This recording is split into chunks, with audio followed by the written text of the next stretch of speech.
Saturday baseball from Fox Field in Lynchburg. The Bridgewater College Eagles in town to take on the Lynchburg Hornets, and it's conference play between these two ball clubs. Hornets and Eagles have been playing really close ball games in the last few years, and we'll see what this doubleheader has in store. Lynchburg enters the game at 8-2. Bridgewater 4-9, but they've won 2 in a row. It'll be baseball from Fox Field, double dip time again this Saturday in March, coming up after the national anthem here on the Lynchburg Hornets Sports Network.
National anthem wrapping up here from Fox Field, the campus of the University of Lynchburg. The Hornets of Lynchburg hosting the Bridgewater College Eagles. Kyle Haney hanging out with you, and it's a light crowd in the press box today, fans. It's like, what do they call it, a skeleton crew or a shakedown crew? But we're going to have so much fun, and it looks like we've got 2 really good ball games in store for you fans. Bridgewater comes in at 4-9, but they've won their last 2 in a row. Already some great storylines and subplots and things to talk about in this one. Both these ball clubs actually played Christopher Newport University this week. Bridgewater got a win against CNU 5-4 on Wednesday. The day before, Lynchburg went to Newport News, Virginia, and lost to the captains of CNU. That was a 6-4 ball game. Lynchburg lost to number 18 CNU, a matchup of ranked ball clubs. So not too much to read into that, but it really is interesting when you got your conference opener this Saturday, the fact that you both played the same ball club earlier this week. So we'll refer to those stats a little bit. Avery Neves did break the Lynchburg all-time home run record in that game, fans. He hit a first-inning 3-run home run. That gave him 28 on his career. Broke a tie with 27 all-time with Justin Mason, who was playing for the Hornets 96 to 2000. So congratulations for Avery Neves, and we'll be talking about him, of course, as the day goes on. We usually do talk about Mr. Neves. On the mound for Lynchburg, it'll be Zach Potts, 3-0 this season. He'll put the undefeated record on the line against a very good Bridgewater squad, a squad that returns a lot of talent, a lot of potency in the lineup. That lineup for the Eagles goes Jarrett Bisecker leading off, Jeffrey Snyder, Brandon Hartman, who is hitting .500 on the season, Colin Reed, Hunter Clever, Jonathan Sexton, Lucas Bauer, Timothy Hobson, and Camden Herron. It'll be number one, Jarrett Bisecker, into the box and talk about a guy with a resume. We'll spend a lot of the day talking about all the things this fifth-year student has done for Bridgewater. Around the infield for Lynchburg, it'll be the battery of Potts and Fiedler behind the mound. Holden Fiedler gets the start at the behind the dish, as he catches strike one there from Zach Potts, and we're underway. First base for Lynchburg, Josh Jorman. It'll be Jackson Harding playing second, the freshman Brandon Garcia at short, and Gavin Collins at third. Collins has started every game at third base for the Hornets this season. He's been the mainstay in the infield. Around the outfield, you've got Avery Neves in left, Carson Atkins in center, and the right fielder is Logan Webster. Outfield played opposite way and shallow. Neves is in close. There's kind of a chop, half of a slap swing there by Bisecker. Jorman beat him to the bag for out number one. So we're underway here at Fox Field in Lynchburg, a place that the Hornets have been very good at, not only this season, but in the past 4 or 5 years. Lynchburg, it's really been a fortress here at Fox, and it'll be 3 unassisted there to get the game going. Jeffrey Snyder, another left-handed hitter, stepping into the box for Bridgewater. Potts will miss low and in there. Lynchburg in the home white jerseys, white pants with the black hat, got the red bill, and Bridgewater in the road grays. Bridgewater was 26-17 last year, and they do bring back a lot of firepower. I think maybe the 4-9 start caught some eyeballs and scratched some heads a little bit around Division III baseball, and of course ODAC baseball fans wondering about that one as well. But this is a fine time for Bridgewater to jumpstart their season. Tough to do it on the road here at Fox in Lynchburg, but the Eagles, coached by Ben Spots, are going to bring plenty of talent to the game here today. There's a fly ball lifted by Jeffrey Snyder. Neves running it down, but it'll get out of play. It is another windy day here at Fox Field. It's one of those days forecasted in the 10 to 15 mile an hour range, so you can probably just add 5 miles to that, 5 mile per hour to that, anytime you come down to the diamond here at Fox Field. Just always seems windy down here, so if the forecast is for winds everywhere else, you can bank that they're going to be a little bit higher here. As Snyder fouls another one back, he'll be the starting third baseman for Bridgewater today. It's a 1-2 count as the right-hander Zach Potts, undefeated on the season, deals in for another. This ball's pulled. How about Jorman? Half diving stab, then throws a strike to Potts, who got over to cover. 2 away now on an excellent defensive play there by the Hornets, Jorman and Zach Potts, the pitcher.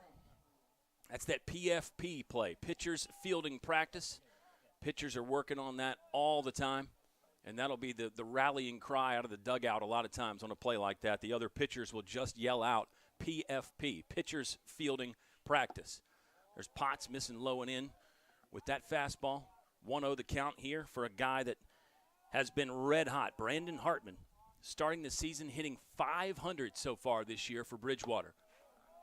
And he's backing it up with extra base hits as well. Brandon Hartman, a junior from Lumberton, New Jersey. That is east of Philly, south of Trenton. .500 so far in the first 13 games for Bridgewater. Swings through that Potts fastball. Count goes 2-1. 2 away here as our producer and director, Sam, makes a few minor adjustments to get the broadcast looking and sounding even better. 2-2 the count now. See what Potts goes with here to get a tough out.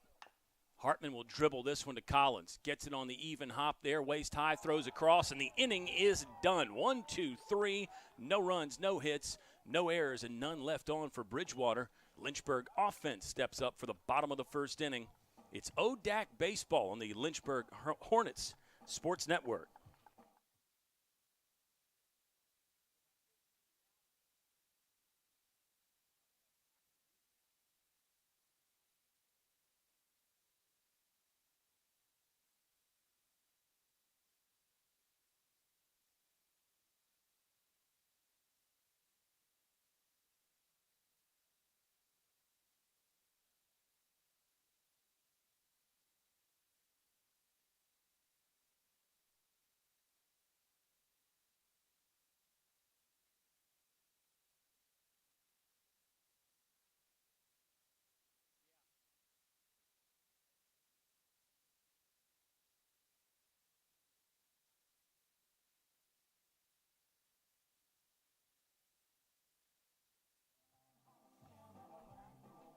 The Lynchburg Hornets offense will get ready to work here in the bottom of the first. It'll be Cam Lane leading off, DHing. Brandon Garcia, the shortstop, hits second. Avery Neves in left field, batting third like he's done every game this season. Logan Webster clean up in right field. Jackson Harding playing second base, batting fifth. Gavin Collins, who just made that fine defensive play to end the top of the first, will hit sixth and play third base. Josh Jormond, who had some great glove work in the first inning, will bat seventh. Holden Fiedler, the catcher, hits eighth, and in the 9-hole spot, it's the center fielder, Carson Atkins. Hornets will face Reed Long, number 22, for Bridgewater, an absolute stud last season. He was the 2022 ODAC Pitcher of the Year, set the single-season win record there at Bridgewater. He was 11-2, 76 and a third innings work. He had a 2.36 earned run average, struck out 67 to only 16 walks, did not surrender a home run all season. It's been a rough start to this year for Reed Long. He's been touched up. Batters are actually hitting over 300 this year against Reed Long. He's 0-2 so far to start the season. He has made 4 starts. He's given up 26 hits in 16 innings. So not what Bridgewater fans were thinking they would get out of Reed Long. They figured he'd follow up that outstanding campaign with even more good stuff. But it was a tough early season schedule for Bridgewater. So don't read too much into the numbers there for Reed Long as he gets strike one in by a swinging Cameron Lane. Cam Lane, number 34 for Lynchburg, has hit in this leadoff spot. I think this will be the third game he has hit leadoff for Lynchburg. I'll double check that stat here in just a second as Long misses up and away. Crowd is light here at Lynchburg, which you might expect on a day where it's only about 42 degrees with those winds. 10 to 15 to 20 mile an hour winds as Long will bounce this one to third. Should be a relatively easy play, but scratch that as the overthrow hits the fence along the first base line, foul territory, and Lane is on. E5 on the high throw there. Lynchburg's got the leadoff man aboard. Nobody gone here. In the bottom of the first for number 7, the freshman shortstop, Brandon Garcia. Garcia has shown the ability to bunt, both of the sacrifice variety and the base hit variety. And Garcia can swing away, too. A really good hitter for Lynchburg. Enters the game hitting .267. That was after a slow start. He was under 200 the first 3 games of the year, so he's bumped that up lately. And there is the bunt. Push one to the third baseman again. Chance to put some more pressure there, and Garcia is out at first. It'll move Lane to second.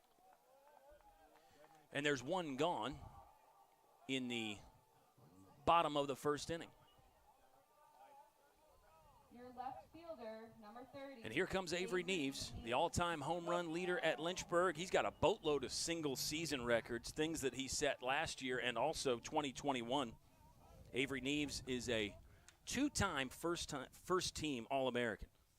And he was actually a multiple first-team All-American last year, fans, if you're not really plugged into the baseball scene. There's the ABCA, that's the American Baseball Coaches Association All-American team. He was first team there, and he was also the D3Baseball.com first team All-American last year. He was the ODAC Player of the Year last year, Avery Neves. In the box with a runner in scoring position, and Long has fallen behind 2-0. Major green light for Avery Neves here, a guy with plenty of power. We've already stated it a few times in the broadcast. Now the all-time Lynchburg home run leader. Looks like the wind is blowing in today. That could make the situation tougher for the power hitters. Tough to get one over the fence here at Fox Field as Neves looks at strike one. He's a senior from Reston, Virginia. And you could spend the entire broadcast just talking about all the things he's done already in his career. And he's putting together a pretty good season this year as well. Neves will rip that one. He'll shoot it into left field. Turn and burn time around third for Cam Lane. He'll come in with no play at the plate. Avery Neves, another run driven in, and a base hit. One gone here as Lynchburg takes the 1-0 lead. Logan Webster up now with a speedy Avery Neves at first base. Another thing he does so well, he steals bases. Number 6, Logan Webster. He's got 4 stolen bases on the season this year, Avery Neves, and that'll be his 11th RBI of the 2023 season. So Lynchburg, what they want early here, leadoff man on via error, get him to second with the sac bunt, and then you let your All-American drive him in. One gone here as Webster swings at the first one and fouls it back. Reed Long, the right-hander for Bridgewater, an incredible season last year. ODAC Pitcher of the Year. He'll get Neves back to the bag with a dive on the throw over. Control was great last season. Mentioned just the 16 walks in 76-plus innings. And he's got strikeout stuff. He's got stuff that it's difficult to get the barrel on him. Even with Neves, I described it as a shot off the bat, but it wasn't the highest exit velocity we've seen from Avery Neves. Not to say he didn't hit it well, but it wasn't scorched. There's a breaking ball from Long that misses outside. 2-1 the count now on Logan Webster.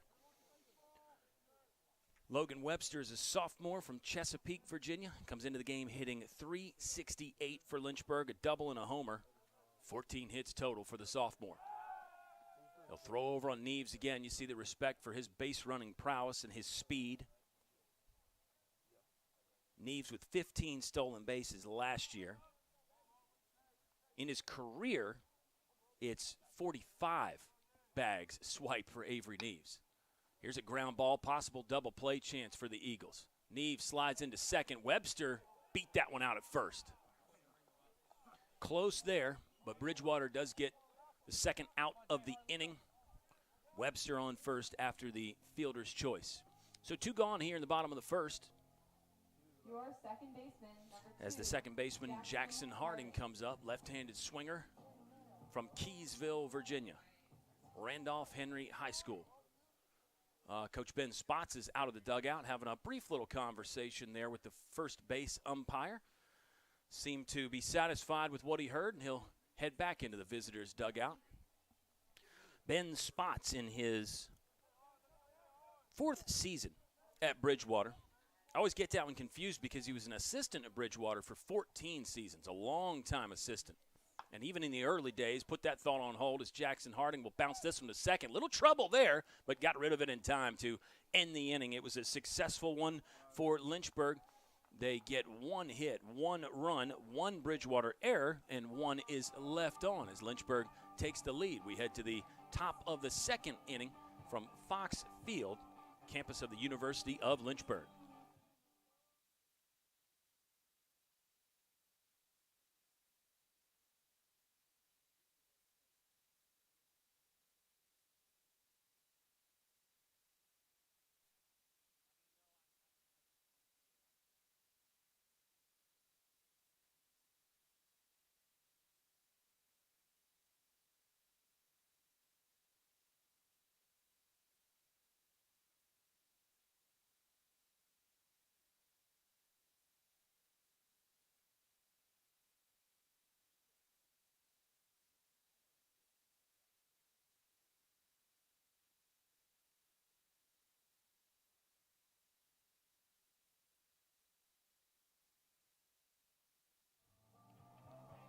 Lynchburg on the board in the first. They get the leadoff man Cam Lane on with an error. Bunt him to second. Brandon Garcia the sacrifice. And then Avery Neves, the three-hole hitter, doing what he does best, driving runs in. Even that, you have to add a comma to the end of it. You can't end that sentence with a period because Avery Neves does so many things. Great, not just drive runners in. Here comes number 35, Colin Reed for Bridgewater. Lefty steps in against Zach Potts. Quick first inning for Potts, 3 up, 3 down. There's a first pitch swing from Colin Reed. And you can kind of start to see the game plan developing for Bridgewater already. They're going after Potts early in the count. They know he's going to be around the zone. Zach Potts does not walk many hitters. He's surrendered 5 base on balls so far this season. And the track record indicates the same thing for Zach Potts, a guy who has had tremendous success against Bridgewater in his career. Zach Potts in the career against the Eagles, as he misses with an 0-2 pitch there. Zach Potts, the career against Bridgewater is 2-1. He's thrown 21 innings total. He's only surrendered 15 hits. He's only surrendered 4 earned runs in those 21 innings. Bridgewater did get 1 victory against Zach Potts.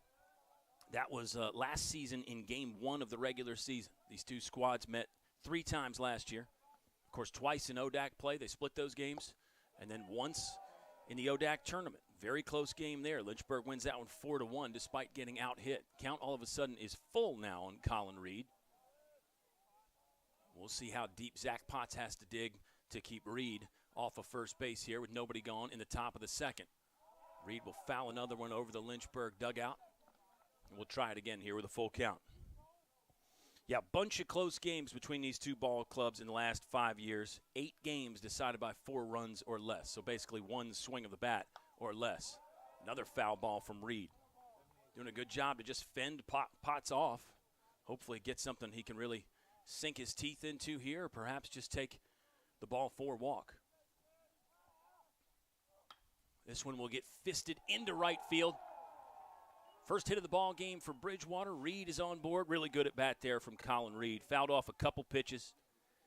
And that was all battling back from an 0-2 count as well. So hats off to Colin Reed. He is on board. And it brings up Hunter Glover, number 14 for Bridgewater. Hunter Clever, number 14, comes into the game hitting .229. He started all 13. Got 11 hits on the season so far, including 3 doubles. And it'll be ball 1 to start the at-bat. Runner at first is Colin Reed. This is Hunter Clever facing Zach Potts. Opening weekend of ODAC play, the Old Dominion Athletic Conference. Baseball so competitive in this league, one of the best in the nation. A couple teams have already played ODAC games. Washington and Lee and Guilford split. They're 1-1. They got their ODAC season started a little bit early. There's a fastball right down the middle for Zach Potts. 2-1 the count now. Around the infield for Lynchburg, Josh Jorman at first. Already seen a good play from him. It's Jackson Harding playing second. Brandon Garcia is the outstanding shortstop. Gavin Collins, the third baseman. The battery is Zach Potts throwing to Holden Fiedler. 2-1 the count with nobody gone here in the top of the second for Bridgewater. Swing and a miss there from Hunter Clever. Hunter Clever is a 6'2 senior from Waynesboro, Pennsylvania. And he's got a 2-strike count now against the always talented Zach Potts. That one will get hit right over Potts' head. Harding has it. Easy throw to second for the line drive double play. Right man, right spot is Jackson Harding. Once Potts missed it, that's one where actually the pitcher touching it can be a bad thing because sometimes he'll deflect it and you don't get the out. But once it got by Potts' glove, it actually became a relatively easy play on a double play line drive that will erase Colin Reed. That is double play number 14 of the season for Lynchburg. They've turned a lot the traditional way. But this one, the line drive to Jackson Harding, who was ready and then just kind of made a change-up flip to first base to get Reed out of there. 1-1 the count now with 2 gone here in the top of the second. So calling a little bit of bad luck there for Bridgewater as Clever really hit that one on the nose. A head-high line drive to the second baseman who was cheated towards second because of the double play depth and stolen base coverage, those types of things here. Here's a pop-up, kind of a short pop-up. Holden Fiedler under it, no problem. The inning is over. We head to the bottom of the second. The Lynchburg Hornets lead Bridgewater 1-0. You're watching it all on the Lynchburg Hornets Sports Network.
It was 1 hit, but none left on for Bridgewater in the top of the second after the line drive double play.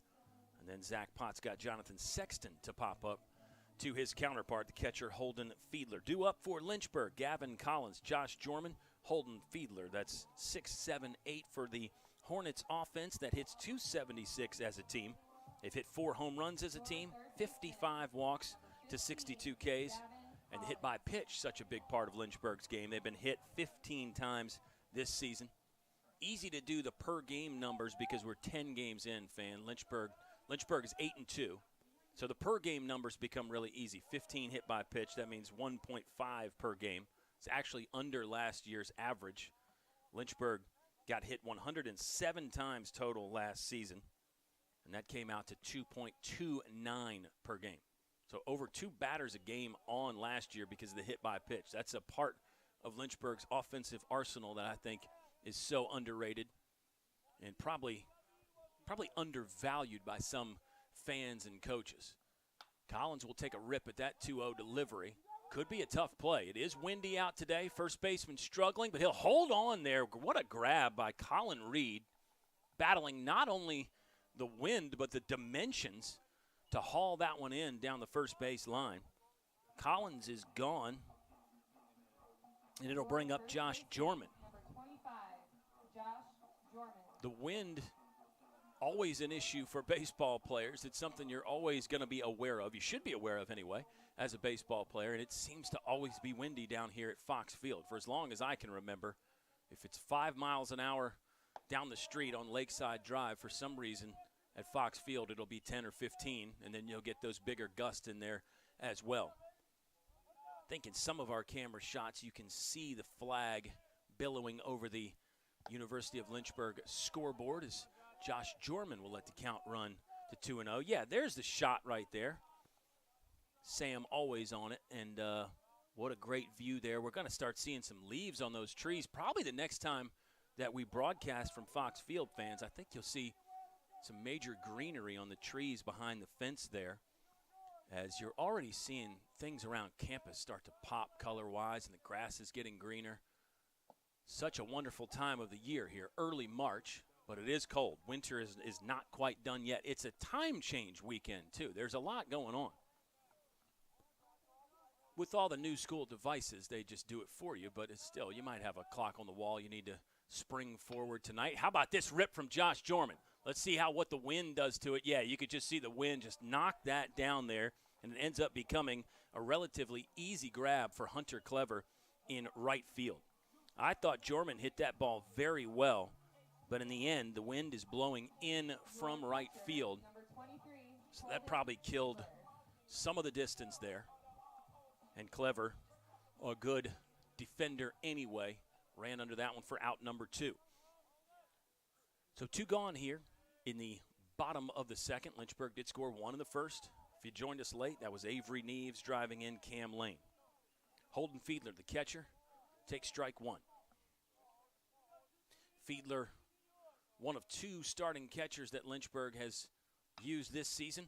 He'll pull this one in the hole. Base knock there with 2 away to possibly start a 2-out rally for Lynchburg. Holden Fiedler aboard with his 113th hit in the career. So there's another guy who's been around for a long time and has put together a pretty good, bulky resume. Multiple lines on the stat sheet for Holden Fiedler. 113 career hits now. That's hit number 8 of the season. Brings up Carson Atkins, the center fielder for the Hornets. Looked like a breaking ball missing away there for Reed Long in his second inning of work. Long, the 2022 ODAC Pitcher of the Year as a sophomore last season, went 11-2 on the mound. ERA under 3. In the other stats, just incredible. ERA under 3 doesn't even really tell the whole story. It was a 2.36 earned run average. 67 strikeouts to 16 walks last year. Batters hit a measly 208 against Reed Long last season. They're over 300 this year, though, as Long has had his share of struggles early in the season. He's 0-2 this season for Bridgewater. 1-2 count with 2 gone, though. See if Long can get out of here with no damage. Atkins will look at the breaking ball, just missed. Nice presentation from the battery mate, Jonathan Sexton. He is the catcher for Bridgewater. Carson Atkins, 9-hole man, looking to turn the lineup over early for Lynchburg. He'll take another breaking ball. This one was low. Nice confident stop there by Sexton. No problem blocking that short hop. Got it right there on the belly button, smothered it right in front of him. Fiedler with no chance to take off to second. Full count. Fiedler will get a head start with 2 away here. Long hold. He'll deliver, and Atkins will drive that one out of play to the right side. We'll try it all over again here. Full count, 2 away, 1 on for Lynchburg. Fiedler got there with the base hit in between the third baseman and the shortstop. A windy day at Fox Field. I have a feeling I'm going to be saying that multiple times. Although the wind is forecasted to lay down a little bit as the afternoon goes on. Same result here as Carson Atkins will foul that one away in virtually the same spot. So Fiedler getting a workout as a catcher. You're already getting a leg workout. He doesn't need the extra one here on the full count 2-out deliveries. But we'll do it again. Right fielder Hunter Clever gave chase a couple times on those as well. Long deals. Atkins rips to the shortstop. Might have been juggled briefly, but the throw across is in time, and the inning is done. 1 hit, 1 left on. No Bridgewater errors. No runs come across for Lynchburg. They lead 1-0 after 2 complete.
We go to the top of the 3rd inning. It's a 1-0 Lynchburg lead. Bridgewater will send Lucas Bauer, Timothy Hobson, and Camden Heron to the plate here in the top of the 3rd. These 2 ball clubs split in the regular season last year. Game 1 was April 30th. I think it was a doubleheader that day. I think both games in the regular season were on the 30th of April. But later on in the ODAC schedule, Bridgewater won game 1 6-2. It's the same pitching matchup we've got here today. Reed Long got his 10th win of the season in that game. The talented closer for Bridgewater, who is back this year, Brett Tharp, he got save number 10 of the season in that game. And Zach Potts stuck with the loss last year. This will be a base hit to lead off. First pitch swinging for Lucas Bauer. So there's that game plan again. You see what Bridgewater, wants to do with Potts. Get to him early. Early in the count, swings. Expect him to be in the zone. Expect maybe the first pitch of the at-bat to be the best one that you get. It's hit number 2 for Bridgewater. And it will be their second base runner of the game as well. Here's the bunt. That got popped up, but I think it's out of play. It is. Timothy Hobson getting the bottom half of that baseball as it came in. 0-1 the count now on the shortstop for Bridgewater. Hobson made a good play to handle what was sort of an in-between hop coming to him to end that second inning. And got the throw over in time to get Bridgewater in the dugout batting again. Hobson shows the bunt as Potts spins to throw to first. That's good awareness by Potts and or the Lynchburg coaching staff. Throw over to first to see if Hobson shows the bunt. He will show it early again, and he pops it up again. Cannot be making head coach Ben Spots particularly happy. He wants to get that runner to second. But unfortunately, the 0-2 count doesn't necessarily mean you can't bunt, but probably less likely to try that sacrifice bunt with 2 gone here. Or 2 strikes, rather, just no outs in the top of the 3rd inning from Fox Field, the campus of the University of Lynchburg. This will be a bouncing ball out of play on the swing from Hobson. 0-2, Zach Potts on the mound. He was 8-4 last year in 13 starts, so one of those 4 losses coming to Bridgewater in game 1 of their regular season series. Potts got the ball in the ODAC tournament, and Lynchburg ends up winning that game 4-1.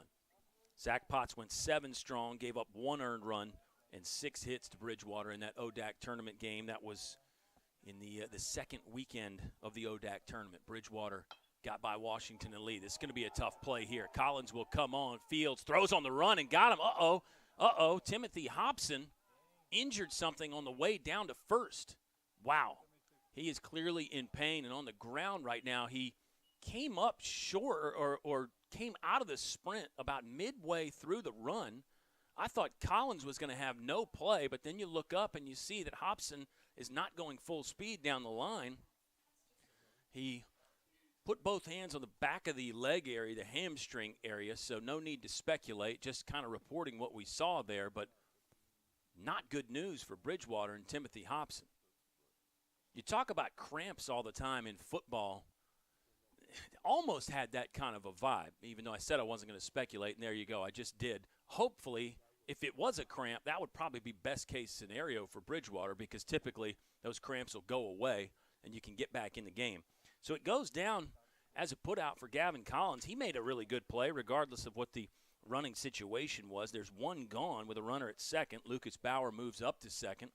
He led off the inning with a hit. Training staff and coaches still checking out Timothy Hobson. You don't have to make a decision now whether you take him out, but Hobson is the starting shortstop for Bridgewater, and he's made some fine plays already. So it's a double blow there if he cannot come back in.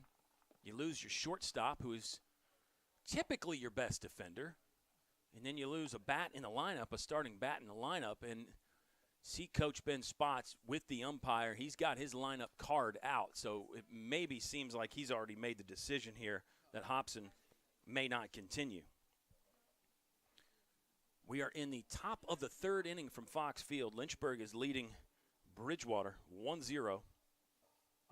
It was Cam Lane on in the bottom of the 1st via the error. Avery Neves drove him in. That was Avery Neves' 11th RBI of the season. Neves' batting average will climb up a little bit. He's 1 for 1 on the day so far, 1 of 2 Lynchburg hits. Bridgewater has 2 hits themselves, but nothing on the board yet. Yeah, the umpire looks like he's gotten the change. Camden Herron, this is not a change. He was scheduled to bat 9th here for Bridgewater. Second baseman. will step in there facing Zach Potts. Runner in scoring position for the first time today for Bridgewater. So you could argue this is their best chance to get on the board. One gone here. Zach Potts threw a couple warm-up pitches while the injury situation was being sorted out. Now he'll miss high with that first pitch delivery. So interesting stuff already. Camden Heron enters the game.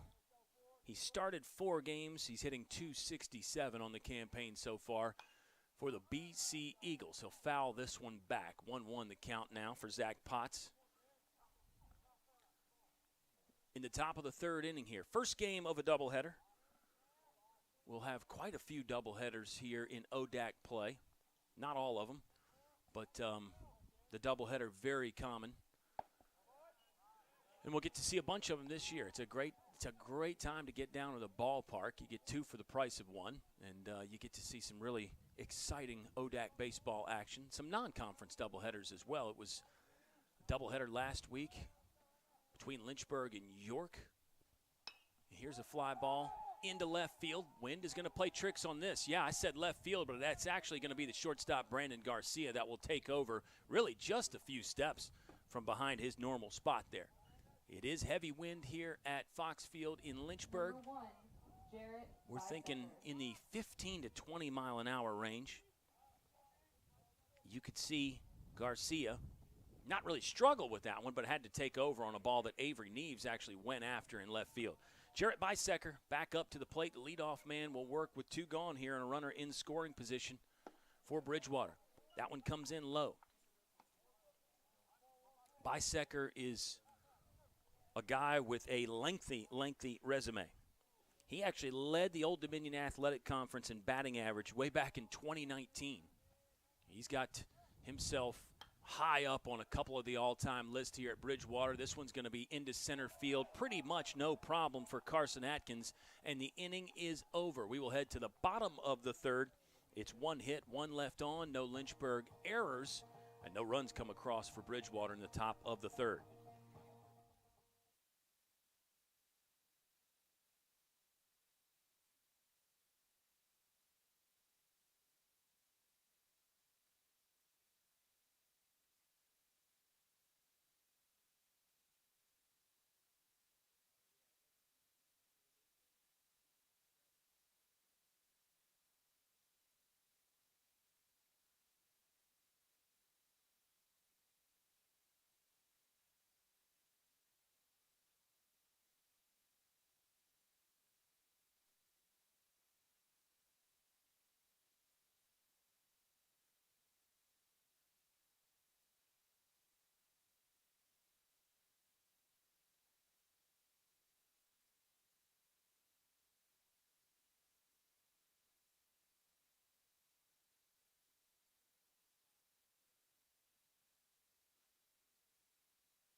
So there is a substitution for Bridgewater after the injury to shortstop Timothy Hobson. Came up as he was running down the first base line on a slow roller that he hit to 3rd. Timothy Hobson is out. Number 25, Kyle Carson, will take over that spot in the batting order for Bridgewater. Carson will play 3rd, and they'll slide Jeffrey Snyder, the starting 3rd baseman, to shortstop. So that's the change for Bridgewater. Here comes Cam Lane, 2nd at bat for Lynchburg. Got on with the error in E5 in the 1st inning and did come around to score. That's the only run of the game so far for Lynchburg, as we are in the bottom of the 3rd inning.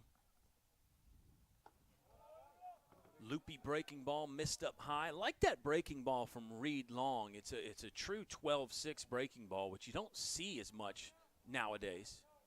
If you talk about that term 12-6, fans, you're looking at a clock face with 12 being at the top, 6 being at the bottom, and that's the break. It's more of a straight vertical drop, and it really was the type of breaking ball that everybody used to throw back in the day, but now as the arm slots become more the 3/4 slot, the sidearm looks hard to get on top of that ball and make it drop that way, that 12-6 vertical drop. A lot of guys have some horizontal break in their breaking ball as well. So when you see that old school breaking ball, curve ball, drop straight off the table kind of a look, it can be really tough to hit. Of course, the Lynchburg closer from last year, Grayson Thurman, famously had the powerful 12-6 breaking balls. Cam Lane is down swinging for out number 1. Your shortstop, And so many of the greats have had that type of a breaking ball. But the other varieties of the breaking ball aren't bad either. Here comes Brandon Garcia. Lefty steps in the box. He had the sacrifice bunt in the first inning that moved Lane to second, and then he ended up scoring on the base hit from Avery Neves. So textbook baseball there from Lynchburg. Get him on, get him over, drive him in. We'll see what Brandon Garcia can do with one gone here in the bottom of the third. Garcia is going to be faced with an 0-2 count. He is a freshman from Durham, North Carolina, hitting .269 on the season. The glove has been fabulous for Brandon Garcia. We have been blown away by some of the plays that he's made. He's making the routine plays look pretty easy as well. Ball 1 outside from Reed Long. Sure, he's relying on the teammates and the coaches to give him the scouting report on Reed Long, a guy that Lynchburg got to see last season. But it'll be Garcia's first look at the talented righty from Bridgewater, the reigning ODAC pitcher of the year. Long checking the wristband. That's how Bridgewater's calling the signs in, the pitch calling. Here's a bouncing ball from Garcia that's going to be tough, especially for the third baseman off the bench, but throws across on target and on time. That was number 25, Kyle Carson, moving to the glove side, making a pretty good play to get the speedy Brandon Garcia. Avery Neves will bat with nobody on, and 2 away here in the bottom of the third. Neves already 1 for 1 with a run driven in.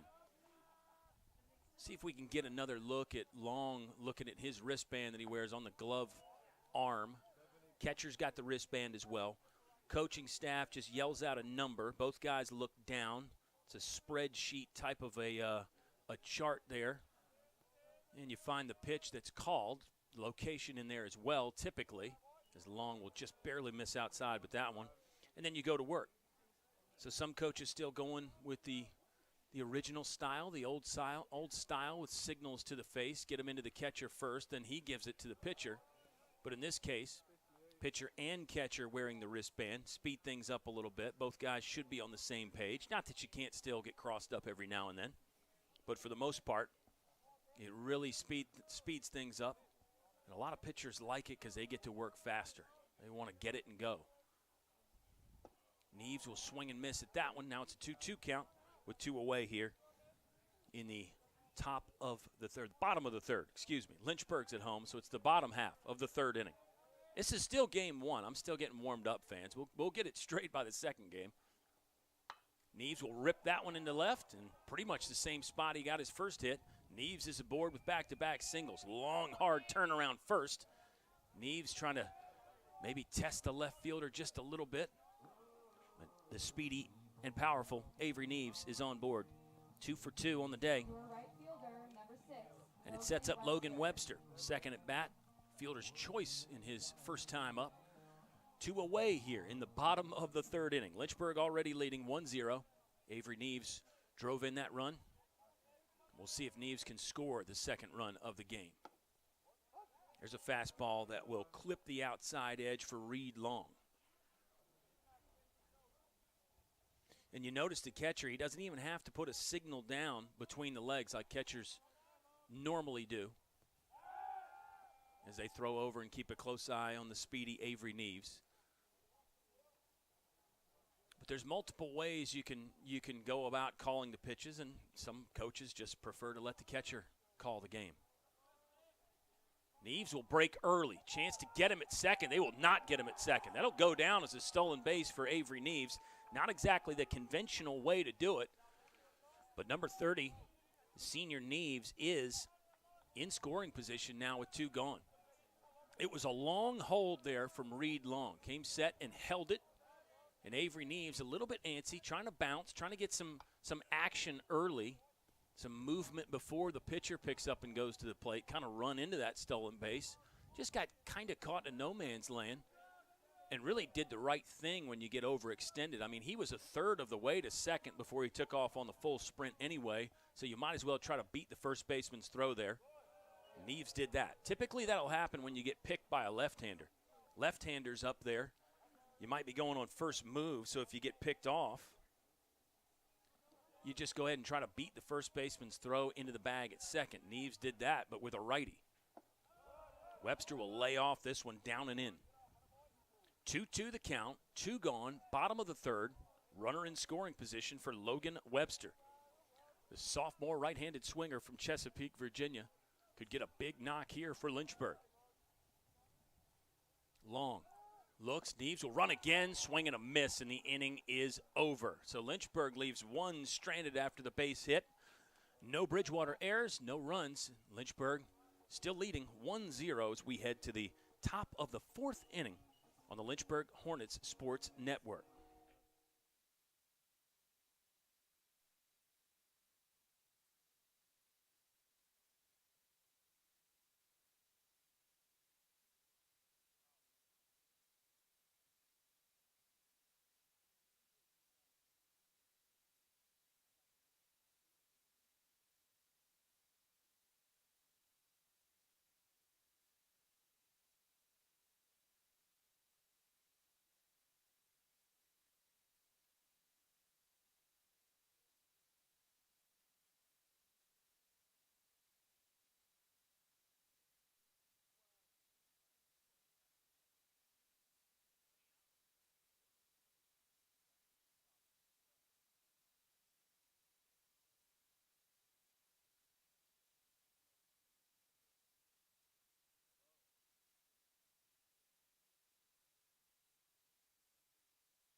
Jeffrey Snyder up for at bat number 2 for Bridgewater, who trails 1-0 as we get into the top of the 4th and we get visitors in the press box here. The Daniel E. Wooldridge press box at James C. Fox Field. Occasionally, a few times a game, we need to give the complete names there. We are on the campus of the University of Lynchburg, and campus is beautiful this time of year, but it is cold outside. A little winter fight back today with the wind and the temperatures hanging around in the mid-40s. It's not a full knockout punch from winter. We're not below freezing or anything, but it just feels like a steady jab. That wind outside feels like just a steady jab to the chin, and it just keeps you on your toes. It just cuts through the layers. Here's a ball pulled foul by Jeffrey Snyder. The weather conditions, fans, multiple times we talked about this season, but it's baseball coaches and players and then golfers. They're the two sports that care about the weather more than anybody. It's something you're just always on your phone. That smartphone nowadays for a baseball coach is a blessing and a curse, because you'll check the weather 4 or 5 times in an hour when you're at practice trying to figure out what's the game going to be like tomorrow. And it does have an effect. We've mentioned the wind already having an effect on batted balls in the air. But how about for pitchers? A lot of times these cold, windy days, low humidity, can't get the same kind of grip on the baseball. That becomes an issue as Potts painting the inside corner for strikeout number 1. And it's the first out of the 4th inning. Number 11, Brandon Hartman. Great pitch there by Potts. Didn't seem to have a problem finding the grip on that one. But back to the pitchers, you're always trying to get that feel with the baseball and the grip. And low humidity, high wind, cold air is really a bad combination for a pitcher. So you're trying to get the saliva. You're trying to get some friction that way between fingers and the baseball. And then obviously in the summer with the high humidity and perspiration can affect the grip, but that's usually not as much of a problem as the dry air affecting the grip. And you'll see pitchers sometimes with as Brandon Garcia is going to get another chance at shortstop, throws across, and they will get the danger man, Brandon Hartman. 6-3 for out number 2 in the top of the 4th. Pitchers with blisters on the fingers can be a problem. You get those hot spots going on in the fingers. That is, again, more of a summertime type of a problem. Not that you couldn't get that in the winter here, late winter, early spring. That's more of a summertime issue with the blister and the hot spot. But it could happen, as Potts is going to make quick work of the 4-hole man, Colin Reed. There you go. The inning is done. It's a strikeout and 2 ground balls for Zach Potts, and Lynchburg will try to add to their lead as we head to the bottom of the 4th inning on the Lynchburg Hornets Sports Network.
Due up for Lynchburg, Jackson Harding, Gavin Collins, and Josh Jormond. It's 5-6-7 for the Lynchburg lineup, facing Reed Long into his 4th inning of work for Bridgewater. 0-2 on the season this year for Long, but the outstanding season last year at 11-2 got him the ODAC Pitcher of the Year award. Of course, Lynchburg got a former ODAC Pitcher of the Year on the roster with Brandon Pond. They got Nick Matfield, who we think is going to start Game 2, was also a first-team ODAC pitcher last year. So between these two ball clubs, a whole lot of talent. 2 of the best closers last season as well on these teams. Grayson Thurman from Lynchburg, and then it was Brett Tharp, the outstanding closer for Bridgewater, who is back this season. Eagles are 4-9. Tharp does have a couple saves. He's got a couple losses on the year as well for Brett Tharp. That's not totally uncommon for a closer at all levels. It's hard for a closer to get wins. It's easy for a closer to get losses, and then the saves fall somewhere in between there. But most closers, you're not gonna be in a win situation unless the team puts you in the top of the 9th in a tie ball game, and then your team scores a run to win it in the bottom of the 9th. That's how a closer would typically get a win. But that just doesn't happen all that much, as most managers are in favor of saving the closer for the actual save situation. Harding will swing through that, and he's a strikeout victim of Reed Long for out number 1. Back-to-back strikeouts for Reed Long. He's actually struck out 3 out of 5 Lynchburg batters now. Gavin Collins is up. Let's just go back to these 2 ball clubs last year, because we're talking about Grayson Thurman. Hold that thought, though, as Gavin Collins will shoot one over the shortstop's head. Left fielder comes into the gap to make the play and hold Collins at first. Now Lynchburg has their 3rd hit of the ball game. That's Gavin Collins, 1 for 2. He's aboard for Josh Jorman, who flied out to left in his first at bat. That's actually Lynchburg's 4th hit of the game. I beg your pardon, fans. Avery Neves has 2. Gavin Collins now has 1. The catcher, Holden Fiedler, has a hit as well. So Reed Long has surrendered 4 hits in 1 run, pardon me. Long has walked nobody. He's hit nobody. And there was 1 Bridgewater error that came on the leadoff batter, Cam Lane. That error did come around to score. Cam Lane has been the only run of the game for either team. Hit and run looked like it was on there as Jorman got that one in on the hands, was able to make contact, but couldn't keep it fair, and Gavin Collins will head back to first base, running on the pitch there for a guy who has 15 career stolen base, Gavin Collins. 1 away here in the bottom of the 4th. It's Lynchburg and Bridgewater. Reed Long in the set, ready to go here. Another long hold there from Long. He'll hit the edge with a fastball. And now it's an 0-2 count with one away here for Josh Jorman. Left-handed hitting first baseman for Lynchburg. Already made a good play defensively for the Hornets. And now Jorman looks to punch the clock here in the batter's box.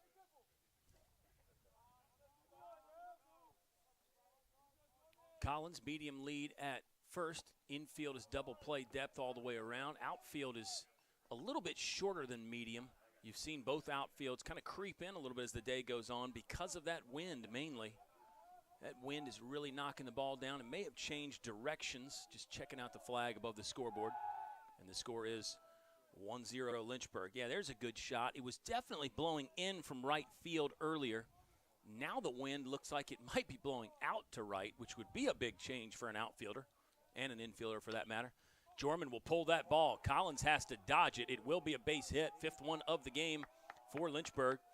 5 singles for the Hornets, but it's the first time they've put together back-to-back hits. And Holden Fiedler will step to the plate for his second at bat. He is 1 for 1.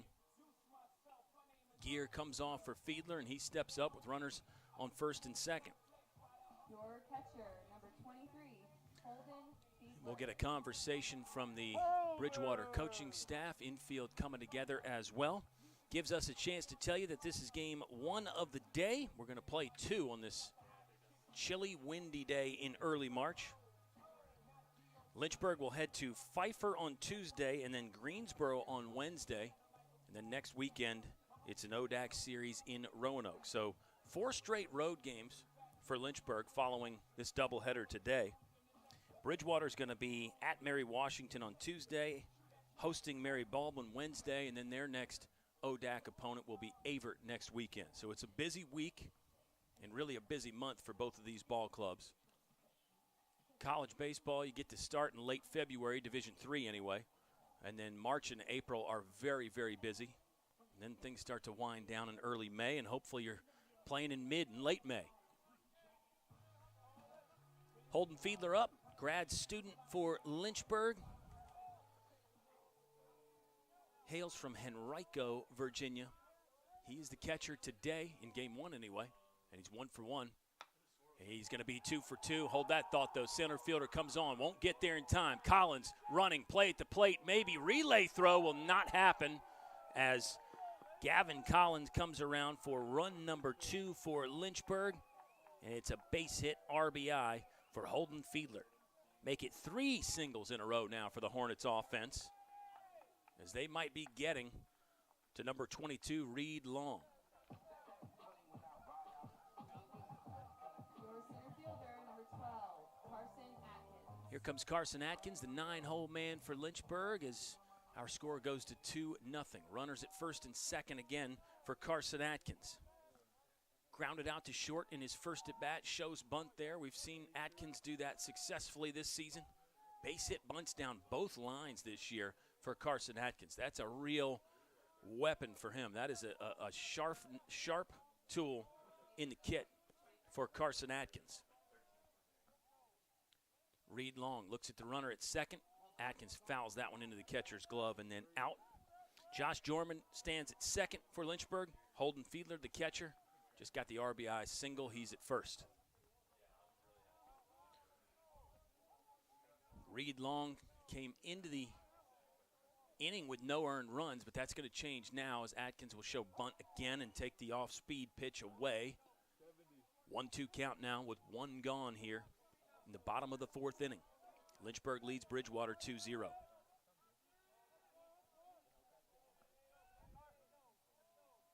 Double play depth for Bridgewater. First baseman is behind the runner at first. Third baseman's back deep too, protecting that line. 2-2 as that one misses inside from Reed Long. Reed Long, a Chesapeake native, junior right-handed pitcher, struggling a little bit here in the bottom of the 4th. Breaking ball just missed. It's fastball, that overhand 12-6 curveball that we've described already for Long, and then a really good changeup as well. Hard for hitters to see. Full count now for Carson Atkins, the 9-hole man for Lynchburg. There's an inside move to second from Long. Maybe just checking to see if the runners are getting a head start here with a full count. Just one out, but still not a bad time to put the runners in motion, and something that head coach Lucas Jones has shown that he will do for the Lynchburg offense. It's a big bounce at second there for Josh Jorman. Ooh, check swing. Don't know if it was on the swing or the location, but either way, it's strike 3. Atkins is down for out number 2. Designated hitter, number 34, Cam Lane. Cam Lane, leadoff man, back up after the strikeout. Lane has struck out once. He did score the first run of the ball game. Reached via the error from the third baseman. Cam Lane, left-handed swinger. No batting gloves here for Lynchburg. Looks at a fastball on the inside part of the plate. 0-1 the count now. It's been a strikeout for out number 1 for Reed Long. Surrendered 3 straight singles, and then a strikeout for out number 2. Long looks at Jorman at second. Lane will swing. Ball into left. No easy play here with the wind, and it'll drop. It'll drop in there. 1 run comes around to score. They'll hold Holden Fiedler at third. And for Cam Lane, it's in the books as an RBI double. It took the left fielder back fairly deep. That's Jarrett Bisecker. You could tell he was struggling with the wind and could not get under it. 3-0 the Lynchburg lead. Their first extra base hit of the game. 7 hits now for Lynchburg. The offense starting to get rolling against a guy that gave everybody problems last year, Reed Long, and gave Lynchburg some problems as well. Brandon Garcia will shoot a single into left field. We might have a play at the plate here as Lane comes around. No, he'll get in there with no throw. Brandon Garcia, 2 RBI single, and the door starting to get kicked open here by the Lynchburg offense. 2 more come around to score. It's a 5-0 lead here in the bottom of the 4th. This has been a 5-hit inning now for Lynchburg. It's another single, but it does a lot of damage. And Reed Long cannot be feeling good on that mound right now. We'll see about activity in the Bridgewater bullpen. Players are there. Yeah, starting to see some balls tossed around as well. Avery Neves with a chance to, if there's a crack in the door, he would just break it off the hinges here with maybe a big fly, an extra base hit of some kind, perhaps just keeping the inning going and handing the baton to Logan Webster, who is more than capable hitting behind him. Avery Neves is already 2 for 2. Got an RBI and a stolen base to fill up the stat sheet as well. 0-2 the count, though, on Neves. It's Brandon Garcia bouncing off for the lead at first. Away target. Long just missed. Great spot, though, with an 0-2 count, especially with a danger man like Avery Neves. Get that pitch on the batter's box line. Maybe he swings at it. Maybe it cuts back a little bit, tails back over the plate. You get the called strike. Nearly the same spot, although I'm not sure Long wanted to go there. 2-2 count now with 2 gone in the bottom of the 4th. It's been a 4-run inning so far for Lynchburg. We'll see if Neves can make it continue. Garcia back on the dive from Reed Long.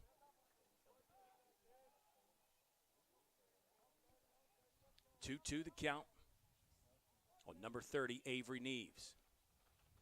Breaking ball, Neves swing and a miss, and the inning is done, but not after some big damage from Lynchburg. They lead 5-0, a 5-hit inning, 1 left on as we go to the top of the 5th at Fox Field, the campus of the University of Lynchburg.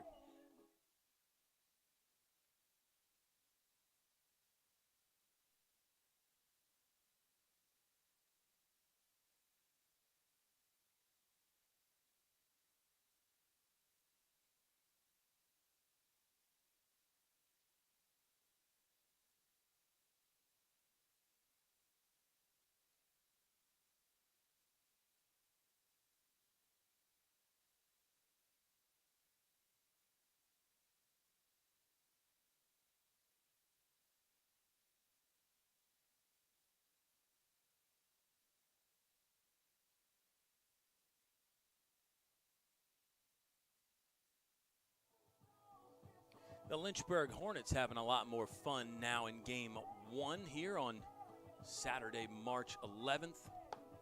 They bust out with a big inning. It's a 5-hit inning, 4 runs scored, 1 left on. Brandon Garcia with the 2 RBI single. It was 4 singles in the inning and the double from Cam Lane that got over the left fielder's head.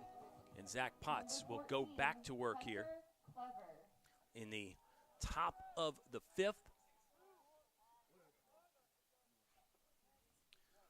Zach Potts has surrendered 2 hits, unofficial statistics as always, but 2 hits. Those came in the 2nd and the 3rd. Bridgewater has left 2 on, and Potts misses with ball number 1.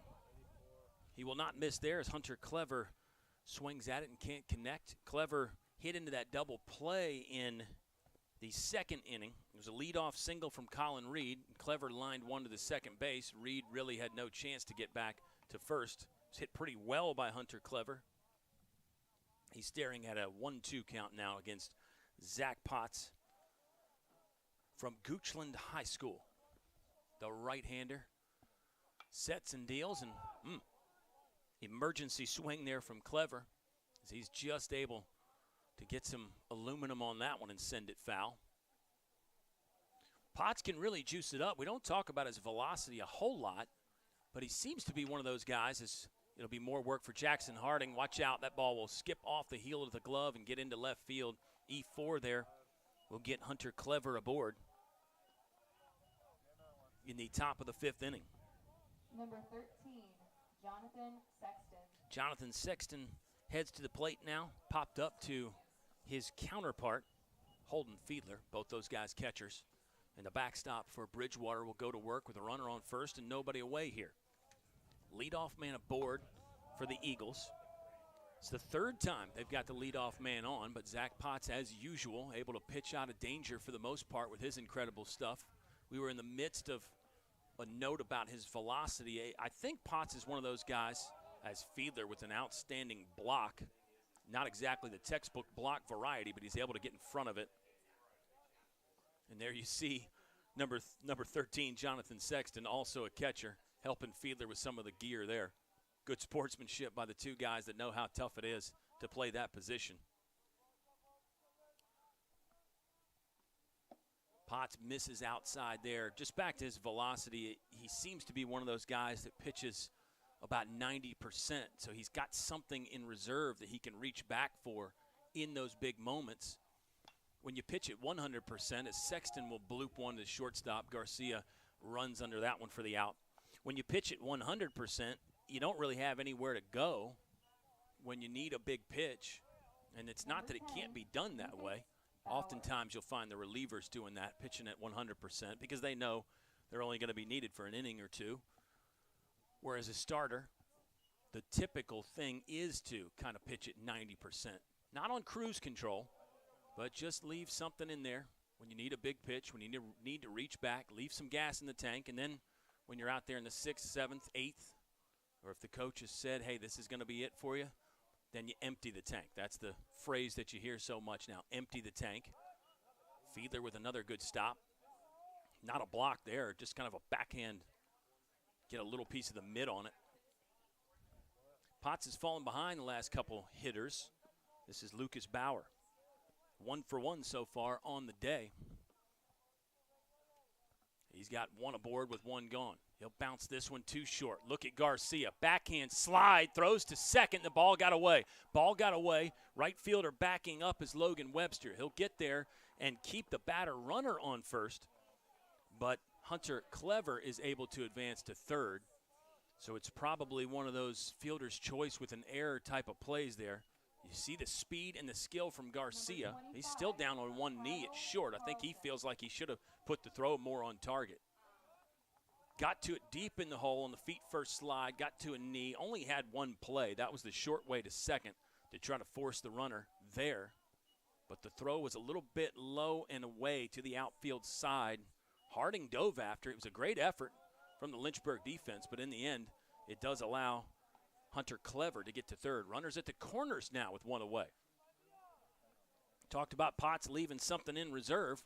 Let's see how much he's got here. Facing a new batter.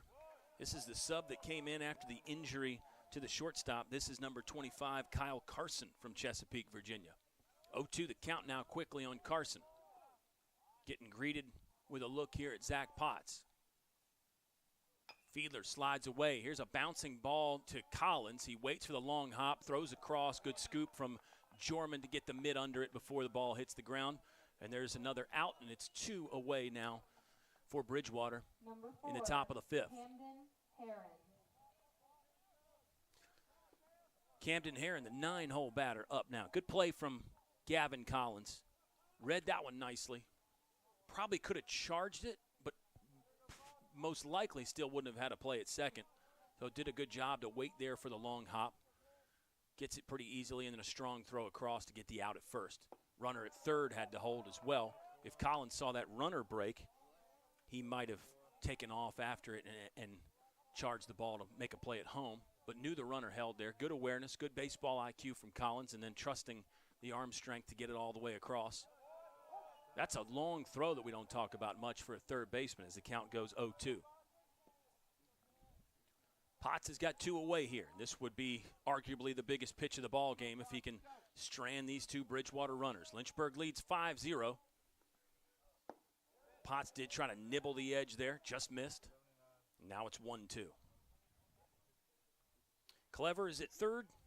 Lucas Bauer is at second for Bridgewater. Eagles yet to strike, but a chance here with the 9-hole man, Camden Heron, at bat. Outside target again, Potts just misses. 2-2 now. Holden Fiedler is the catcher for Lynchburg. Already made some good work defensively in this inning, keeping some balls in front actually. Potts is ready and set here just below the chin. They go inside. This ball is looped into center. Atkins has got a beat on it, and the inning is over. So it's no hits, a couple Lynchburg errors, and 2 stranded for Bridgewater. No runs. The shutout continues for Zach Potts. The Hornets lead 5-0 as we go to the bottom of the 5th.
Logan Webster back up for Lynchburg. Third at bat. He's 0 for 2 on the day.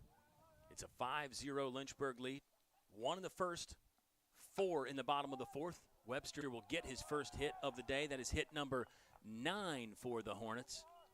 And the leadoff man is aboard for Lynchburg in the bottom of the 5th. Your second baseman, Top of the 5th, Jackson Eagles strand 2. Zach Potts doing what he does, digs deep. Couple guys get on. Potts seems to pitch better with runners on base. There's some guys like that. Just sharpens the focus just enough. As we're going to get another mound visit from Bridgewater, and this may be all for the starter, Reed Long. He has given up 9 hits. There has been warming up in the Bridgewater bullpen. Looks like Coach looking down there to see if the pitcher he wants is ready. Yeah, and Reed Long is going to be done for the day. So it's 4 and change here for Reed Long. Did not get an out in the 5th inning. But 4+ for Reed Long. Gives up 9 hits, surrenders 9 hits, and 5 Lynchburg runs. One of those was unearned. But unfortunately for Reed Long, not going to be in line for a victory. He is 0-2 on the season so far. And it's a head scratcher for a guy that was 11-2 last year, the ODAC Pitcher of the Year. But the campaign in 2023 has not started the way Reed Long has wanted. And I'm sure not how Bridgewater fans have wanted. So we'll get a new arm in. Kind of a longer conversation there on the bump for Bridgewater as the entire infield was in on that one. And it looks like number 19, Tanner Ray, will be the new pitcher for Bridgewater from Manassas, Virginia. Tanner Ray is a junior, and he comes into the game with 5 appearances already. He's 2-0, all out of the bullpen. No game started for Tanner Ray. 8 innings pitched. He's given up 5 earned runs, struck out 12 and walked 9. That's the line so far for Tanner Ray. So you get a look at him warming up. Lynchburg will look to jump on Tanner Ray early, you would think, as you see Logan Webster even working on the steal break over there at first base as Tanner Ray gets warmed up from the stretch position. There'll be nobody out in the bottom of the 5th when we get started again. This is game 1 of 2 today at Fox Field. We'll take about a 30-minute break in between games. And of course, you'll be able to see all the action here on LHSN. Talked about our skeleton crew that's up here in the press box. Short-handed but not short on talent today here in the LHSN crew. And we'll run down our crew later on, perhaps. The baseball has been giving us more than enough to talk about. We've got started on a couple items and couple notes about these 2 ball clubs and their players, and then innings will end quickly, double plays, action plays. Kind of stops the long-winded commentary in its tracks. And here comes Jackson Harding up for his 3rd at-bat of the afternoon. Harding is 0 for 2 with a strikeout and a ground out to second. Number 2 ready to work here with a man on first in the bottom of the 5th. Tanner Ray throws over to first before he even delivers a pitch.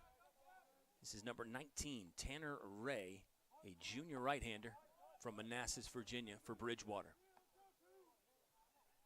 Opening weekend of ODAC action for these 2 ball clubs. A lot of other activity in the ODAC today as well. Hampton-Sydney is at Shenandoah for a doubleheader. Virginia Wesleyan at Guilford for a doubleheader. Roanoke and Eastern Mennonite playing a doubleheader. As Webster will take off, throw is slightly to the first base side, but in time to nail Logan Webster there. Caught stealing for out number 1, and now the bases are clear. 2-0 is the count for Jackson Harding. Yeah, Roanoke is at Eastern Mennonite for a doubleheader, and then it's 1 game between Washington and Lee and Averett, and 1 game between Ferrum and Randolph-Macon. That's the other ODAC action today. So I'm sure we got some baseball fans popping on, checking out multiple games on this Saturday in March. And I know we got a lot of Lynchburg Hornet fans. Spring break here at Lynchburg, so hopefully we got some more students watching, enjoying the spring break. Harding will pull that one through the hole. Seeing eye single gets number 2 on board with 1 gone in the bottom of the 5th. So it's actually back-to-back hits again for Lynchburg, despite the caught stealing in there. Hit number 10 for the Hornets. Double-digit hits for Lynchburg. That's always a psychological win for a ball club. Get over 10 hits in a game, and gosh, you get it in basically half a game, a little over half a game, I guess, here in the bottom of the 5th. But boy, you get 10 hits, you're averaging 2 per inning. That's got to make you feel pretty great if you're Coach Lucas Jones. About the offensive output here for Lynchburg. Chance to score some more runs with Gavin Collins, who is 1 for 2 on the day. He's got one of those hits for Lynchburg. Came in that big inning. Here comes Collins. He rips this one. Center fielder's got a bead on it. Nice play in center by Lucas Bauer, because that ball was hit really well by Gavin Collins. Just an F8 in the books, but that doesn't tell the whole story there. as Collins really got a good pitch, and he drove it. But there is 2 gone now for Josh Jorman, another guy that got a hit last inning. He was number 2 in a 3-hit string there, 3 in a row. His was the meat in the sandwich there, the singles that Lynchburg was putting together. Fastball misses away for Tanner Ray. 2 outs, Jackson Harding on first. First out came via the caught stealing. Logan Webster gunned down at second. Lynchburg leads 5-0.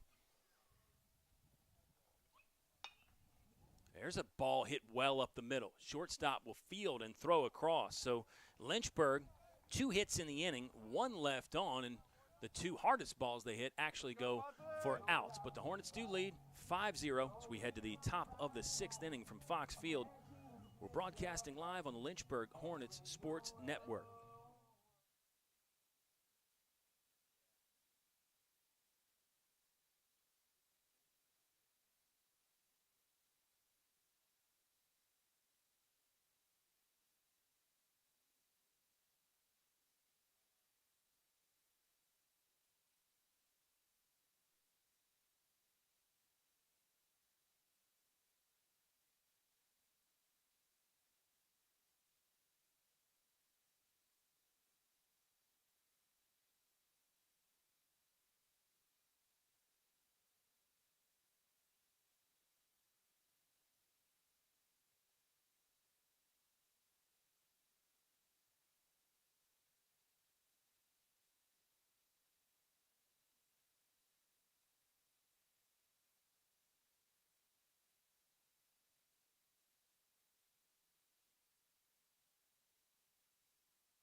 We'll talk about the Bridgewater offense again as they come up in the top of the 6th. Jarrett Bisecker, number 1, a grad student from Waynesboro, Pennsylvania.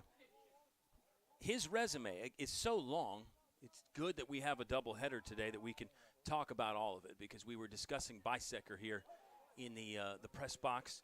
Led the Old Dominion Athletic Conference in batting average back in 2019. He hit .421. He actually hit .421 in 2020. That was the COVID-shortened year. He had 9 multi-hit games. Last season, he was 2nd on the team in hits, 4th in average, 20 multi-hit games for Jarrett Bisecker. He's 0 for 2 today, and he likes that slap game, uses the speed. Harding's going to have to hurry, and he won't get there in time. It was a bang-bang play at first. There's Bisecker with the speed. That's almost what you see in softball with the slap and the bunt and the sort of running out of the box. Bisecker's got that part of his game. He can stay back there and drive the ball as well, but I think he prefers to get it on the ground, make infielders have to hurry a throw across like Jackson Harding did there. Harding was ready for it, came in nicely and threw across his body, which is really one of the tougher plays. That second baseman coming in to throw to first, because the angle is even more extreme than a shortstop or a third baseman coming in to throw across. It's one that you don't talk about too much. You get those incredible throw-on-the-run plays by the shortstop and the third baseman all the time, but second baseman, they have to make that extreme awkward angle. Sometimes they actually have to throw behind themselves depending on where you field that ball, and Harding did kind of get that one right at the grass line there to try to get Bisecker. But it is an infield single for Bisecker. He's at first, obviously a threat to run with that speed, as Fiedler has to body up another one there. Holden Fiedler just outstanding, keeping the ball in front. Always great for a pitcher to work with a catcher like that. Gives you the good targets. There's a way set up for Fiedler. Potts chases that one to the glove side knee for ball number 1. There is nobody out, fans. I got to reset that. There we go. Nobody gone here in the top of the 6th for Bridgewater.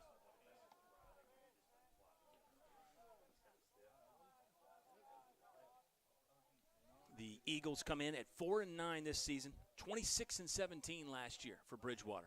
Count is full with nobody away. Potts will throw over to first to keep an eye on Bisecker. Another good running count here. 3-2, nobody gone for a speedster at first. A grad student who is climbing a lot of the all-time lists at Bridgewater offensively. Number 7, Jeffrey Snyder will slap this one out of play. Snyder's got 3 home runs already this season, 2 doubles. He hit .370 last year. That was tops on the team. The senior Jeffrey Snyder, number 7, from Reisterstown, Maryland. Bluff there from Bisecker at first. I think he was just faking the steal. And now we'll try this full count delivery again. Zach Potts from the stretch position again. Bisecker will fake it again, and that's strike 3 looking. Out number 1 as Snyder will trot back to the dugout. And here comes another danger man. Number 11, the 3-hole batter, Brandon Hartman. Enters the game hitting .500. He is on base at .569, and the slugging percentage is through the roof. .845 slugging this year for Brandon Hartman. 11 doubles and 2 homers. It's 24 hits total. So he's actually got more extra base hits than he does singles. And that tells you what kind of year Brandon Hartman has had so far for Bridgewater. He's 0-2 on the day. He's got a runner on first with 1 gone here in the top of the 6th. Hartman will take that one inside. And the count is 1-1.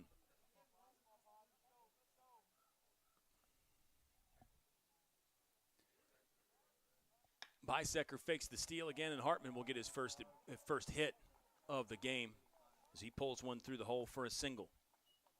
2 on, 1 gone for Colin Reed. Number 35. Another opportunity here for Bridgewater. We'll see if it's another time where Zach Potts pitches better with runners on base, better from the stretch. He seems to. Colin Reed entering the game at .375. He's got 12 hits on the season. Only started 9 games, so he has not been in the lineup every day for Bridgewater. Runners at first and second with 1 gone. Potts misses away with that one. Bisecker, speedy at second base. And Brandon Hartman's not slow at first base either. So 2 good runners on for Bridgewater. Wind seems to be lessening a bit here as we get midway through game 1 of 2 today. There's the off-speed pitch from Pond that just disappeared from from Potts. Zach Potts, the starter for Lynchburg, 3-0 entering the season. We may see Brandon Pond at some point, but it's Zach Potts on the mound right now for the Hornets. Garcia with some watch on Bisecker at second. There's strike 2. 1-2 the count now with 1 gone. You can see number 7, Brandon Garcia, the freshman for Lynchburg, keeping a close eye on Jarrett Bisecker. Almost gets set up behind him, which is a good way to hold a speedster on at second. There's a strikeout. Potts got him with another off-speed pitch. Just falls right out of the bottom of the zone there. Strikeout number 2 of the inning. And now there's 2 gone for Hunter Clever. 0 for 2, did reach because of an error earlier in the game. Strikeout number 3 of the game for Potts, but it's 2 in this inning. Single up the middle. Plate to plate, maybe. Atkins comes on, throws. It'll get cut by Jorman. Runner held at third. So shutout still intact for Zach Potts. But even more danger here. 3 singles in the inning for Bridgewater. And the catcher, Jonathan Sexton, is up with a chance to drive in 1 or more and perhaps get Bridgewater on the board. Right now, it's the 5-0 Lynchburg shutout. We do have 2 outs. Jonathan Sexton has driven in 11 this season. Second on the team in RBI behind Brandon Hartman. Potts trying to get nasty there. They'll ask the first baseman his opinion on whether Sexton went around or not, and he says that it is ball 1. 1-0 the count with 2 down. Outs anywhere for the Lynchburg infield, which has been good today and really good all season long. Potts will get a swing and miss there. on Jonathan Sexton. Brandon Hartman has 18 runners driven in on the season. Sexton is second on the team with 11. Bridgewater's been scoring some runs this year. Just been giving up too many runs as they come into the game at 4-9. There's a pitch for a strike, 1-2. And let's see what Zach Potts can do to try to preserve the shutout. It's actually 6 hits total for Bridgewater. Away target again. Potts gets it there. This ball will get in the air and take Neves back on the run. It'll land and bounce onto the fence.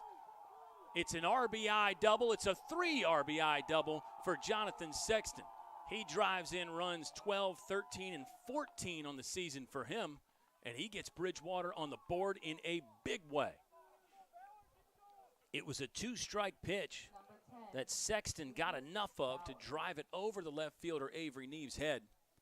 5-3 the score now. Lynchburg leads, but the shutout is gone for Zach Potts.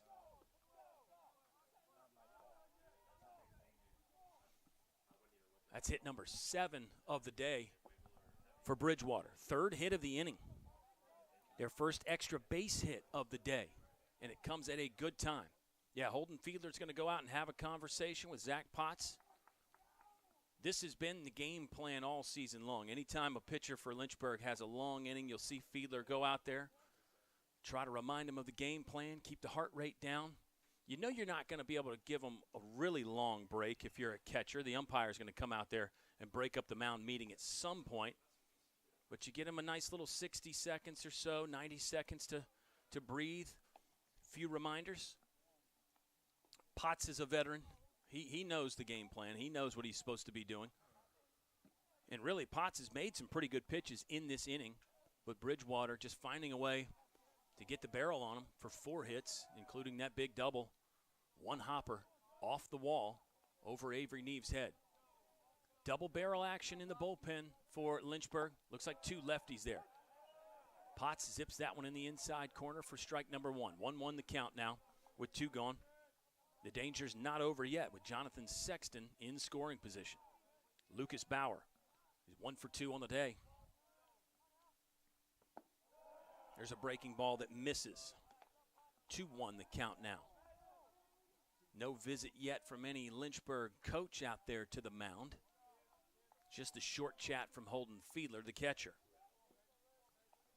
2 away here in the top of the 6th. Potts, a little extra gas behind that one, and it's fouled away. 2-2. Jonathan Sexton, a 3 RBI double. Standing at second base right now. 1 of 4 hits for the inning for Bridgewater.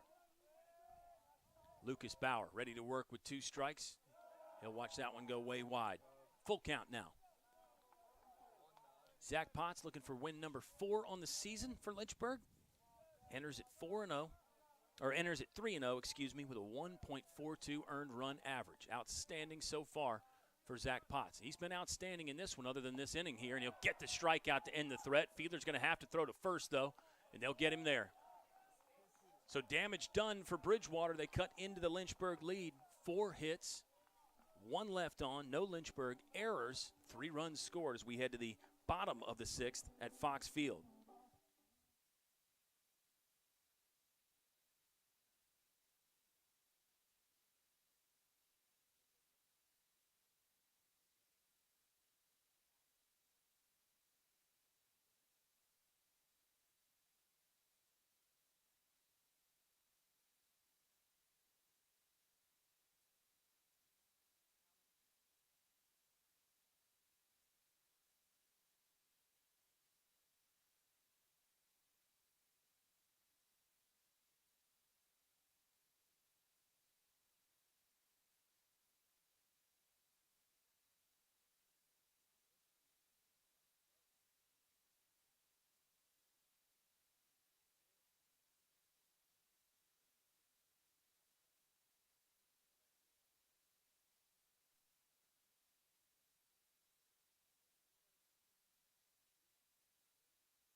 Lynchburg began that 6th inning with a 5-0 lead, but Bridgewater strikes for 3 in the top of the 6th.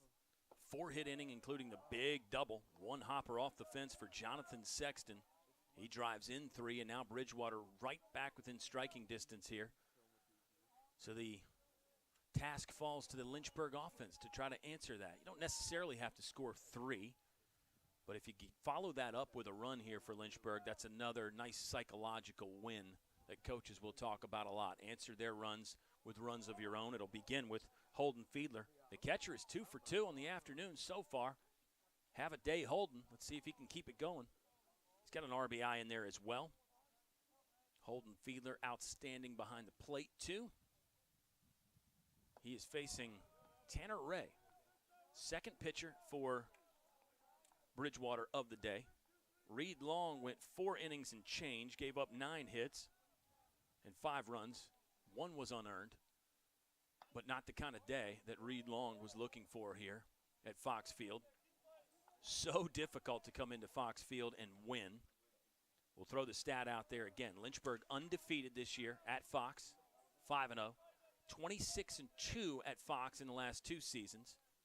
If you go back the last 4 years, it's 55-6 for Lynchburg at Fox Field. Might as well call it the fortress at Fox because it has been really tough for visiting teams to come down that hill and get a victory. And Bridgewater finding it tough this afternoon, but it's not over just yet. As Fiedler looks like he's going to dump that one in the left field. Yeah, 3rd hit of the day for Holden Fiedler. He'll take the turn. Might have a play at second. Nope, Fiedler will slide in feet first. And that double, 3 for 3 for Holden Fiedler. So, yes, the day continues. Great stuff there for the catcher from Lynchburg. Number 12. And now Carson Atkins can show off his entire skill set. The bunt is obviously in play for Carson Atkins. We've seen how he can place that bunt down either line. He's a fine hitter in his own right, though, when he's swinging the bat. Just 241 on the season so far. He hit 247 in 48 games last year. Did draw 31 walks. That was 3rd on the team last season for Carson Atkins. So a good eye there. It's like having another leadoff man down there at the bottom of the order. You can see him let that close one go by for ball 1. Carson Atkins, another grad student, Charlottesville native. He's got 7 walks this season. 111 hits in his career, 111.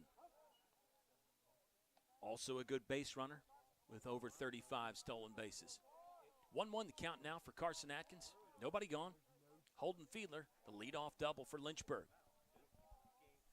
Tanner Ray still on the mound for Bridgewater. This is his 2nd inning of work. He came in the bottom of the 5th. Runner had already gotten on base, but he got all 3 outs. So into his 2nd inning of work here, 2-1 the count on Atkins. Atkins will stare at strike 2, 2-2 the count. You see the patience from Atkins. He's not going to offer anything borderline until he gets to 2 strikes anyway. See if the approach changes here. Fiedler bounces off. Second baseman keeping tabs on him. Ooh, Atkins will watch a breaking ball come in for strike 3.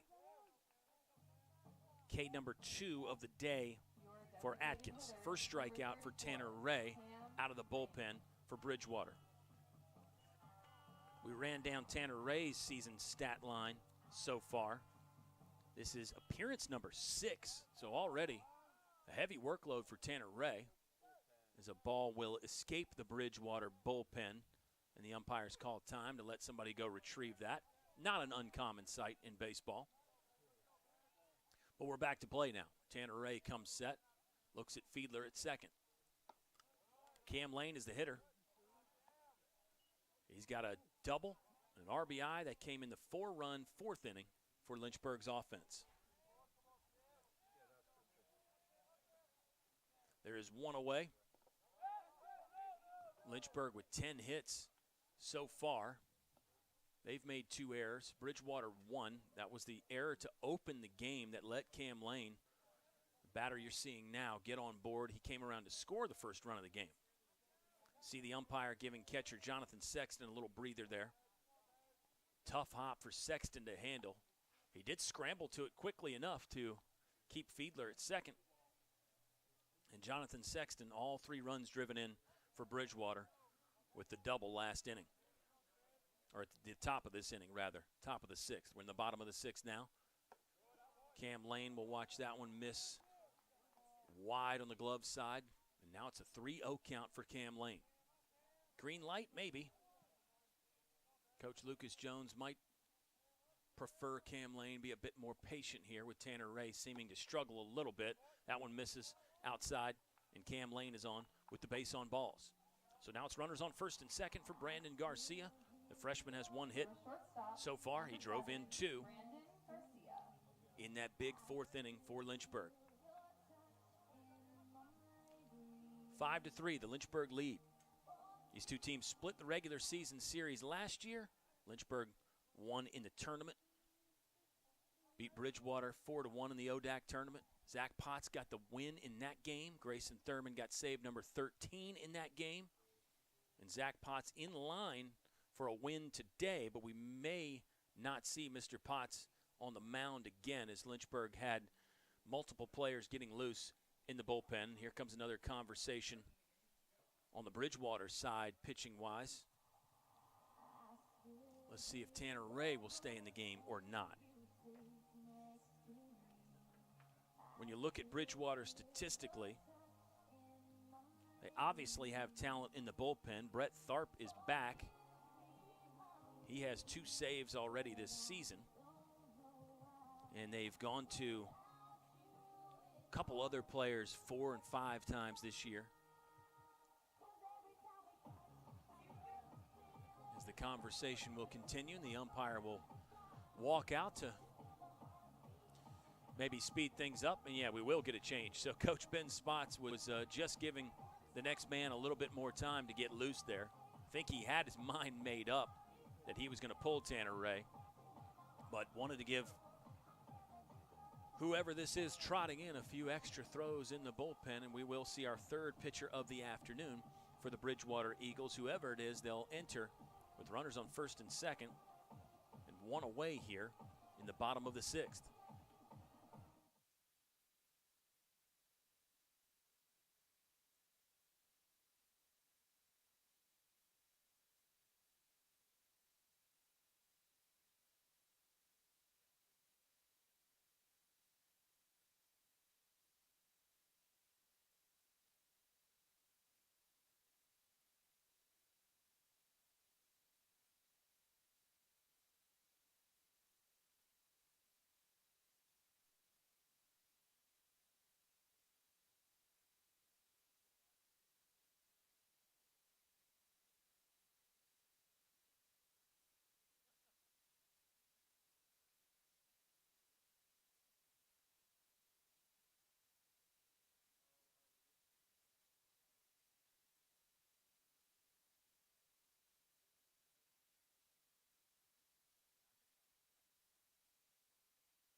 Nick Griffin is the new pitcher for Bridgewater. Number 16, a junior right-hander from Bridgewater, Virginia, went to Turner Ashby High School. Nick Griffin enters the game. He's got 6 appearances, 1-1 on the year. The ERA is a bit inflated at 11. Struck out 7 and walked 6. Nick Griffin on in a tight spot, facing a good part of the Lynchburg order. It'll be ball 1 to Brandon Garcia, the number 2 hitter for Lynchburg. Garcia, the freshman shortstop, already with a hit and 2 runs driven in this game today. Lynchburg leads 5-3. Garcia will look at strike 1 there. 1-1 the count, 1 gone. 2 runners on. Double from Holden Fiedler to start the inning. Fiedler's 3 for 3 on the day. Cam Lane walked. That ended Tanner Ray's afternoon a little bit early. There's a bouncer through the hole from Brandon Garcia. Looks like the stop sign is up for Holden Fiedler at third, and now the bases are loaded for Avery Neves. Second hit of the day for Brandon Garcia. Neves has 2 hits, 2 for 3 with a strikeout. Your left fielder. He's already driven in 1. Avery Neves came into the game hitting .379. He's driven in 11 this year. And looking for even more here with the bases loaded. That was hit number 11 for Lynchburg this afternoon. Neves will watch that one bounce in. Good block from Jonathan Sexton. Like what these catchers have done today, both of them. Don't quote me, fans, but I don't think we've seen anything off the backstop for both of these two outstanding catchers. Jonathan Sexton for Bridgewater, Holden Fiedler for Lynchburg. Neves hacking 1-0, swung through it. Nick Griffin is the right-hander on the bump right now for Bridgewater. Third pitcher of the day. Reed Long went 4 and change. 1 1/3 for Tanner Ray, as that one, don't know how it didn't hit the backstop. Goalie-style save there, diving save from Jonathan Sexton. 2-1 now for Avery Neves. All-time Lynchburg home run leader with 28 total. He'll swing through another one there. Good zip on the fastball from Nick Griffin. 2-2 the count for number 30, Avery Neves. 145 career runs batted in. Griffin fires. Neves will just get a piece of it and foul it off. 145 RBI for Avery Neves. Career leader at Lynchburg is Steven Scott. He's got 188. So won't say it's out of reach for Avery Neves to get that career mark, but it'll take a good season. That one not close for Nick Griffin, and now the count is full. You have 188 for Steven Scott, 03 to 06. He was on those Lynchburg teams that were just otherworldly offensively. They led the country in average one year. They'll get Neves swinging. It's an off-speed pitch that I think missed the target, but didn't matter. Neves couldn't connect, and now there's 2 gone. Both strikeout victims here in the bottom of the 6th. Logan Webster is up. He's 1 for 3 on the day. He has also struck out once. So a big out there from Nick Griffin. If he can get out of this, as Sexton has to dive after another one. Griffin's either close, he's throwing competitive pitches, or Sexton is having to chase after it here.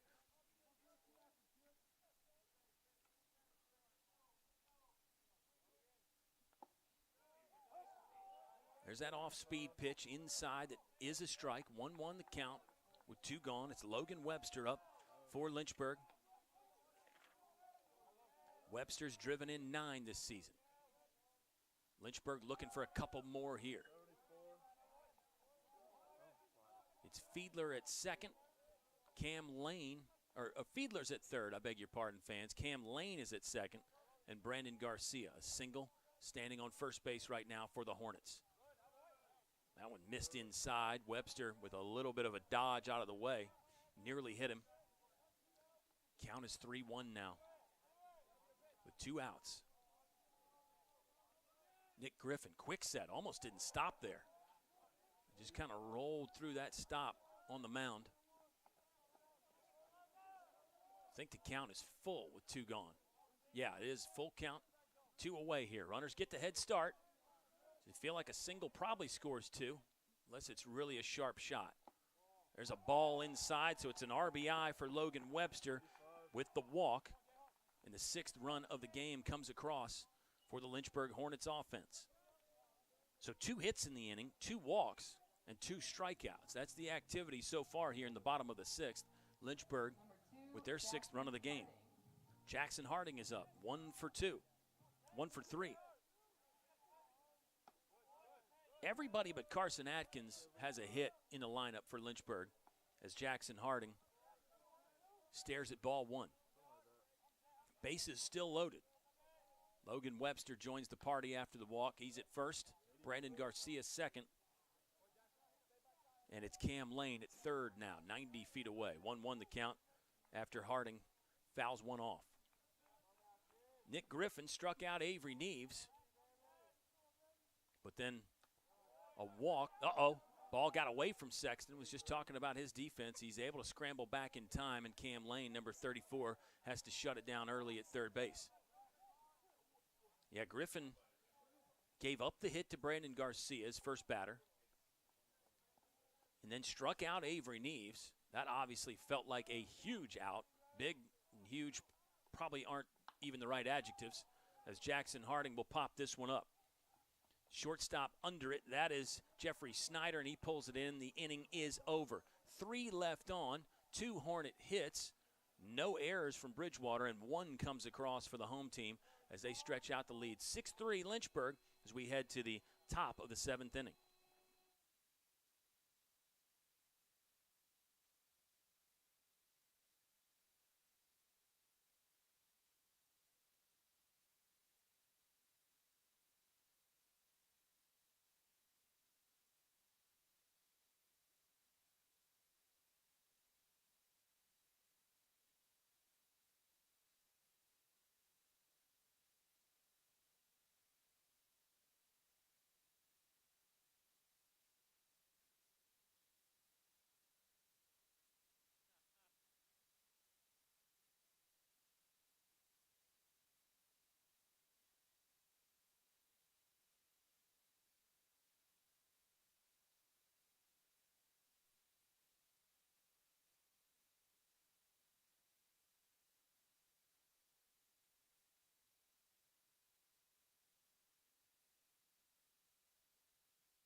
A pitching change for Lynchburg in the top of the 7th. Jack Batchmore on, maybe to try to close it down. Hornets could be looking for Batch to go 7, 8, and 9. The left-hander has been outstanding this season for Lynchburg. 13 innings pitched. He's only given up 9 hits, just 1 earned run. He struck out 15 and walked 5. Batters hitting .205 against the lefty, Jack Batchmore. He deals to Kyle Carlson, who did come into the game as a sub for Bridgewater. Starting shortstop Timothy Hobson injured earlier in the game. So Carlson came in to play third. They swung Jeffrey Snyder to shortstop. And that's how we got where we are. Ryan Long is in defensively for Lynchburg. Here's a ground ball to third. How about Gavin Collins? Glove side, another scoop from Josh Jorman, and Jorman makes that look really easy over there. 5-3 in the books, but so much more than that. Great job moving glove side by Gavin Collins to cut that ball off. It's going to be a really tough play in the hole for the shortstop. Collins gets to it, throws on the move, and Josh Jorman is just a vacuum over there at first. Excellent play for out number 1. Jorman does such a good job reading those throws. Bends at the knees, bends at the waist, gets the eyes a little bit lower, and it becomes easy to read that hop. There's a hit down the left field line. This may be extra bases, but Neves got to it. Throws into second. Actually, Neves, that ball kind of airmailed the second baseman in between, and now all of a sudden, 1 aboard. Camden Herron seemingly upset about something at first. Maybe an injury for Herron. Yeah, he's going to have the trainer come out and check on him. That's what he's upset about. It was Timothy Hobson, the shortstop and 8-hole man for Bridgewater, that did something to a leg running down first base. And now for Camden Herron, it's kind of similar situation. Saw him kind of pawing at the left hamstring, the back of the leg there. He's going to stay in, though. You can still see him sort of rubbing it a little bit. 1 on for Bridgewater. Jack Batchmore, who went 2 innings against CNU on Tuesday, gave up 1 hit, no earned runs, struck out 2 against Christopher Newport. But Lynchburg was down in that one. They ended up losing the game 6-4. And really that note that we came on talking about, the fact that both these two teams' last game was against Christopher Newport. Lynchburg lost 6-4. Avery Neves hit a 3-run home run. Riley O'Donovan had an RBI double in the first inning there. So big first inning for Lynchburg. They scored all 4 but didn't score again on the road against the Captains. And Bridgewater beat CNU 5-4 on Wednesday. 3 solo home runs in that game for Bridgewater. Just 1 extra base hit for the Eagles today. That was the big 3 RBI double from Jonathan Sexton. So 1 aboard, 1 out in the top of the 7th. There's the swing on the run for Jarrett Bisecker. We saw him get a base hit that way in his last at bat. He is 1 for 3 in the game. Jarrett Bisecker was second on the team in hits last year, 4th in average, 20 multi-hit games. He had 4 3-hit games.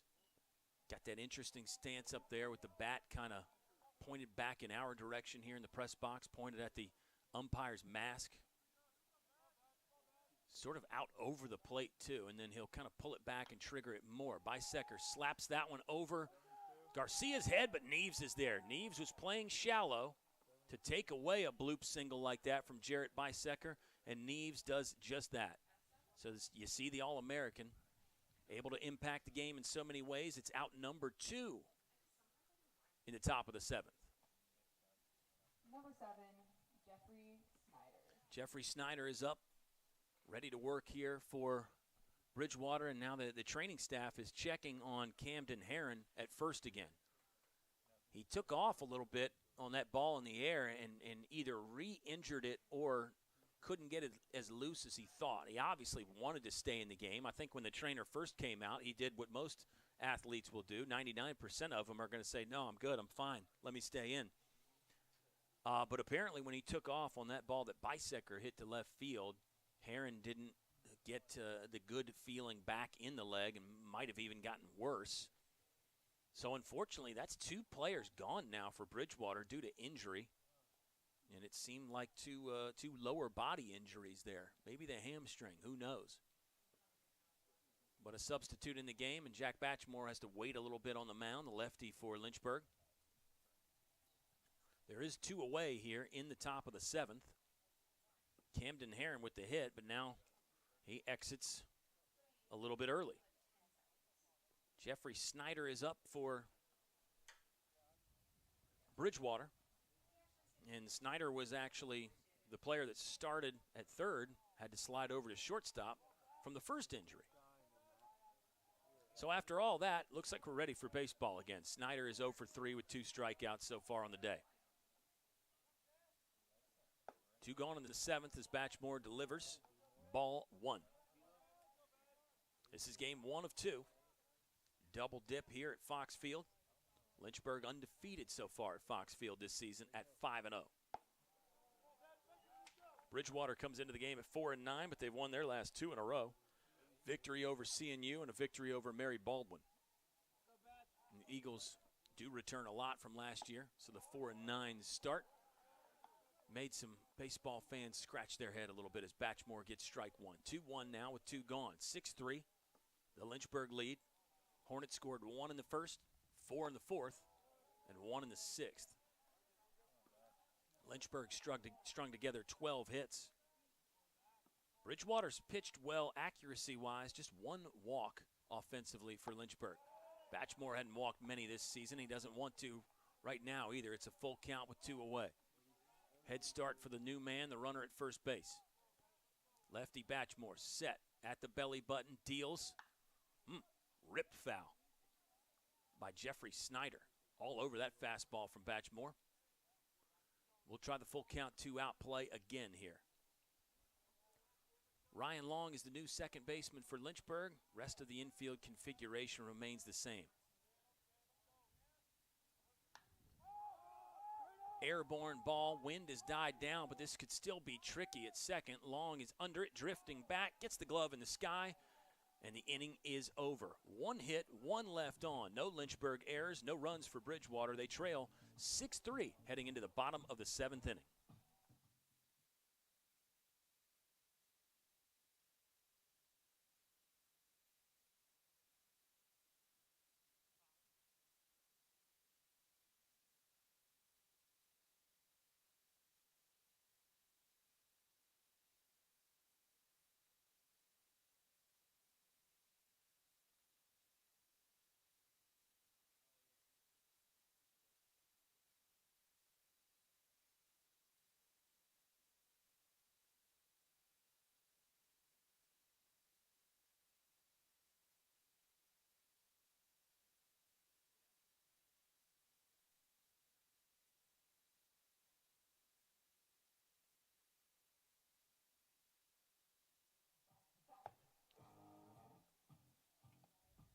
Bridgewater gets one on but can't score in the top of the 7th. Lynchburg leading 6-3 here at Fox Field. Kyle Haney hanging out with you.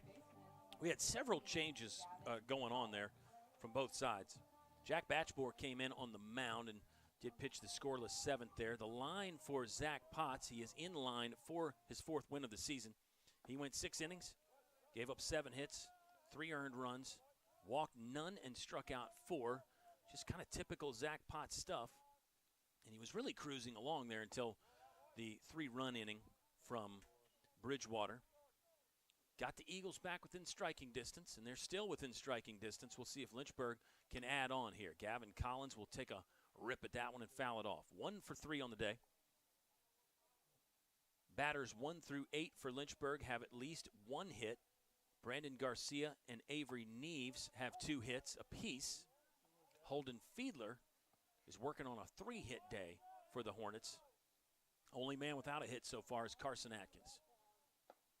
Umpire and the batter take time there. The pitch does not count as Griffin fires that one in. The substitute that came in to run after the injury to Camden Heron for Bridgewater was Isaiah Blanks. Local guy, went to Rustburg High School. And Bridgewater changing up their defensive configuration slightly. We'll get to that as Gavin Collins swings and misses. He's down on strikes for out number 1 in the bottom of the 7th. Josh Jorman stepping to the plate, 1 for 3. And again, at first base, you can't say enough about Jorman's work with the mid over there.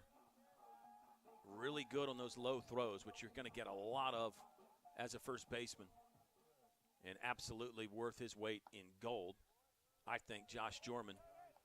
And really brings a lot with the bat as well. Josh Jorman hitting .308 on the season. He's driven in 11. He's going to get another base hit here. That's his 2nd of the day. Josh Jorman will round first with 1 gone in the bottom of the 7th to bring up the man that has been on fire this game, catcher Holden Fiedler. 3 for 3 with a double in there as well. Your catcher, number 23, Holden. And as usual, Fiedler, good defensively too. Those 2 guys there, the 2 guys that get to use the mitts, the first baseman's mitt and the catcher's mitt, Jorman and Fiedler, big part of Lynchburg's success this season and in this game. Jorman will swing and miss at that. 0-1 the count now. It's Nick Griffin on still for Bridgewater. He is a junior right-hander from Turner Ashby High School. Comes set quick. He does not go with the long holds like some of these other Bridgewater pitchers have. 0-2 the count now as Griffin nibbles the knee there. Jorman behind in the count. Or excuse me, Fiedler behind in the count. Jorman is already on first with the base hit, his 2nd of the day.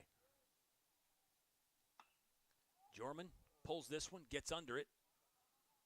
Left field, center field, and shortstop converge, and the left fielder comes on to make the grab. Jarrett Bisecker with the out there, and Holden Fiedler, has been retired for the first time today.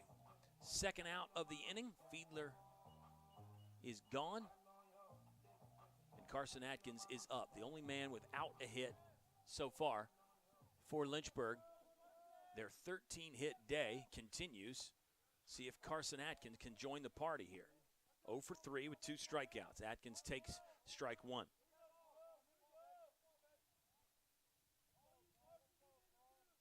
Jorman in the crouch over there with a regular lead at first. Atkins will line drive one, but it's right at the second baseman. And the inning is over. So it's 1 hit, 1 left on, no Bridgewater errors, no runs come across for Lynchburg. They hold on to the 6-3 lead as we head to the top of the 8th inning at Fox Field on the campus of the University of Lynchburg.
It's getting late here at Fox Field in game one anyway, game 1 of 2. It's the top of the 8th inning between Bridgewater and Lynchburg. Eagles trail 6-3. Jack Batchmore still on the mound for the Hornets. He came in to pitch the 7th, did surrender the 1 hit. But Batchmore has been outstanding all season. He'll give up another hit right here. Soft line drive into center field for Brandon Hartman. And Hartman is on with his second hit of the day. 2 for 4. He came into the game hitting .500, so that's easy to figure out. He'll stay right there. And now you're going to get a substitute off the bench and into the lineup for Bridgewater. It's number 31, Tristan Gordon. Tristan Gordon steps up with a runner on and nobody out. He comes in place of Colin Reed, excuse me. This is number 31, Tristan Gordon. 6'2", junior right-handed swinger from Shenandoah, Virginia. Another place close to Bridgewater, Page County High School. So Batchmore, the lefty, getting tested for Lynchburg. Ball 1. With nobody gone here in the 8th inning. 9th hit of the ball game for Bridgewater. They trail 6-3. They scored all 3 of those runs in the top of the 6th.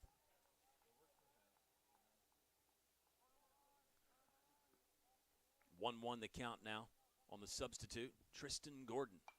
He'll swing at that one and foul it off Wakefield House behind us and to our right. And now it's a 2-strike count. Batchmore has struck out 15 batters this season. 15 Ks for Batchmore, looking for 16 right here. Won't get it on the foul ball. That's 15 in 13 innings for Jack Batchmore. This is appearance number 6. His ERA is under 1, 0.69. He has surrendered 1 earned run this season. Jack Batchmore has been absolutely fantastic for Lynchburg. Another foul ball. Tristan Gordon is keeping himself alive here with a 1-2 count, nobody away. The runner is Brandon Hartman at first. Good speed.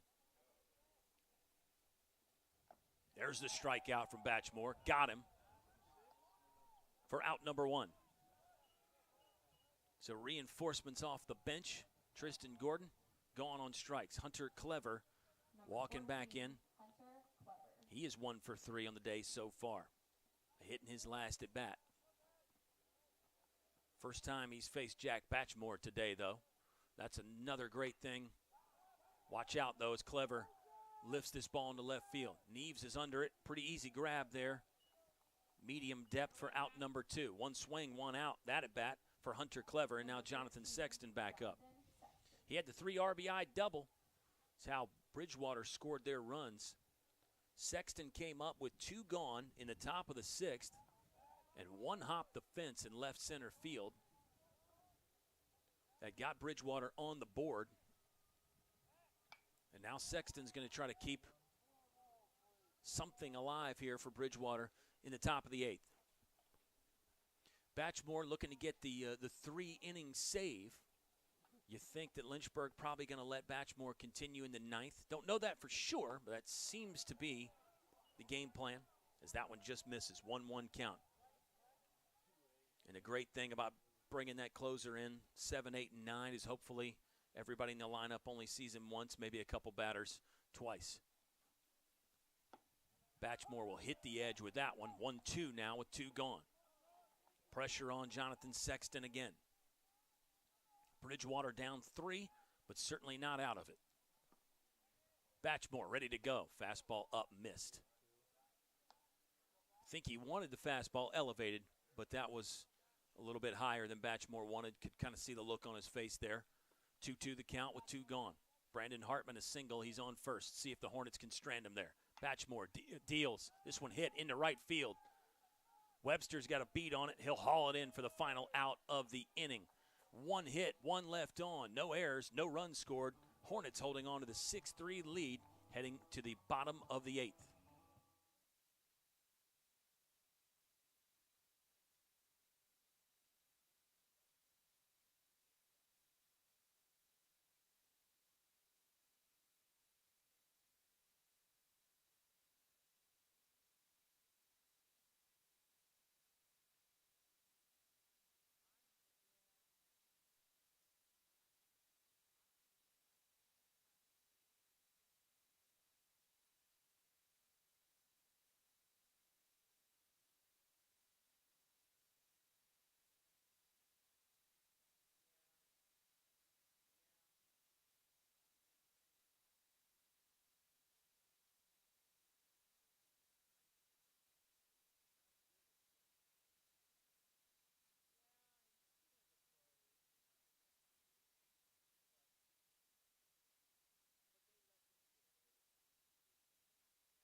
We get set to begin the bottom of the 8th inning, and a slight delay as the umpire didn't like the sound of one of the Bridgewater bats. I think it was that ball that came off the bat to end the inning from Hunter Clever. Umpire picked it up, and he was shaking it around, listening to it, maybe cracked, damaged in some way.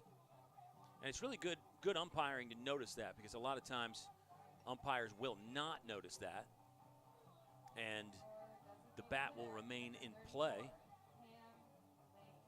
Cam Lane is up for Lynchburg. 5th plate appearance of the game so far. He's got a double, a walk, scored on that error in the first inning.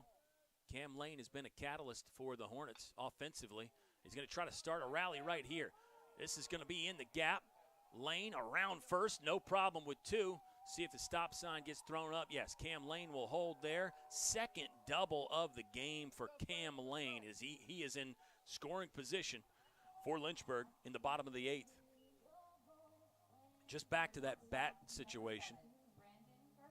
We were talking about misuse of gloves last weekend, and I believe there would be a penalty for using an illegal bat. Not that the bat was illegal, but if the bat becomes cracked or damaged, the umpire can then deem it illegal and throw it out of play. Not exactly sure if that was the case, or the umpire just wanted to take a long look and listen. He was banging it on the ground there, talking to Coach Spots for Bridgewater, and then finally handed it back to him. Not sure what the verdict was, and I don't know if that's one where the press box would get a signal. He'd wave up here and hold the bat up and say this is out. Who knows?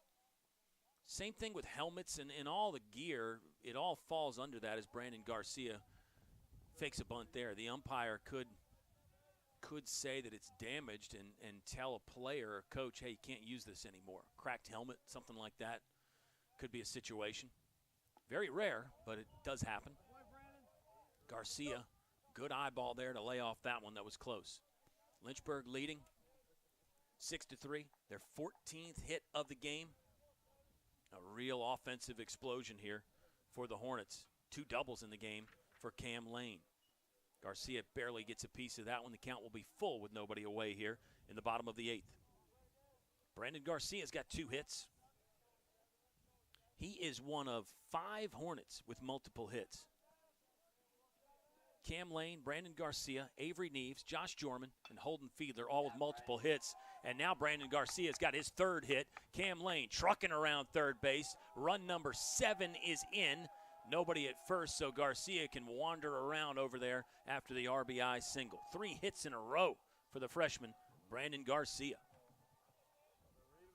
Another run on the board for Lynchburg. And they bring up Avery Neves.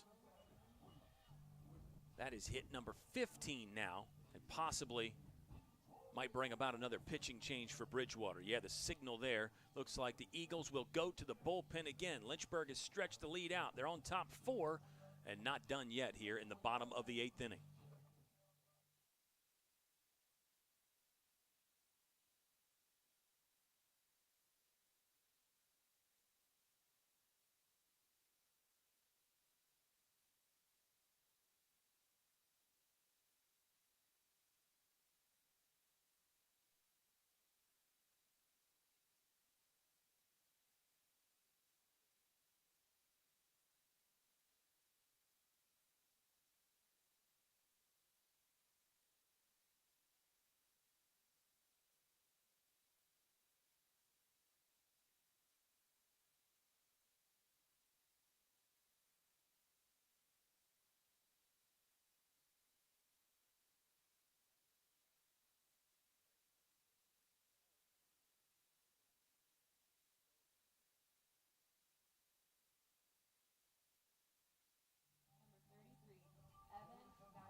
Fourth pitcher of the game for Bridgewater will be Evan Gagne, in out of the bullpen, senior right-hander from Chapel Hill, North Carolina. And Gagne's got that long arm action with some velocity. He'll try to keep the game within reach for Bridgewater. Eagles down 4, but certainly not out. We gave you the stat a couple times, fans. The last 8 games played by these 2 ball clubs, or in the last 5 years, there's been 8 games decided by 4 runs or less. So it's usually a close game when these two teams meet. Some blowouts in there, but more often than not, it's close between Lynchburg and Bridgewater. Had 2 close games last year. Game 1 of the regular season series, Bridgewater won 6-2. And Lynchburg beat Bridgewater in the ODAC tournament 4-1. There was a blowout in there. Lynchburg, a 6-run victory in Game 2 of the regular season between the Eagles and the Hornets. So Gagne will try to keep it at a 4-run deficit. He'll have to face some heavy hitters in this Lynchburg lineup, including Avery Neves. 2 for 4, 2 singles and 2 strikeouts for Neves. He's got an RBI and a stolen base in there as well. Neves, Webster, and Ryan Long substituted into that 5-hole spot.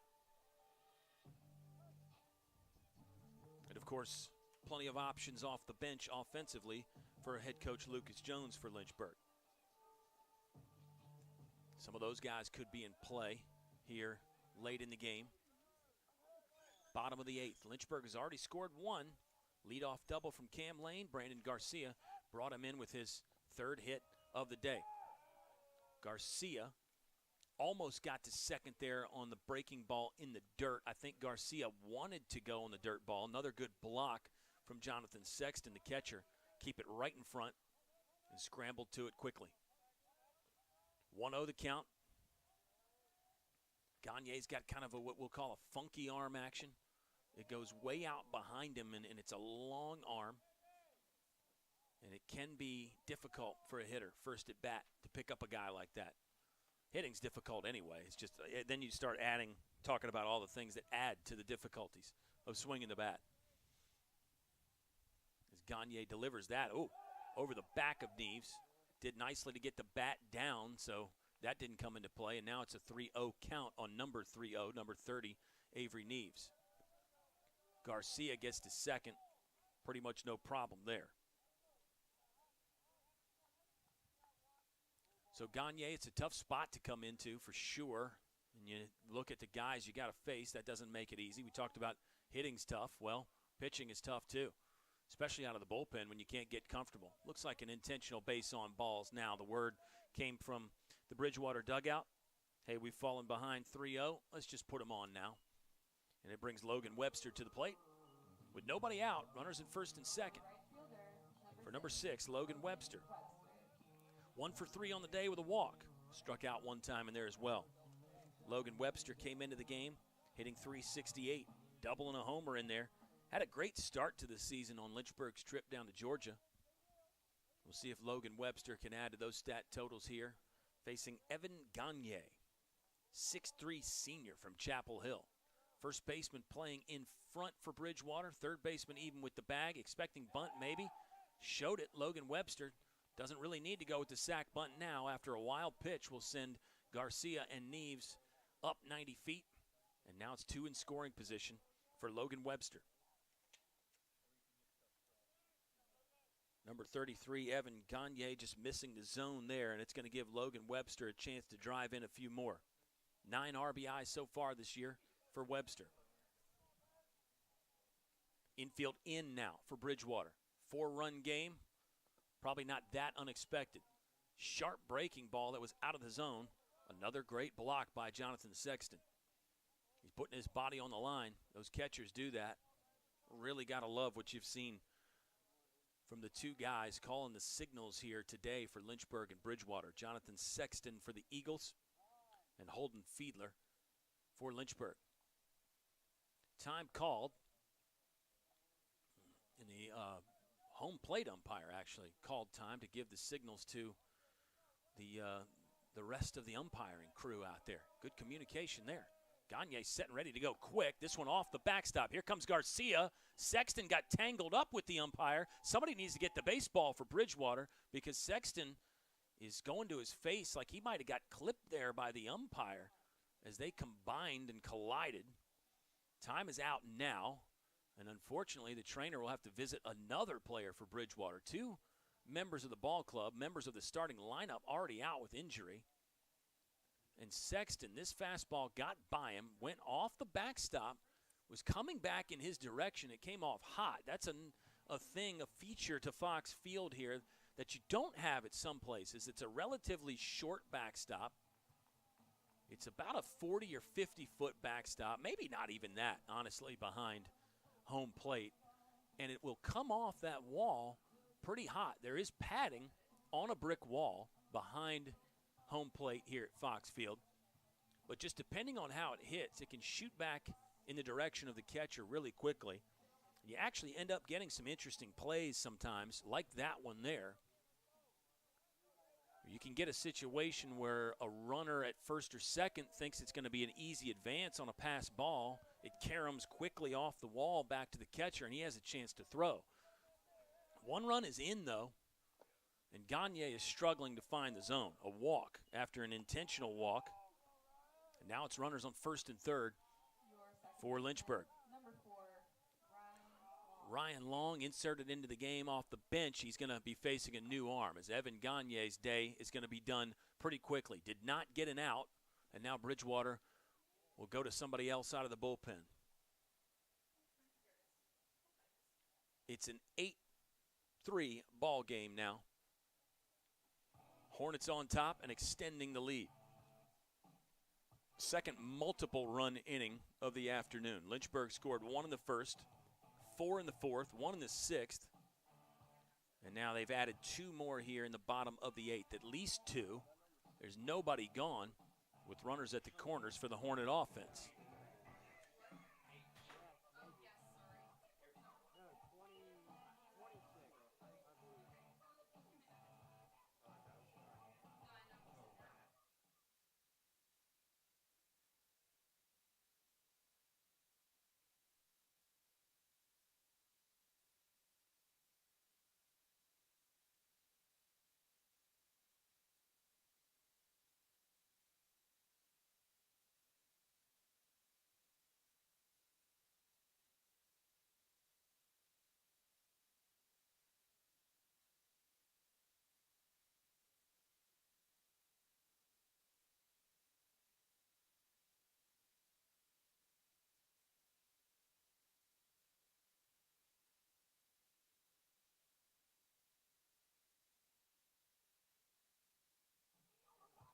Fifth pitcher of the game for Bridgewater will be Joe Christopher. Number 26 is a sophomore right-hander from Haymarket, Virginia, Battlefield High School. And Joe Christopher in a tough situation here. Runners on the corners with nobody out in the bottom of the 8th. Lynchburg looking to pad the lead a little bit. Hornets came into the inning up 3. And now that is ballooned to a 5-run advantage. Jack Batchmore on the mound for Lynchburg. He's worked the 7th and the 8th. 2 scoreless there for Batchmore, who is 2-0 with a save already this season. And for Lynchburg, Batchmore came in relief of Zach Potts, who is in line to get win number 4 this year. Zach Potts for the Hornets went 6 strong, surrendered 7 hits, 3 earned runs, did not walk anybody, and struck out 4. And that's Potts' game. Pitches to contact, great control.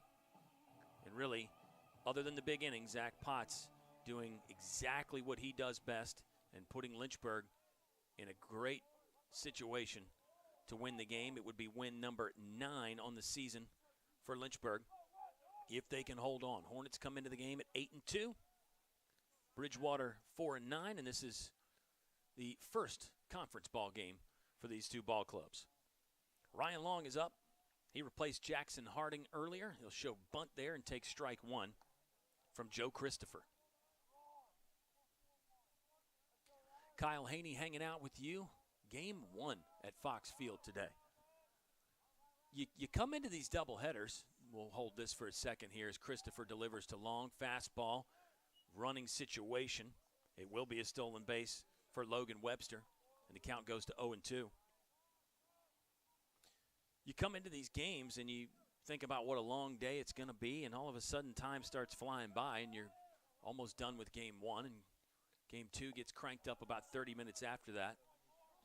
We did get first pitch right around 11, and it's 1:33 right now, so 2.5 hours worth of baseball at the moment as Ryan Long watches ball number 1. 1-2 count with nobody away here for Lynchburg in the bottom of the 8th. Infield drawn in again for Bridgewater. Fastball misses outside for Joe Christopher. 5th pitcher of the day for Bridgewater. Joe Christopher comes in, 4 appearances, just over 4 innings of work for the Eagles. Tried to get Long to chase the breaking ball in the dirt. Long didn't sniff it. Bat never really got off his shoulder, and the count is full. 3-2 for Ryan Long. He can really break this thing open. The base hit here. Christopher deals. Long swings through it. Strikeout. Out number 1 of the inning. Gavin Collins walks into the batter's box now for Lynchburg. He's a guy with 1 hit today. Struck out once. Popped out to the first baseman in foul territory. First baseman made a good play on Gavin Collins back in the 2nd inning. That seems like a while ago. That was Colin Reed that made that nice grab for Bridgewater. And Gavin Collins also hit one on the nose that the center fielder ran down. So just a 1-for-4 day for Gavin Collins, but it really doesn't give you the full picture there as far as how good Collins is swinging the bat. Another good day defensively for Gavin Collins. 1-1 the count now. Neves at 3rd, Webster at 2nd for Lynchburg. Collins will swing at that one. Swinging bunt, dribbled to 3rd. Neves will come in to score. Doesn't matter the result at first. The run is in. Collins is out. Good play on the move, but Lynchburg adds run number 9 on the game, and the lead is up to 6 now. Josh Jorman, 2-for-4 on the day so far. With a chance to add on here. Logan Webster moves up to 3rd. Avery Neves came around to score run number 9 of the afternoon for Lynchburg. Christopher deals up and away, ball 1. Busy week for both ball clubs. Bridgewater goes to Mary Washington on Tuesday, home against Mary Baldwin on Wednesday, and then a doubleheader next Saturday against Avert. That will be conference action. The Avert Cougars in the Old Dominion Athletic Conference now, so that'll be an exciting matchup for Lynchburg. It's a busy week for them as well. It'll be Jorman went after that fastball inside and fouled it away. For Lynchburg, they'll travel to Pfeiffer on Tuesday, at Greensboro Wednesday, and then they go to Roanoke on Saturday, March the 18th, for an ODAC doubleheader of their own. Jorman will pop this one up. Might be a play here. Wind has died down at Fox Field. Hasn't really been a factor much in the last hour, and that ball will get caught by the 3rd baseman, pulled in there to end the inning, but Lynchburg tacks on a few more. A 3-run bottom of the 8th has got Jack Batchmore, plenty of breathing room. Let's see if the lefty from Lynchburg can close it down here in the 9th inning at Fox Field.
Number 10, Lucas Bauer will lead off for Bridgewater in the top of the 9th. Last chance to dance for the Eagles here. They're down 6, 9-3 the lead for Lynchburg.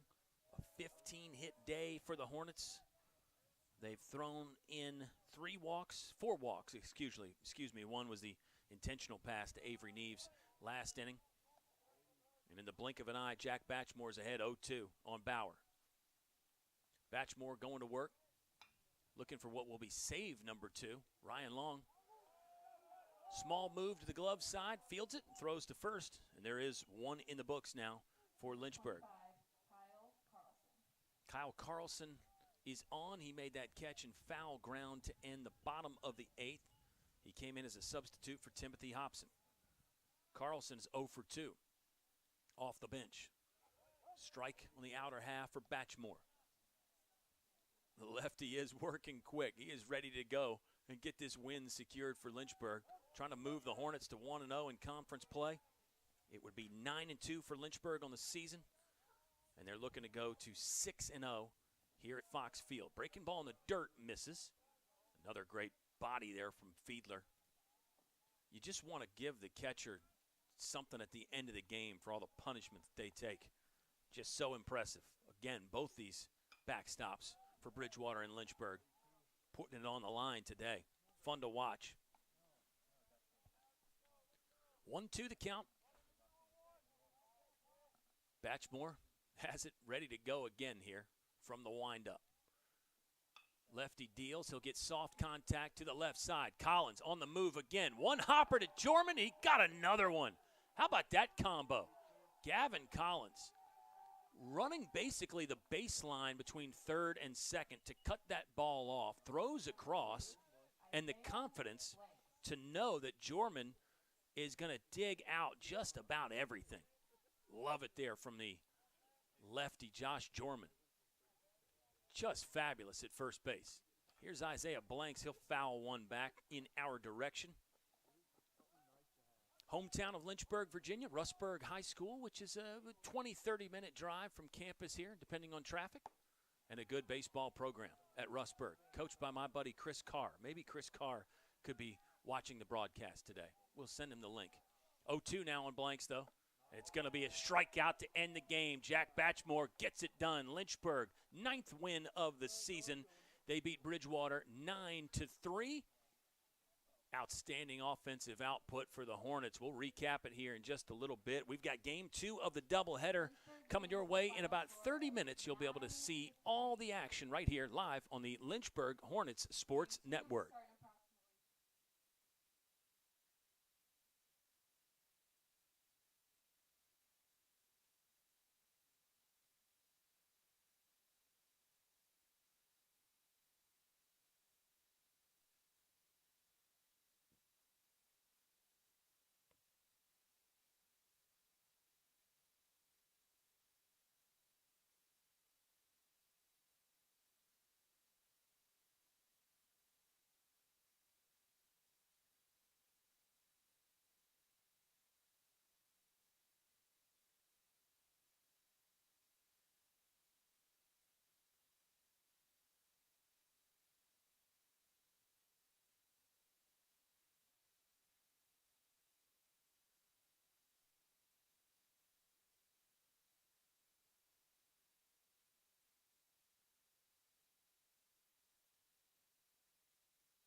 Game 2 is about to get underway here from Fox Field between Lynchburg and Bridgewater. Lynchburg wins Game 1 9-3. Hornets bang out 15 hits in the game, and it was really a good performance all the way around for Lynchburg. Zach Potts on the mound gets win number 4 on the season. Jack Batchmore, his second save of the campaign.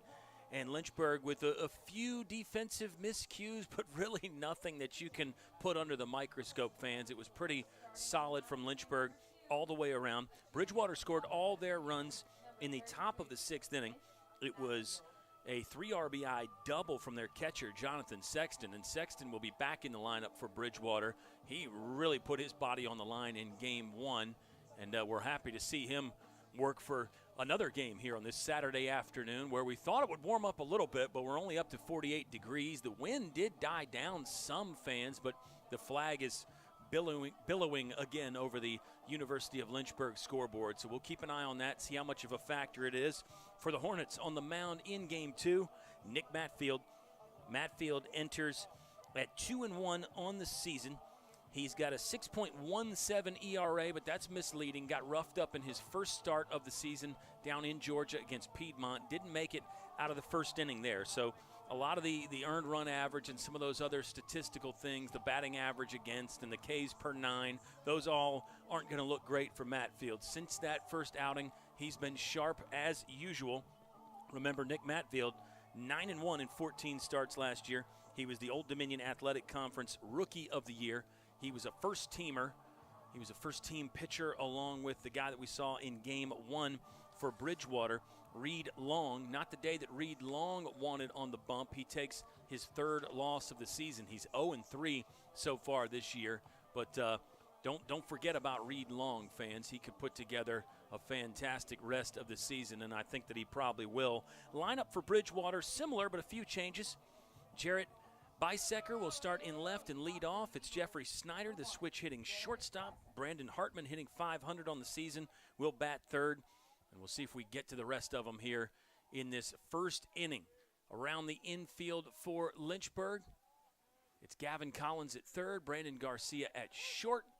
Jackson Harding is the second baseman, Josh Jorman at 1st. The battery mate for Matfield is Riley O'Donovan. Matfield likes throwing to Riley O'Donovan. They've kind of got that personal connection, and O'Donovan has caught all his games this season. Riley O'Donovan with some outstanding offensive numbers for Lynchburg as well that we will get into as our afternoon continues. Game 2 of 2. Lynchburg moves to 9-2 with the victory over Bridgewater. Eagles now 4-10 after Game 1, and they had a little mini 2-game winning streak snapped there. And, of course, this is Old Dominion Athletic Conference play as well. So we've got that going on, too. Bisecker will dodge that one. He is the speedy leadoff man for Bridgewater. 1 hit in the first game. Likes to slap it around, move those infielders around, get the ball on the ground, get them moving, get them running. He's got the bat not quite pointed at us like he did in the first game, so maybe more of a swing-away line drive approach this time from the speedster at the top of the order for Ben Spots Ball Club. Ben Spots in his 4th season as the Bridgewater head coach, 14 years as an assistant. There you see that barrel pointed at us. Ball will get by Matfield, single in the books. And Bisecker is on first with the base hit. Always a threat to run over there as well. Switch hitting Jeffrey Snyder is up next. Started the game at 3rd in Game 1. Then he had to swing around to shortstop because of an injury. He'll start at short today, or in Game 2, rather, for Bridgewater. Kyle Haney hanging out with you. We've got our skeleton crew up here with the Lynchburg Hornets Sports Network, and we're having so much fun, although some of us aren't describing it with the 3-letter word F-U-N, but we think it's been fun. It's been a nice day at the ballpark. We've had sunshine, but that wind has just been kind of making it somewhat unpleasant out there for the fans, but there's a decent crowd here. They're baseball fans. They're tough. They're used to the tough conditions here in February and March, and we got Chris Carr, the head coach from Rustburg, checking in, giving us some insight on a few of the Bridgewater, one of the Bridgewater players. Isaiah Blanks from Rustburg is in the starting lineup for the Eagles, batting 9th in Game 2. So we'll get back to that in a moment when Blanks comes up. Snyder with a 1-1 count. Nobody out. He'll hack at this, send it into center field. Atkins went back initially for Lynchburg, but now he comes on to make the easy grab. You can see that flag, wind knocking that one down, blowing in from right center. It was a factor in game one early, and then the wind seemed to lay down middle part of the game. Now it's picking up again, it looks like. There is one away here after the fly out. Brandon Hartman came into the game hitting .500, 2 for 4 in game one, so the statistic is still pretty easy. .500 on the season for Brandon Hartman. Outstanding stuff. He had 4 doubles in a game earlier this year for Bridgewater against Penn State Altoona. That was back on February 24th. Hit .276 in 30 games last year, so you knew there was something there. But this is an explosion early in the season for number 11, Brandon Hartman. Matt Field deals, catches the outside corner there. Good job to stick that one by Riley O'Donovan. O'Donovan did not play in the first game for Lynchburg. We saw some excellent stuff behind the dish by Holden Fiedler. And both catchers really impressed us, I thought. There's a throw over from Matt Field, keeping an eye on the speedy Jarrett Bisecker. Brandon Hartman has the 1-1 count with 1 gone and 1 on here in inning number 1. That one misses low. Back to Ben Spots for a moment, the head coach for Bridgewater. He was there for 14 years as an assistant, and he was one of those guys that was always talked about as head coaching material. You would always wonder, even in the early mid-2000s, everybody would discuss him when he was going to get a head job somewhere. He was the head coach at Eastern Mennonite for 7 seasons, 117 wins there. He was the ODAC Coach of the Year in 2015, and then came back to Bridgewater, a place where he was an assistant for so many years. That one will get through. Soft liner for Brandon Hartman, so his outstanding season continues. And it's 2 hits in the inning for the Eagles. First and second with 1 gone here for Colin Reed. Number 35, Colin Reed. Yeah, Spots is a former ODAC Coach of the Year in 2015. Of course, Lucas Jones for Lynchburg, ODAC Coach of the Year in 2016 at Washington and Lee, and then back-to-back seasons here at Lynchburg, 21 and 22. So these guys have got 4 ODAC Coach of the Year trophies or plaques between them. And they've actually done it at some different schools as well, which is interesting. Lucas Jones is the only guy to win the ODAC Coach of the Year at 2 different schools. But I guess we could say that Ben Spots would be eligible for that now that he's won one at Eastern Mennonite. If he wins one at Bridgewater College, he would join Lucas Jones in a very elite club. A club of 1 at the moment, with Coach Jones as the only member. 0-1 the count as Matt Field gets the breaking ball in for a strike. That one misses. 1-1 now with runners on first and second. Lynchburg with a really good offensive performance in game 1 that we will be recapping as this one goes by, or at least the early part of this game. We're so excited to have you on board. LHSN, they're finishing up some women's lacrosse on campus here. We were watching that. Ground ball to Gavin Collins. He'll throw to second for the first, across to first for the second one, and the inning is over. The Lynchburg defense coming alive again. Another double play for the Hornets gets Matt Field out of an early jam, and we head to the bottom of the first inning. 0-0 the score between Bridgewater and Lynchburg at Fox Field on the campus of the University of Lynchburg.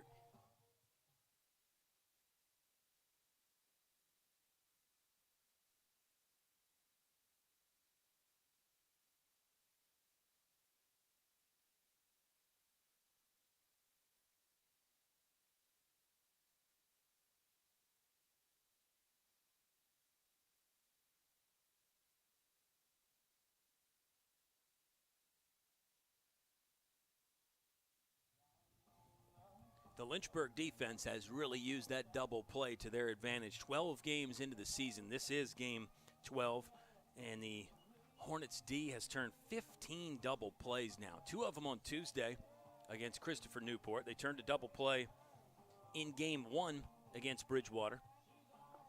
And with 2 on, runners on first and second and 1 away, a ground ball to Gavin Collins. He goes to second for the first out. Jackson Harding over to first for the second. It's outs 2 and 3 of the inning. And just like that, Lynchburg out of danger. It was a 2-hit inning for Bridgewater, but it ends with that double play. Fabulous stuff from Nick Matfield, and really extend that to the entire staff for Lynchburg here. They've got confidence in that defense. They pitch to contact. They get a lot of soft contact, a lot of ground balls. And the Hornets D manages to scoop those up and really can do some special things. You can tell that is well practiced. They spend a lot of time on that. And I think those infielders really take serious pride in it as well. You could see the excitement as the defense came off the diamond. Connor Smith is the starter for Bridgewater. He's 0-2 on the season in 2 starts. He is a freshman, giving up 9 runs, 9 hits in 9 1/3 innings work. So still early in the year for a freshman, getting used to the college game, but somebody obviously Coach Ben Spots has got a lot of confidence in. And he'll pitch to Cam Lane, leading off for Lynchburg again. Lane led off game 1, and this is, I believe, the 4th game for Cam Lane in that leadoff role. Early ball there from Connor Smith. Ground ball. Lane will pull that to the second baseman, run into, and thrown over to first for out number 1. Brandon Garcia up, 3 hits in game 1. He is really coming alive swinging the bat. His glove has been something to watch all season long, but it seems like these last couple weekends, Brandon Garcia really getting it going, swinging it from the left side. Freshman is getting used to college pitching, and I think he's liking what he sees for the most part. 3 hits, including that big 2 RBI single in a 4-run 4th inning for Lynchburg that kind of busted things open. Brandon Garcia got a big knock in there. He'll take a nice hack at this and tip it back. 1-1 the count with 1 gone. We are in the bottom of the first, and our producer, Sam, is just so nice that he won't remind me to change some of the things I need to change graphically. That's how nice he is. He doesn't even want to make me feel bad about telling me that I forgot to change the inning. But, yes, the graphic on your screen, fans, is correct now. Bottom of the first with 1 gone for the left-handed hitting, Brandon Garcia. Fastball in at the knees for strike 3. So Connor Smith will retire Brandon Garcia on the low fastball. This brings up the All-American Avery Neves.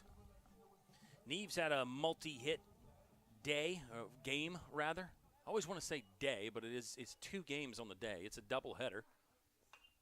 Neves will hack at this breaking ball into the air. Some wind, but not problematic. Maybe I spoke too soon. Center fielder finally runs under it. That's Lucas Bauer who will make the grab. And Lynchburg down in order, 1-2-3 in the bottom of the first. We head to the top of the 2nd inning from Fox Field on the campus of the University of Lynchburg.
No runs in the first inning by either ball club, and Nick Matfield out for his 2nd inning of work for the Lynchburg Hornets. 9-1 last season for Matfield, the right-hander from Suffolk.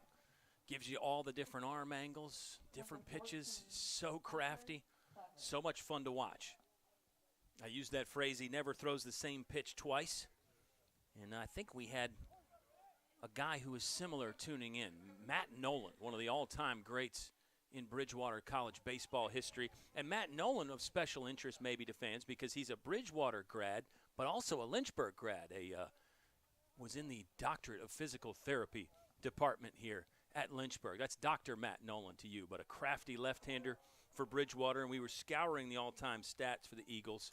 We think Matt Nolan, a lefty, may still be the all-time leader at Bridgewater College in pickoffs, successful pickoffs. Can't quite confirm that. Here's a looping line drive that Carson Atkins will grab chest high for out number 1. That was Hunter Clever that put a charge into it, but pulled in for the first out. Yeah, Matt Nolan was a successful Bridgewater College Eagle mid-2000s. Teammate of Ricky Reed, another Lynchburg guy. Matt Nolan, a Lynchburg guy. Jefferson Forest High School, specifically Forest, maybe even more specifically Boonesboro. But Matt Nolan, a local guy, and then also with the extra work here at Lynchburg, the University of Lynchburg. So I don't know if Matt Nolan's still tuning in or not, but hopefully he is. One away in the top of the second. Nick Matfield out of the stretch. That's how we got on Matt Nolan, because Nick Matfield, crafty, much like that, with the different arm angles, different pitches, multiple ways he can beat you. And there is a method to the madness as far as what he throws from what arm angle. But as a hitter and an observer, it's not always easy to tell when he's going to go to something. And I'm sure even he gets a little creative and change it up from time to time. Guys like that, they gotta keep it creative to stay engaged. Gotta change something. Matfield's falling behind in the count here to the second hitter of the inning. That's Jonathan Sexton. Catcher had the big knock for Bridgewater in game 1 with the RBI double, the 3 RBI double for Jonathan Sexton. And got banged up back there catching-wise. He'll barely get the hands on that one and foul it off. 2-2 the count, 1 away for Nick Matfield. His battery mate is Riley O'Donovan. Around the diamond for Lynchburg, Jorman at first, Harding at second, Garcia at short, Collins at first. In the outfield, right to left, it's Logan Webster in right, Carson Atkins in center, and you've got Avery Neves in left for Lynchburg. 2-2. Inner half target here. Now O'Donovan bounces to the middle, but the pitch went inside anyway, and it's taken for strike 3. First K of the game for Nick Matfield, second out of the inning. Brings Lucas Bauer to the plate. He is the center fielder for Bridgewater. 0 for 4. Check that, fans. 1 for 4 in the first game for Lucas Bauer. Got a hit in his first at bat. Let's see what he does with Nick Matfield.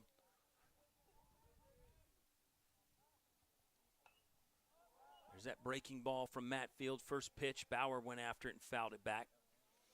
Lynchburg went down in order. Their first trip to the plate. And it was a Hornet offense that put together 15 hits in the first game against Bridgewater. That is not the season high. It was 16 hits in game 2 of a doubleheader versus Eastern. But it's the second highest total for Lynchburg as far as hits are concerned. They put 3 doubles together with it as well. 1-2 the count now as Matfield delivers that one outside. 2 gone here in the top of the second. Matfield fires, bouncing ball, can't climb the ladder and snag that one out of the sky. And it'll go in the books as a 2-strike hit, 2-out hit for Lucas Bauer.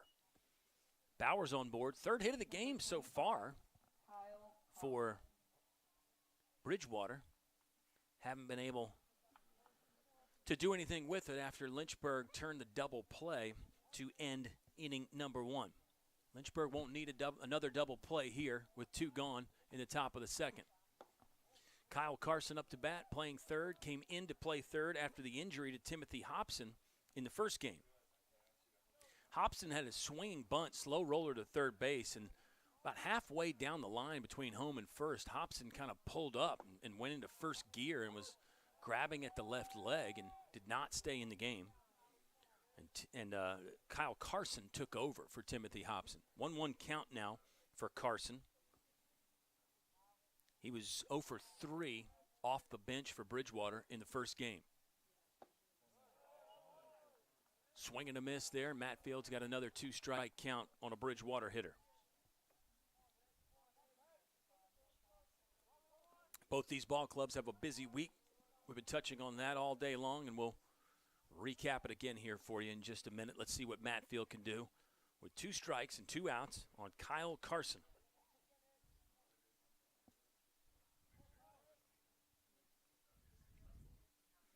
Gavin Collins close to the line at third base for Lynchburg. A slurvy wipeout frisbee slider there from Matt Field that Carson just barely twitched at but was able to hold up. 2 away here in the top of the first. Matt Field, another breaking ball it looked like. Neves is going to go back on it, under it now, and makes the grab for out number 3. Inning is done. 1 hit, 1 left on. No errors and no runs scored for Bridgewater in the top of the second. Hornets coming up next. It'll be 4, 5, 6 due up for the home team.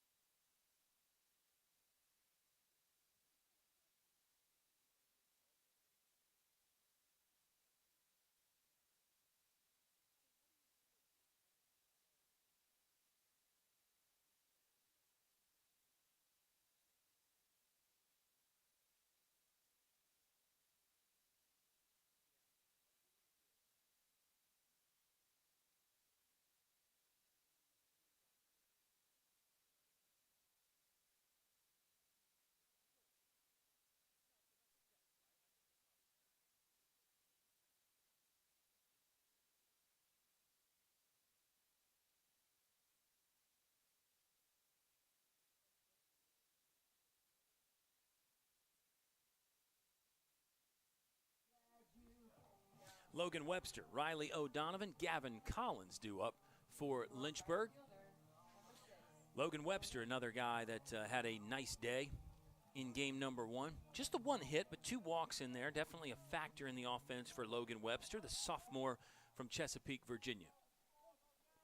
There's a great mix of young and old for Lynchburg in the lineup and pitching-wise as well.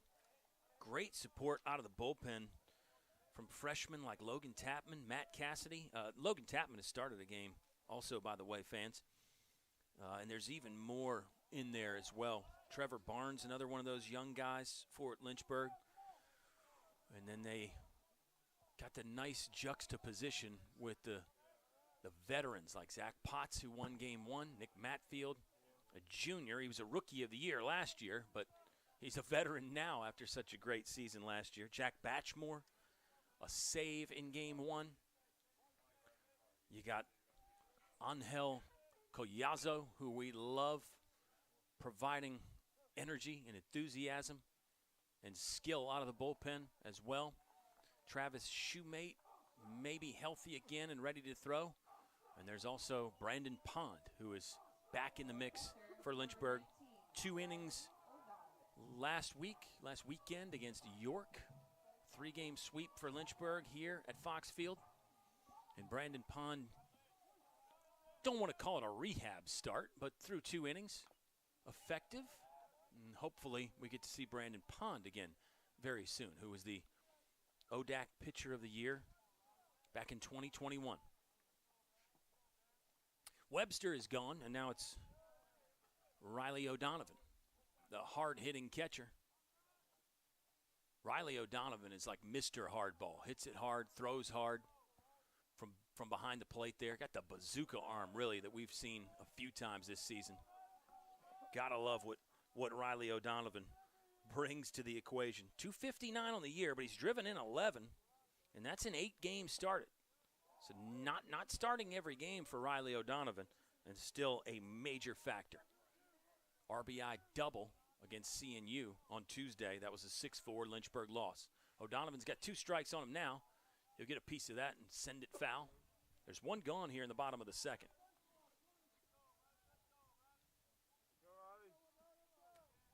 We've got a decent crowd here that we've talked about, has stuck around, seems like, and maybe even built a little bit.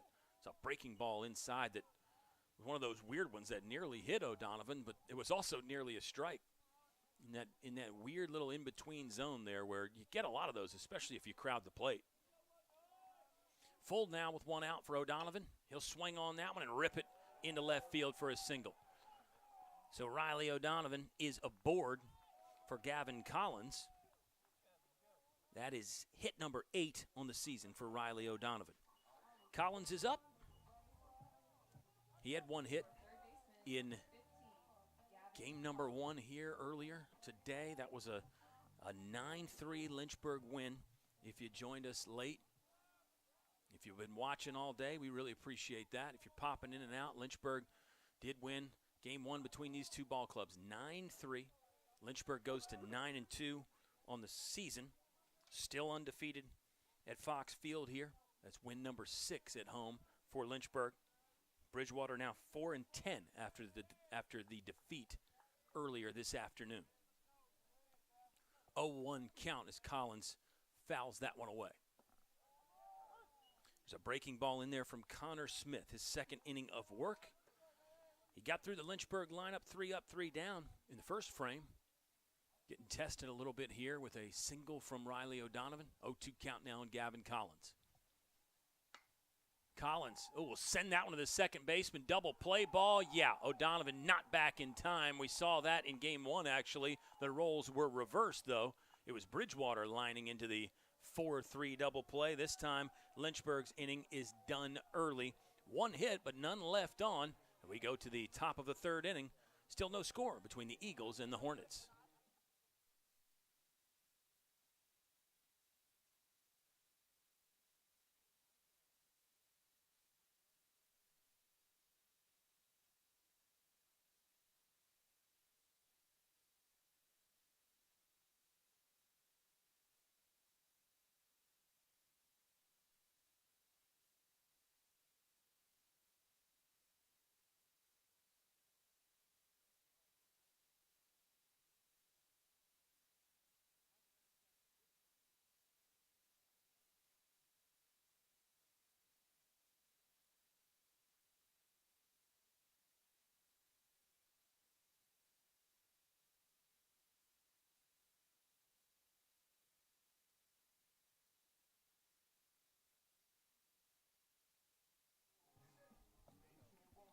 (9-1-2) due up for the Bridgewater Eagles, and it'll be Isaiah Blanks, a Lynchburg native from Russburg High School. We were checking with his head high school coach, Chris Carr, for a good little nugget and a tidbit about him. Isaiah Blanks recently got engaged this summer, so congratulations to Isaiah Blanks, number 2 for Bridgewater.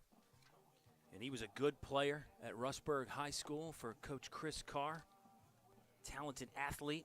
Isaiah Blanks has started 4 games this season, so this will be start number 5. He's appeared in 12. He's got 4 hits and comes in batting .235 on the year. Isaiah Blanks. He'll be facing Nick Matfield. He's 2-1 on the season. Matfield's ERA is coming down after a rough start in game number 1 on the road at Piedmont.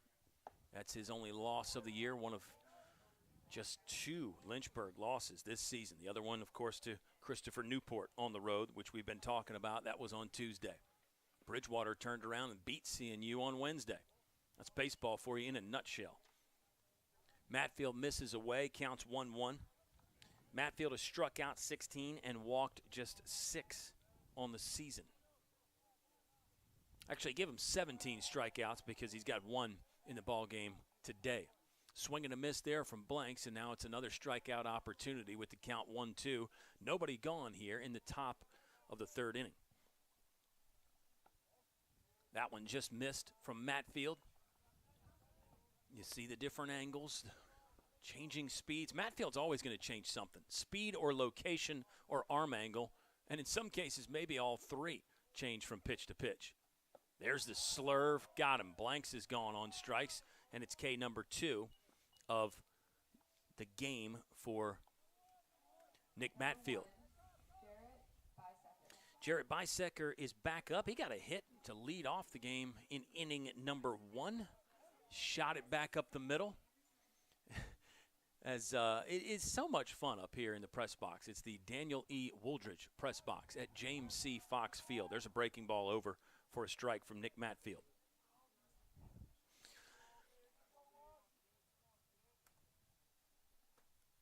And it's 3 hits for Bridgewater total. Garcia will come on, has to hurry to throw out the speedy Bisecker, but gets him across the diamond, 6-3. Strong throwing arm for Brandon Garcia. That's another one that we really maybe haven't touched on enough. The freshman has outstanding hands, outstanding feet, great instincts. He reads the ball off the bat so well, breaks on it so good. But the throwing arm, too, cannot go unnoticed for Brandon Garcia. It's strength and accuracy. Watch out, Jeffrey Snyder swinging first pitch, but it's caught in center field by Carson Atkins, and the inning is done. Top of the 3rd for Bridgewater. No runs on no hits, none left on, no Lynchburg errors, and we go to the bottom of the 3rd inning at Fox Field.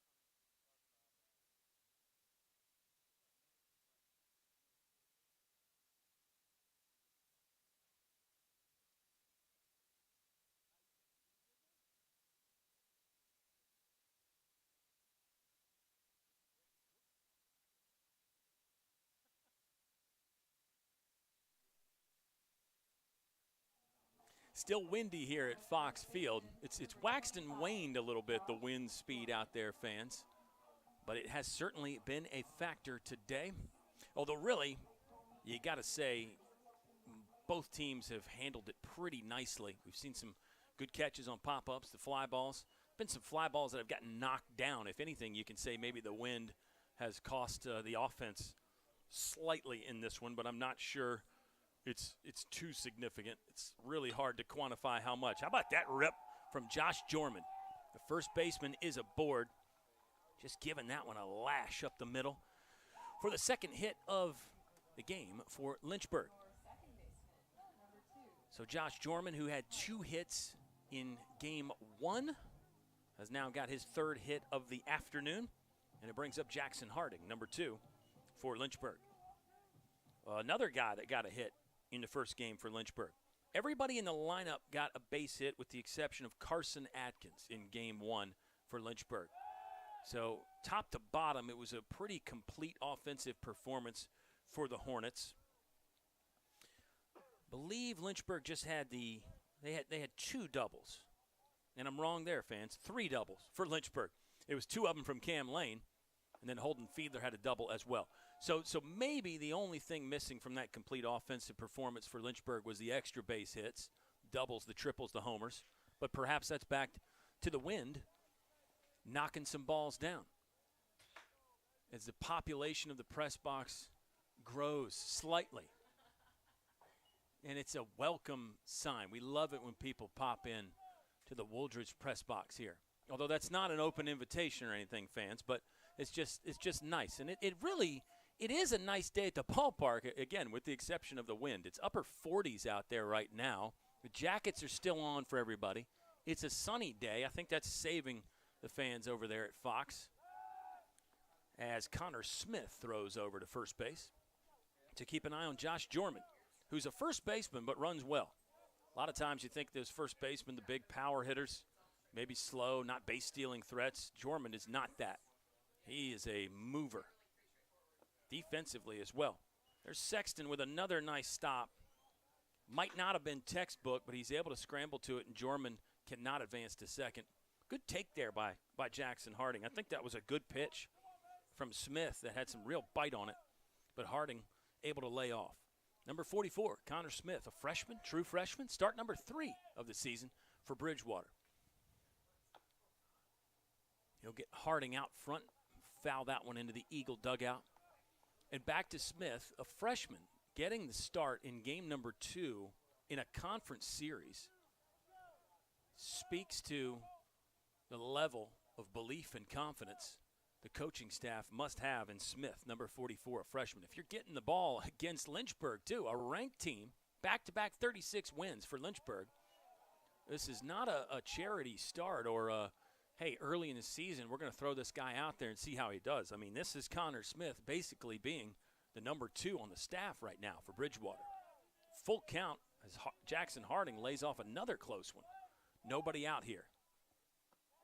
Ball in the dirt, and that's a walk from Harding. Gets a nice applause from the teammates in the dugout. They were in on it. They were engaged. They liked the work there from Harding. Runners on first and second for Carson Atkins.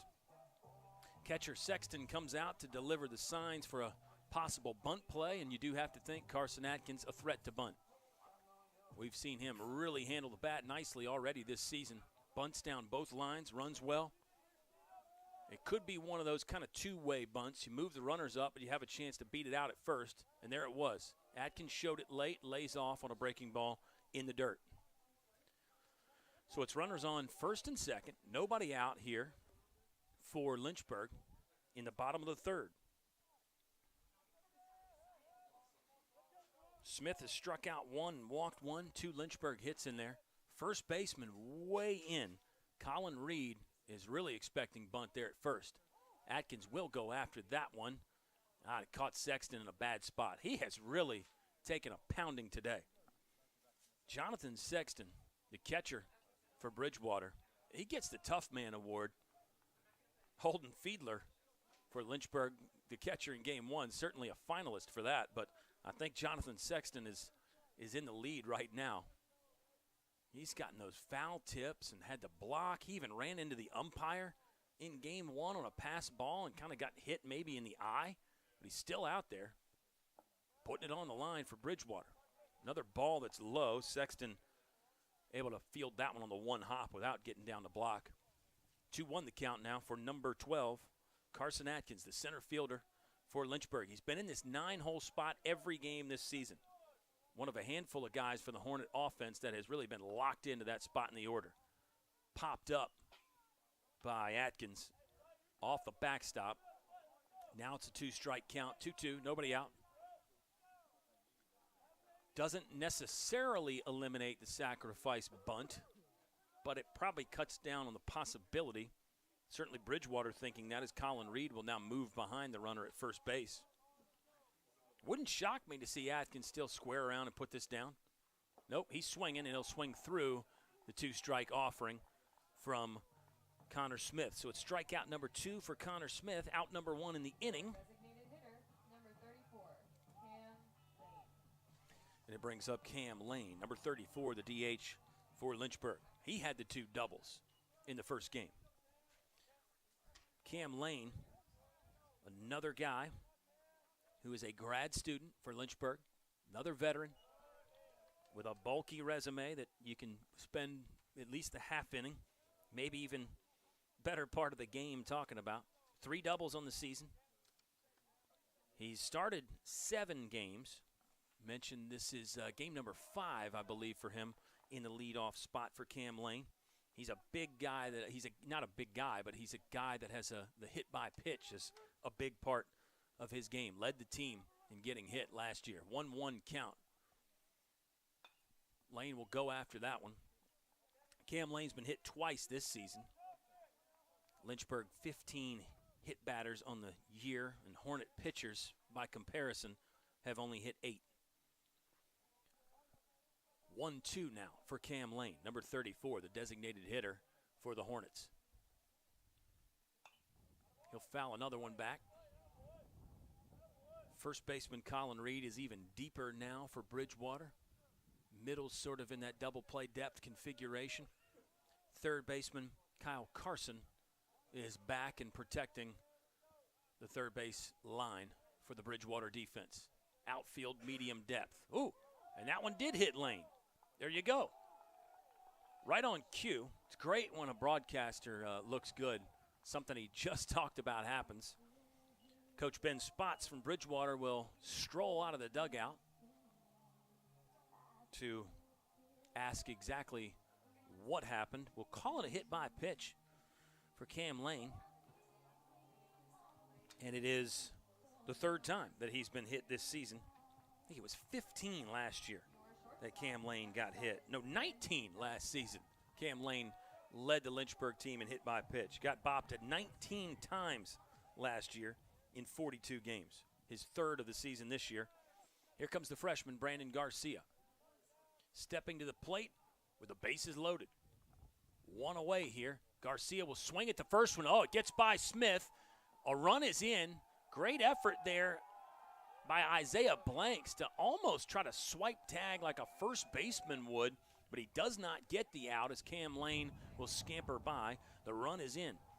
1-0, Lynchburg on the board after an infield single there for Brandon Garcia. And here comes Avery Neves. Up to the plate with the bases loaded. And that was a tricky one there that the pitcher, Connor Smith, nearly got to, but it just skipped by him. Isaiah Blanks was shaded towards the bag because of the situation. Couldn't get there and make the tag on Cam Lane. Brandon Garcia, good runner. He was never an option to throw him out at first. Breaking ball in for a strike, 0-1. Connor Smith will go after Neves. Oh, similar play right here. This will get by. Blanks may have gotten the tag that time. They'll get Neves out at first. And now a late signal from the umpire. They will call Brandon Garcia out. It was a very, very late signal. Now the umpire is saying time. I don't know if it's just to explain to Lucas Jones what happened, but we'll hang out right here for just a second. We do know this. One run scored in the inning on 2 hits for Lynchburg. It's just going to be a question of really how many they left on. Neves was out at first as Blanks did another swipe tag play, really almost a carbon copy of the 2 plays there. Neves went after the first pitch, tapped it by the pitcher. Blanks got the first out with the swipe tag on Garcia. Then he throws to first for a pretty unconventional double play that will end the inning. Bridgewater coming up, 3, 4, 5 due up for the Eagles. Lynchburg does take the lead, 1-0 here at Fox Field. Game 2 of the doubleheader to begin ODAC play for the Hornets and the Eagles.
The 3-hole man, Brandon Hartman, into the box again for Bridgewater after a strange end to the bottom of the 3rd inning. It was really back-to-back similar plays. Isaiah Blanks involved on both of them for Bridgewater, the second baseman. He attempted to get a slow rolling ball and swipe tag on the previous play that Brandon Garcia hit by the pitcher.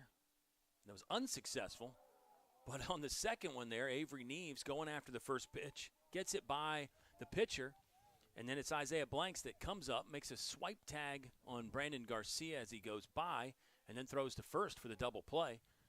That ends the inning. Lynchburg does get on the board with 1 run, but it could have been significantly more damage for Bridgewater if not for the nice defensive play from Isaiah Blanks. Brandon Hartman is gone with a fly ball to right. And now Colin Reed, the first baseman, up for Bridgewater. 1 for 3 in game number 1 for number 35, Colin Reed. Colin Reed enters the game with the second best batting average for the Eagles. 12 hits in 11 starts, batting .375. Foul ball there for strike number 1. Nick Matfield back on the bump for Lynchburg to begin inning number 4. And there is one gone for the Eagles, who are looking for win number 5 on the season. And they do return a lot. But unfortunately, the wins have been hard to come by for Bridgewater so far in the 2023 campaign. Still a lot of baseball left, though. You don't judge any team on their February results. And really, even early March, it's just so hard to tell. It's a long season. Teams get hot late in the year. You find something from a guy. Maybe a guy's nursing a nagging injury, and all of a sudden he's healthy and gives you more what you want. You still got a few surprises up and down your roster probably as well if you're a team like Bridgewater. Their starter, Connor Smith, is a freshman. He's doing good work right now. I would assume we'll see him out in the bottom of the 4th inning. Don't see why not, unless pitch count is an issue. 2-2 count now on Reed. Riley O'Donovan with the one-knee setup. Wanted the ball low. Got it low, but it's a ball. Full count now. That one-knee setup becoming so popular for catchers now. And there's a lot of reasons to like that one-knee setup. You get that low target. You see O'Donovan get it there with the left knee down. Another ball fouled off by Reed. Get that low target. You get out of the umpire's way. You want to give the umpire a lot of room to see that low strike, so you get down a little bit lower. He's got a better vantage point. You can get under that low fastball or even the low breaking ball for the catcher. You can kind of attack it, come from the ground up to stick that ball just like that from Riley O'Donovan. Great presentation from the catcher and a great spot from Matfield. Got the strikeout looking. That is K number 3 of the game for Nick Matfield. Yeah, the ball's already coming down because the pitcher is on a 1-foot mound, and obviously he's going to release it from, well, we'll say 5 or 6 feet, depending on the arm angle. So the ball's already coming down. You're working against gravity. So if the catcher's glove can start under the ball, he can really freeze that low pitch and make it look a lot better, like Riley O'Donovan did right there. And that's why I like that low target. And you know, the old school catching heads would say, well, you can't move around, you can't block. But really, guys are proving that wrong too. They're moving around and blocking just the same. You may not necessarily want to go to the one-knee setup with a runner on, but again, that's another one that catchers, modern catchers, are even defying that rule. And they're showing, hey, you can throw guys out even from that one-knee setup. Whether you throw it from the knees, Benito Santiago style, or maybe you just still come up and get into your normal throwing position. You can make it work with that knee down. I think it saves the catcher's knees a little bit as well. Takes some of the load off. Nick Matfield got a 2-1 count with 2 gone here on Hunter Clever. Clever, the right-handed swinger, with a 1 hit in game 1. Sends this one up the middle. Here's Brandon Garcia, the outstanding shortstop for Lynchburg. Oh, almost had another one, but Clever hustling down the line, and he beat it out. Great effort there by Brandon Garcia. Infield single for Hunter Clever. That is hit number 4 on the game for Bridgewater. And somehow my statistics are up to date. 2 gone, though. Clever's on first. Jonathan Sexton, the catcher, up to face Nick Matfield. Sexton has struck out once. Don't think we've seen him go to the one-knee down setup. Jonathan Sexton, the catcher that we have really enjoyed watching from Bridgewater. There's ball 1. Hunter Clever hustling down the line there to beat out the infield single. He has no stolen bases, no attempts, but Lynchburg might get him here. They've got him in the pickle. rundown situation. Jorman pumps. Now it's Garcia. Garcia's just going to try to run him down without a throw. Smart play there by Brandon Garcia, and a good job by Lynchburg to handle Hunter Clever, who wandered off. That is how the inning will end. It is no runs on one hit, none left on for Bridgewater. We go to the bottom of the fourth inning. Lynchburg leads 1-0.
The vibes are good at Fox Field, very strong. An unconventional way to end the inning.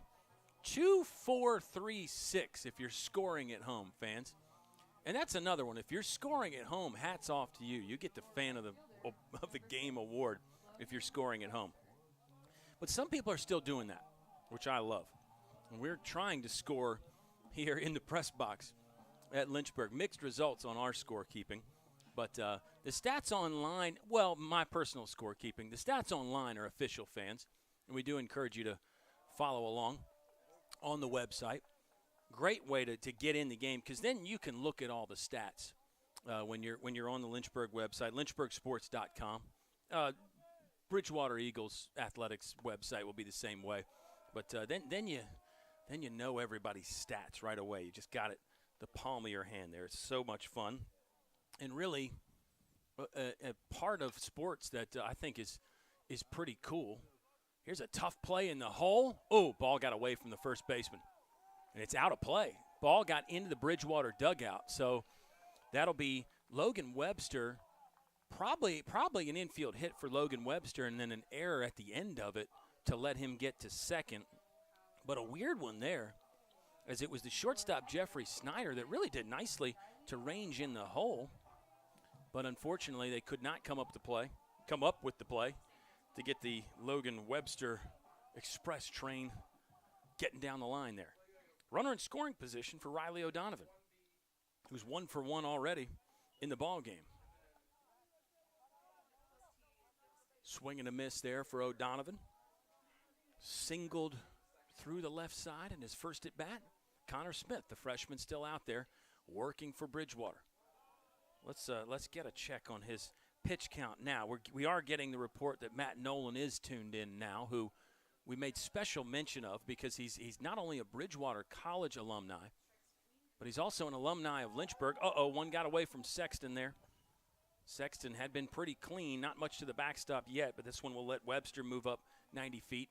Now he's just 90 feet away for Riley O'Donovan.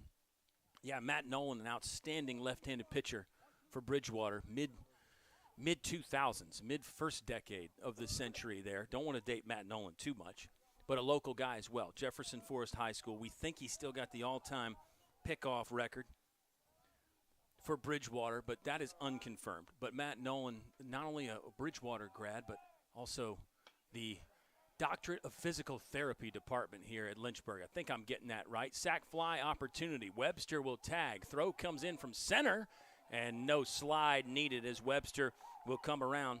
Riley O'Donovan with the sack fly.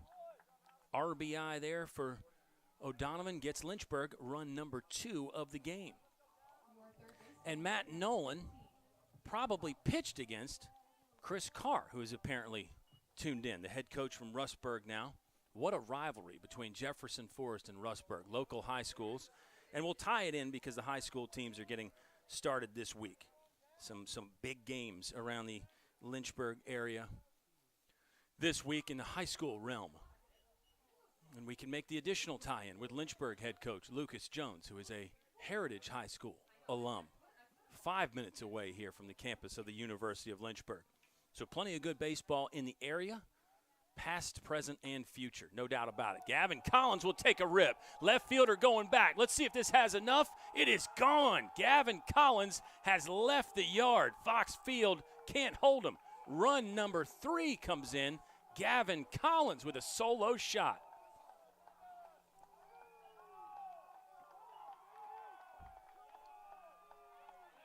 The crowd coming alive, and the bench is just ecstatic for Gavin Collins, and why wouldn't they be? Number 15 going deep for Lynchburg. First homer of the season for Gavin Collins. And now the freshman Connor Smith for Bridgewater, who appeared to be pretty comfortable and in control, probably feeling less happy out there on the mound. The righty for Bridgewater goes back to work, facing Josh Jorman. We were in the midst of a little breakdown about local high school baseball and all the different tie-ins and players from the past that have played on this field. And Gavin Collins, he is the present and the future for Lynchburg. The junior dropping a deep one for the Hornets. Haven't seen Lynchburg hit a home run at home yet this year. It was very exciting, fans. Hornets have hit some on the road, but Fox Field, especially early in the season, can be tough to exit. The ball just doesn't travel as well in the cold air anyway, and then you get that wind like today blowing in from right center, but the wind was no problem for Gavin Collins, the junior, getting all into that one. There is a lot of local talent from around the Lynchburg area that has played at Bridgewater. Pop up here from Josh Jorman. See if the wind plays tricks on this one. Pretty much no problem there for Kyle Carson over there at third base for Bridgewater. And now there's 2 gone in the 4th inning for Jackson Harding. Number 2, Jackson Harding. We throw him in that local category, Randolph Henry High School. A little bit further drive than some of those other places we mentioned. Probably takes Jackson Harding 90-ish minutes to get home, but I think we can call him local for Lynchburg. He fouls that one away against number 44 Connor Smith, who is a freshman right-hander from Midlothian, around the Richmond area of Virginia. So now it's just really turned into a geography lesson. I love geography and maps, but you can't overdo it. At some point we'll have to move on to something else, and we may be moving on in the inning as it's an 0-2 count now with 2 away on number 2, Jackson Harding.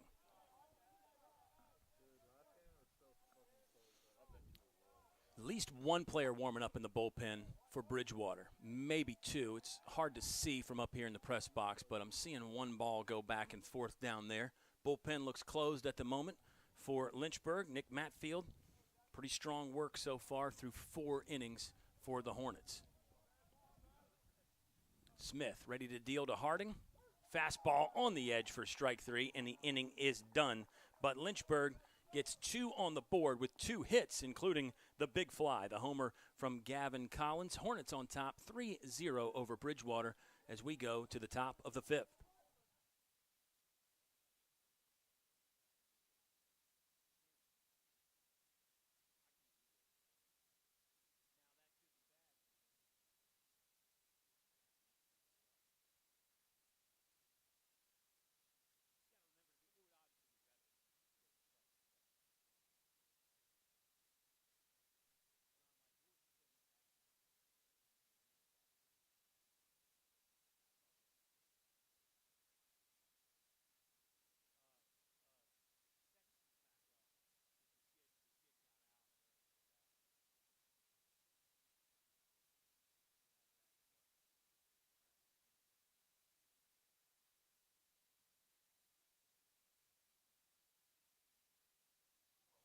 The catcher, Jonathan Sexton, back up for Bridgewater. His at-bat ended early when Hunter Clever was caught out on the bases with the unconventional 2-4-3-6 double play, or not double play. It was just one out for Lynchburg to end the inning.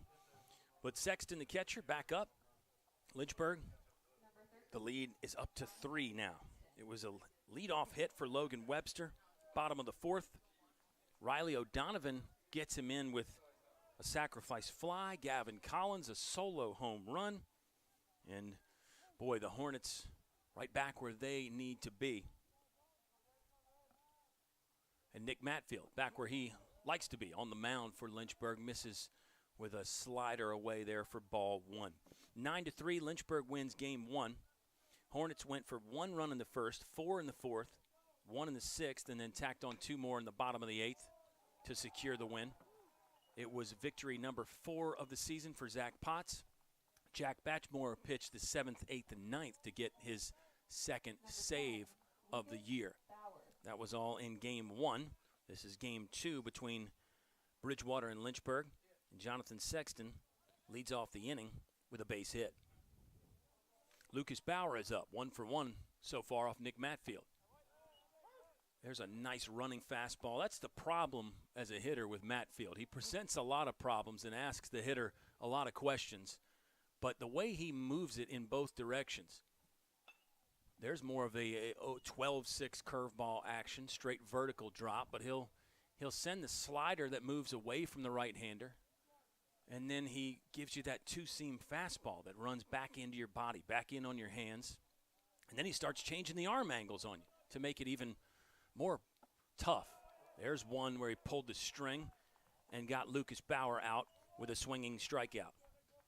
Kyle Carson flied out to left in his first at bat. Carlson is a junior from Chesapeake, Virginia. We've talked all about Central Virginia. We got so many players from the Tidewater, Hampton Roads region as well. Kyle Carlson is one of them, batting with 1 out and now 1 strike.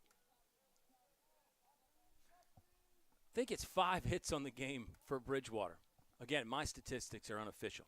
Go to the website. And also, while you're online, make sure you're following Lynchburg Hornets on all the social media destinations, because we're out there. #OneNation, as there's another foul ball that will send Matfield, O'Donovan, and the first baseman Jorman all scurrying after, but it's out of play.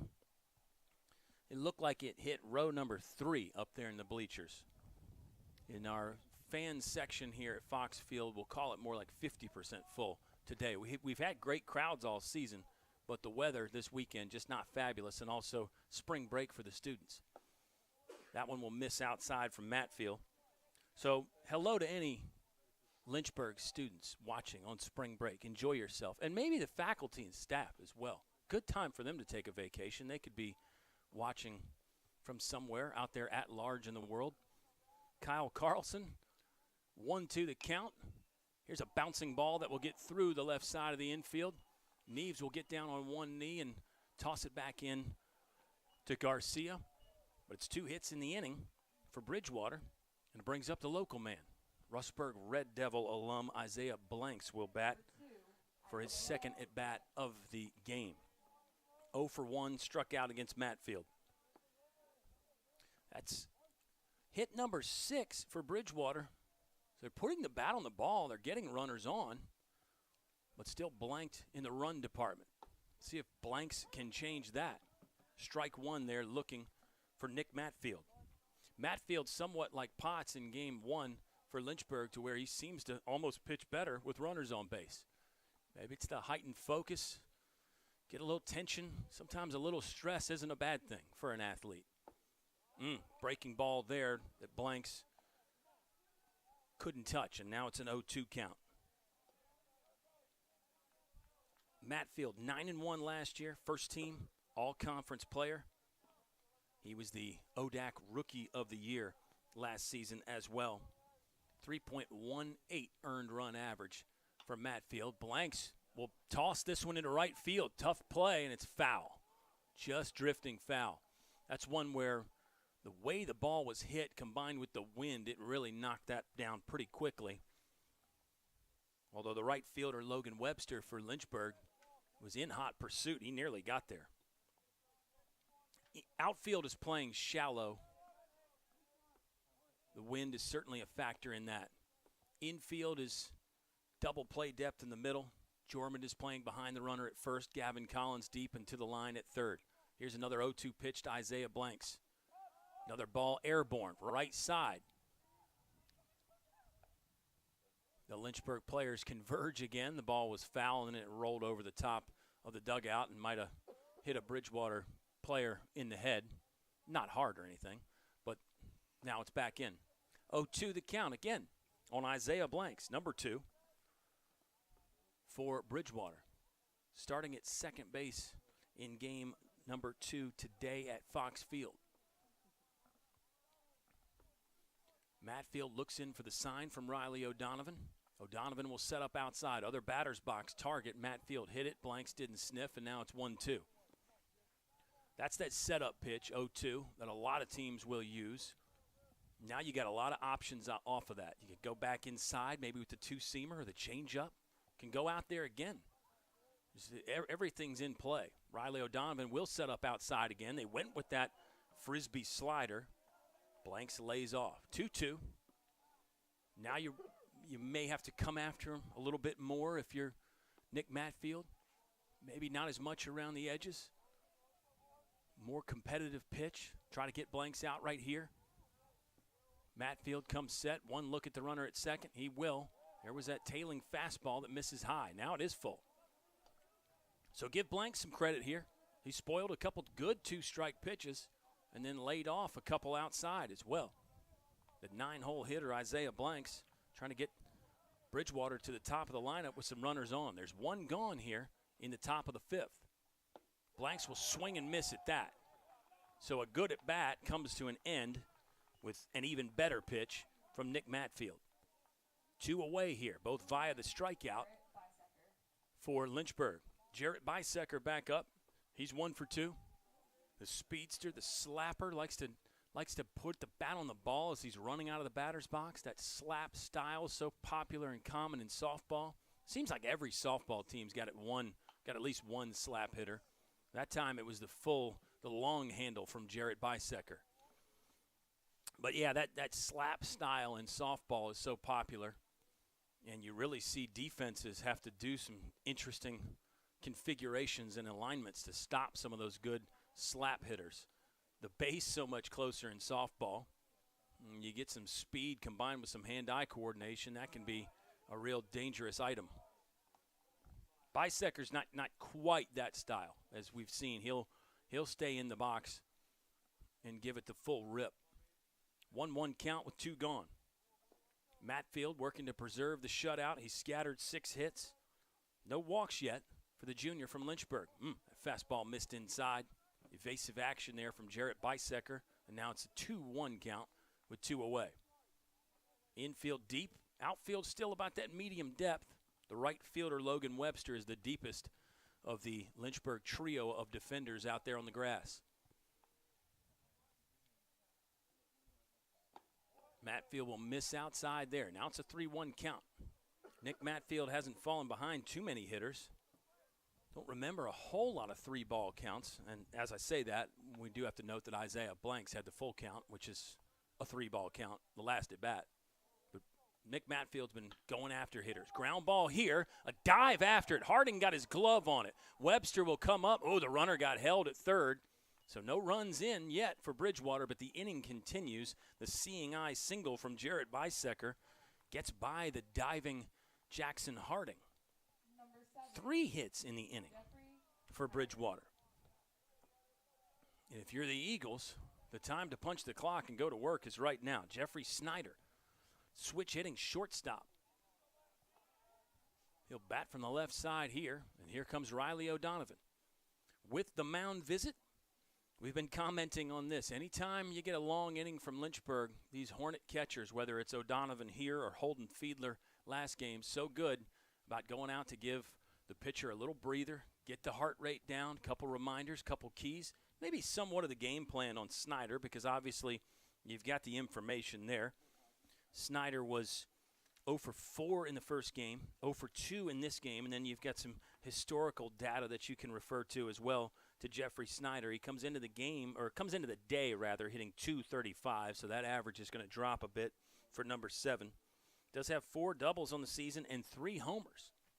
So some power there for Jeffrey Snyder in a big spot with the bases loaded and 2 gone here at Fox Field in the top of the 5th inning. It's crazy to think. It feels like we just started this second game, but we're already in the top of the 5th. If you're Bridgewater, got to take advantage of the opportunities here. Don't know that you're going to get anything much better than this. It's Jeffrey Snyder, the 2-hole hitter, batting with the bases loaded. He'll turn on that one. Oh, got by the diving glove of Jorman. 1 run is in. Webster comes up, throwing to the plate. The second run will score. O'Donovan had trouble handling it. He'll run through the catcher. Snyder will take second on that. Base hit, 2 RBI for Jeffrey Snyder. We said the opportunity and the moment was there. It was available, and Snyder does punch the clock. Brings in 2 with a hard shot. A ball that looked like it might have gotten over the diving glove of Josh Jorman. Hard to find many better defenders at first than Josh Jorman. I wonder if on that first hop on the dirt it went a little higher than Jorman thought. He definitely had to lay out for it, full extension, and it was near the glove, but he could not stop it from getting in the outfield. Brandon Hartman will get the free base on balls, intentional walk there. And here comes a discussion from pitching coach Travis Beasley. That may be all. It is all for Nick Matfield. His day is done here in the top of the 5th. Pitching change from Fox Field. It's a 3-2 Lynchburg lead, but the threat not over yet, as Bridgewater will have runners on with 2 away here in the top of the 5th.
Starter Nick Matfield for Lynchburg will see his day come to an end after 4 2/3 innings.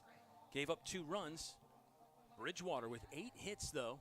For the most part, Matfield was able to pitch around the trouble, but a 2-out base hit drives in 2 as Jeffrey Snyder pulling the ball past the diving first baseman for Lynchburg. Snyder advances to second on the throw from the outfield, and the pitching change happens. We get to see who is one of my favorites. I'm going to say he's a fan favorite. It's Angel Collazo in. We saw Angel last weekend. He pitched on Tuesday at CNU, 4 1/3 innings and gave up 1 earned run to the potent offense from the captains of Christopher Newport. So Angel Collazo quickly becoming one of the key options out of the bullpen for Lynchburg. He's got that Latin flair. He's got that energy, that excitement. For Collazo, it could be one batter here, the left-on-left matchup with Colin Reed, or it could be extended work for Angel. As we said, 4 1/3 innings on Tuesday. We'll just have to see how long Lynchburg lets Collazo go. 2 runners in scoring position, though, for Bridgewater. 2 gone. The threat is not over. It's pardon me, fans. Let's retrace our steps a little bit here. It's bases loaded for Bridgewater with 2 away, 1-0 count. Left-on-left matchup here. Set at the waist. Collazo deals, and Colin Reed swings through that. 1-1 the count now. Reed is 0 for 2 on the day. 0 for 2 in the game, rather, with 1 strikeout. keep making that mistake. Reed did have one hit in the first game. That one will get sent into right field. Another hit for Bridgewater. 2 runs come in. So that makes it 5 hits in the inning for the Eagles, and this is their big offensive explosion. 5 hits in the inning. Hartman was on first because of the intentional base on balls, and the threat continues. First and third now for the Eagles. 9th hit of the game, 5 in the inning, and Bridgewater has taken the lead, 4-3. 2 runs coming in on the Colin Reed base rip. Collazo stays on, so it wasn't just a left-on-left matchup. Players warming up in the Lynchburg bullpen as we speak. Strike 1 is in there for Angel Collazo. Runners at the corners here for Bridgewater. This is one where Lynchburg, especially with 2 outs, you've got your first to third steal coverage. Some teams will try a little gadget play or a trick play where the runner on first leaves early, tries to maybe get hung up in a rundown, let the runner on third score. A lot of different offensive philosophies. Slider in there for a strike. 1-2 the count. Still a big out here. If you're Collazo, you're a little deflated because you gave up the base hit to score a couple runs there. But you got to refocus, have the short memory, and try and go after Hunter Clever here. Hunter Clever is 1 for 2 so far in the ball game. He'll look to keep the inning going for Bridgewater, who has taken their first lead of the day. That's in both games. Collazo wide left on that one.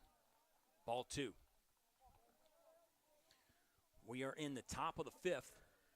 We had just made the point for Bridgewater that you might be running out of opportunities, especially with the top of your lineup up and runners on base in scoring position.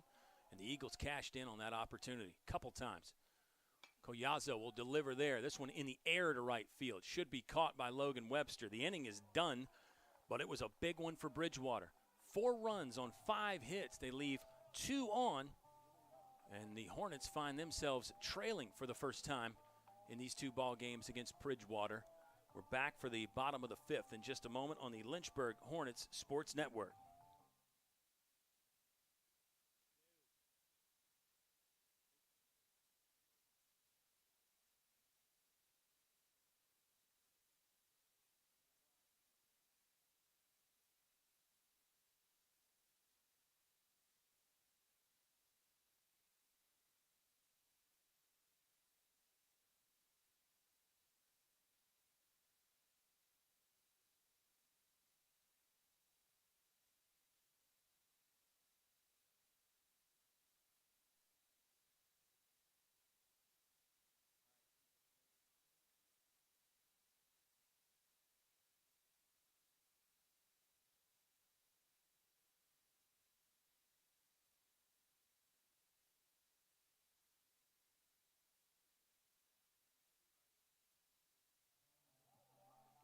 We began the inning with Lynchburg leading 3-0. Big change there. 5 hits from Bridgewater. There was an intentional walk in there, and the Eagles really took advantage. They now lead 4-3. Carson Atkins is up. 9-hole hitter for Lynchburg will try to lead off the bottom of the 5th. Hornets trail for the first time today. They beat Bridgewater 9-3 in game number 1 of the afternoon. We're not back at home for a while here at Fox Field. Next home game for Lynchburg isn't until March 22nd. That's a midweek game against Virginia Wesleyan. Lynchburg will be in action all next week, busy, 4 straight road games. But it'll be a bit of a break for us. And I was hoping we get to hang out together on St. Patrick's Day and have some fun with that and talk about all sorts of great Irish sports tie-ins and musical tie-ins. You know, Lynchburg comes out to The Boys Are Back in Town, and that, of course, is from Thin Lizzy, the most famous Irish rock band. Dublin, Ireland, Thin Lizzy. One of my absolute all-time favorites. I could spend the entire game talking about Thin Lizzy and how much I love them. The lead singer and bassist, Phil Lynott, another one of those rock and rollers who died way too young. But we got some great music while he was there. Strikeout from Carson Atkins. Tough day continues for number 12 for Lynchburg. And the Hornets will go to the top of the order for Cam Lane. Got hit in his last at-bat, something he has done quite a bit in his career, 19 last season. Third time he's been plunked in 2023. Cam Lane will look to lead things off here with one gone in the bottom of the fifth. Breaking ball misses from Connor Smith. How about the freshman still out there through 5 for Bridgewater? It's a great sign for number 44, who apparently is the number 2 starter for Bridgewater. All things subject to change in sports and baseball especially. But you got to like what you're seeing from Connor Smith. He'll deal and miss low and inside on Cam Lane. 2-1 count for number 34, the designated hitter for Lynchburg. Ground ball. Could be a tough play, is going to be a tough play. Third baseman Colin Reed went after it backhand side, got the mitt to it, but couldn't secure it.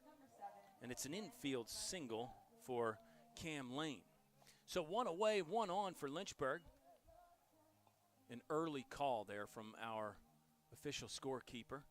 And I think, you talk about a tough job, those scorekeepers.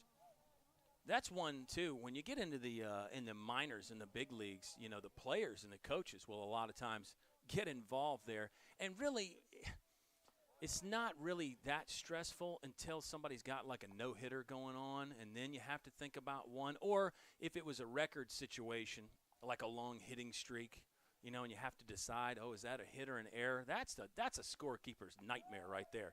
You got a guy comes in with a 30-game hitting streak and he has a tweener like that and you have to make the call. That's difficult. That's why we try to have fun up here in the press box to alleviate some of the stress. 4-3 ball game, Lynchburg trailing by 1.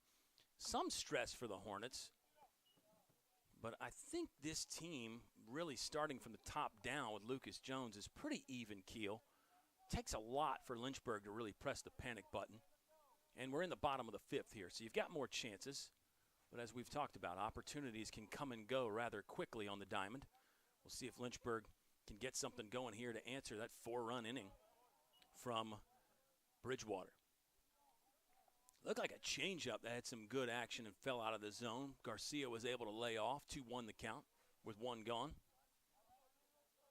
Wind is still blowing. The flag is just, it's been extended and taut pretty much the entire day. It laid down. Oh, watch out. Garcia with a shot right up the middle. You'll get a chance to see the flag and Lane coming around second there. Garcia back up the box by the other freshman there, his counterpart, 2 freshmen. Garcia hit number 2 of the day, and we may have seen the last of the freshmen from Bridgewater. Brandon Garcia with 3 hits in game 1. 2 in game 2 here, so it's 5 total for Brandon Garcia. The freshman's bat is really coming alive.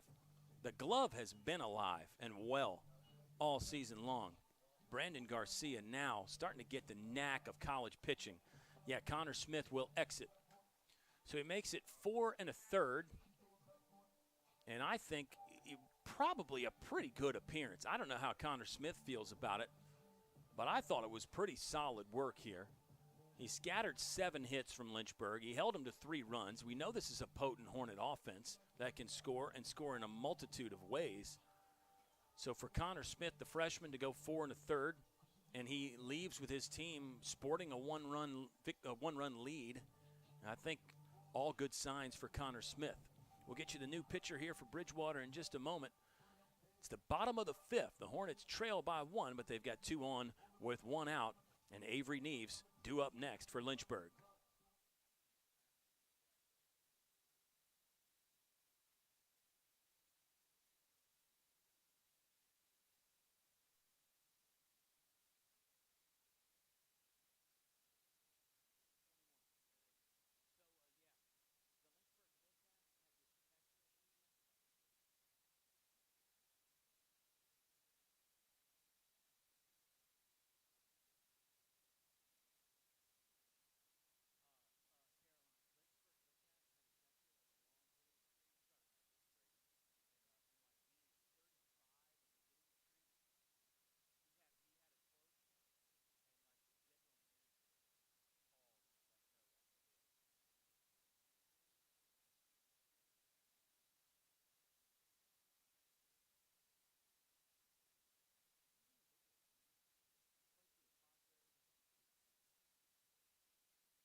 Number 21, James Swart on for Bridgewater.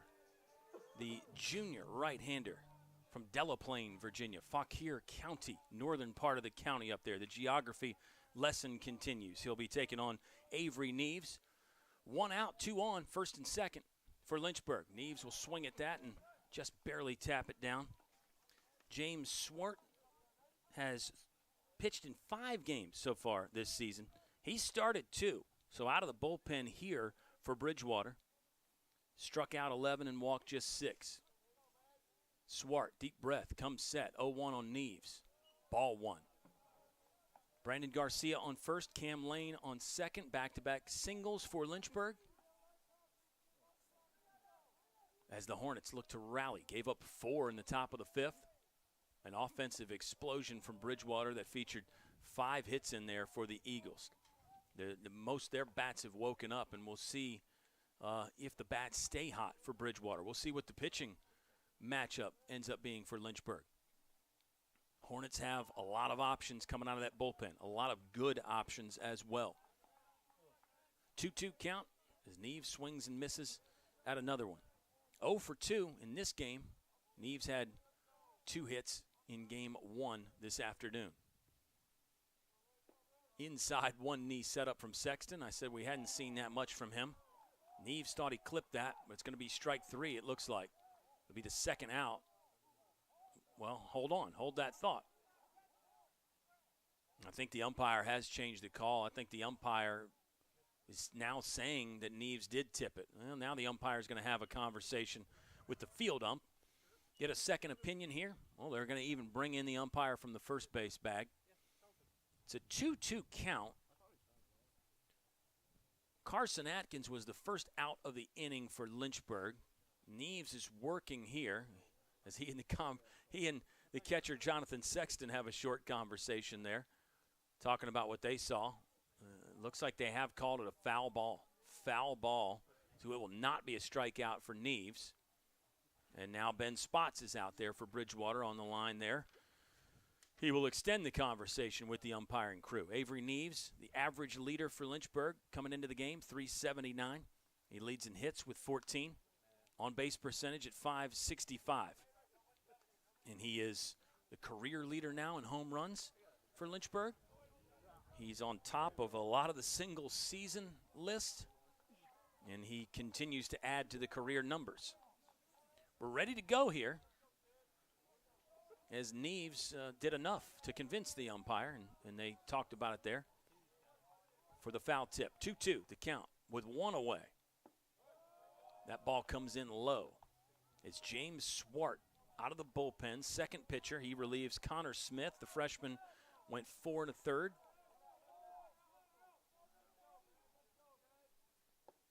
And there's ball 4. So Avery Neves, the career and single season walk leader at Lynchburg. He'll take walk number 14 of the season. That's number 108 in his career. Avery Neves is aboard via the base on balls. And it doesn't get much closer than that. You foul tip a ball off with 2 strikes that the umpires have to get together and confirm. And then you're on with the walk. Here comes Logan Webster. Got a hit in his last at bat. He's got runners at each base now, trying to tie the game up or do more damage for Lynchburg. 4-3, Bridgewater leads. James Swart probably thought he had a nice trophy strikeout there getting Avery Neves, but it was not to be. Webster swings through strike 1.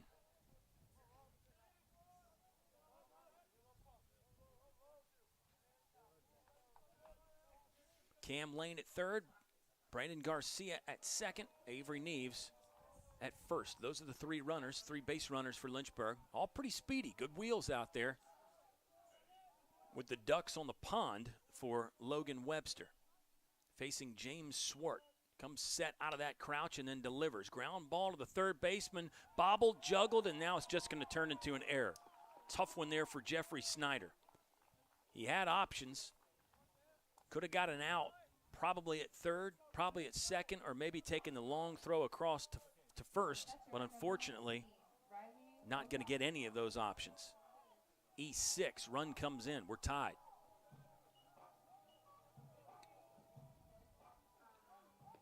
And now Riley O'Donovan, the man that plays hardball, ready to try to hit it hard again.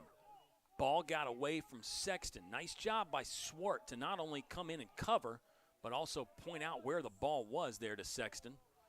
The light gets a little bit lower. It is kind of tough to see on some angles. I think that one didn't really have to do with the light, though, fans. I think Sexton just lost that when it hit the shin guard and kicked away. Brandon Garcia is the runner at third. Good wheels, but I'm not sure he saw that one as well. It sort of bounced away from the catcher in a direct line, so it was hard for Garcia to tell exactly how far away it was.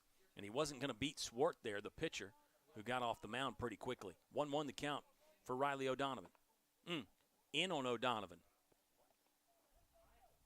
Perhaps he thought it hit him. It's now going to be a 2-1 count. One gone, tie ball game. Bases still loaded. Swart facing O'Donovan. That one low and away. Better miss, though, from Swart. I think that was more where he wanted. Very competitive. Give O'Donovan a nod just for laying off of that. 3-1 count now. Hitter's paradise here. Bases loaded. Something in the outfield should score at least one with the sac fly, and you hope for more. That one in for a strike. See some nice run on that. Good tailing action on the two-seam fastball for James Swart. Full count now. One gone for Riley O'Donovan.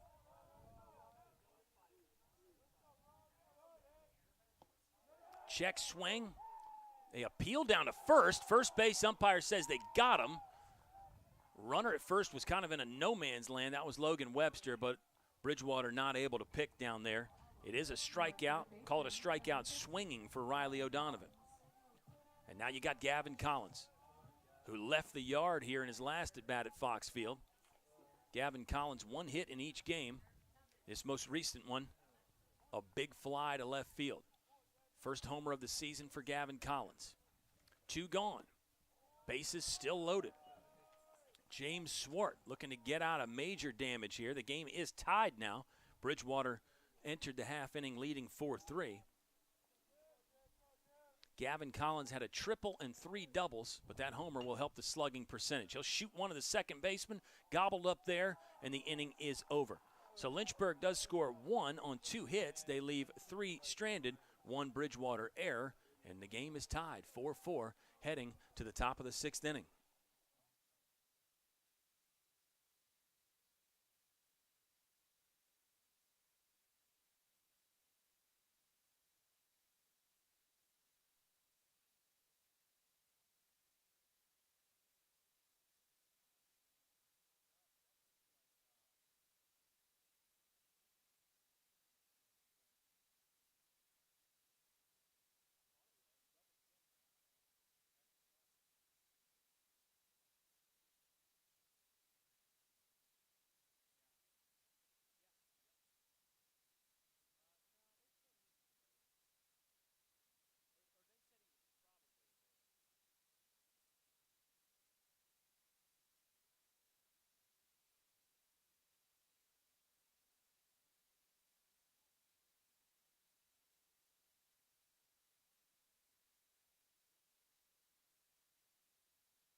Hornets tie the game in the bottom of the 5th. 4-4 between Lynchburg and Bridgewater. And now a new arm on the mound for the Hornets is number 11, Travis Shoemate. Travis Shoemate has pitched in 1 game this season for Lynchburg. Yeah, the 1 appearance, 1 inning, gave up 3 hits, struck out 1. Had some injury issues, but good to go today. And Travis Shoemate is another guy that brings a whole lot to the table. Some experience last year, appeared in 18 games, 18 ball games for Lynchburg. Was usually in these 1-inning spots, but man, the K to walk ratio, outstanding for Travis Shoemate last year. Struck out 15, only walked 4. Batters hit .266 off number 11, Travis Shoemate for Lynchburg. He is a senior, so back to that experience. King William High School in Virginia. And Shoemate will look to keep the game tied, maybe another 1-inning outing. So many options out of that bullpen for Lynchburg. And it's still early in the season, so you're probably tinkering with options, trying to find guys who can give you what you want out of the bullpen for Lynchburg. You never want to close the book on somebody too early in the season, but innings are limited. You've got a boatload of arms who can really produce for Lynchburg. So you can't necessarily give everybody a chance. You can't give everybody multiple chances. But Travis Shoemate, a guy whose experience speaks to what he can do on the mound, and he's got one pitch and one out in the books for Lynchburg. Number 13, Jonathan Sexton, the catcher, flies out to center field. Lucas Bauer is up 1 for 2 so far in the game with one strikeout and a single. One gone quickly for Travis Shoemate. Got to like that if you're a pitcher. You haven't pitched in a while, almost a month for Shoemate. One pitch, one out. Might be 2 pitches and 2 outs, but that ball was, I believe, that ball hit the foot of number 10, Lucas Bauer. As you can barely see, I think Coach Lucas Jones out of the dugout to pop on that foul ball and give it back to Travis Shoemate. Wind continues to blow. Looks like it's still in from right center field, so it should be knocking balls down off the bat in the air here at Fox Field. It's 2 games midweek for Lynchburg, on the road at Pfeiffer Tuesday and Greensboro Wednesday. And then they'll head to Roanoke for ODAC action next weekend. Oh, that one was in on Bauer, and it's a hit by pitch. First hit batter of the day for Lynchburg's pitching staff. That goes for both games. So Bauer is on. Kyle Carlson is up. Hit in his last at bat. He got a hit in his last at bat, as opposed to being hit like Bauer. The field umpire still had the hands in the air, I guess making sure Bauer was okay. He gave a thumbs up or a verbal, and now we're good to go here with one away. Kyle Carlson, right-handed hitter in the box. Shoemate misses low and away with that one. As a pitcher, you're always looking to get comfortable out there. I mentioned that the one pitch, one out will make you feel a whole lot better. Hitting the next batter will not. Shoemate in the stretch. That one was inside as well. Top of the 6th. One gone. It's a tie ball game. Bridgewater, 9 hits. 4 of them came in that 4-run inning. Last inning. Another one in for Shoemate. There's a trend there, as those balls are missing on the arm side, running away into the right-handed batter. He hit Lucas Bauer. He's missed a couple times inside on Kyle Carlson. Runner goes to second, as O'Donovan cannot corral that one.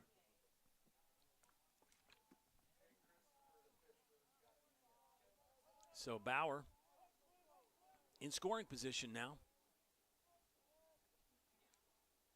If the Eagles can keep the bats hot, we might be in for a very exciting finish here at Fox Field. That's a base on balls. Carlson heads to first, and Isaiah Blanks into the box. He struck out twice. He'll face Travis Shoemate.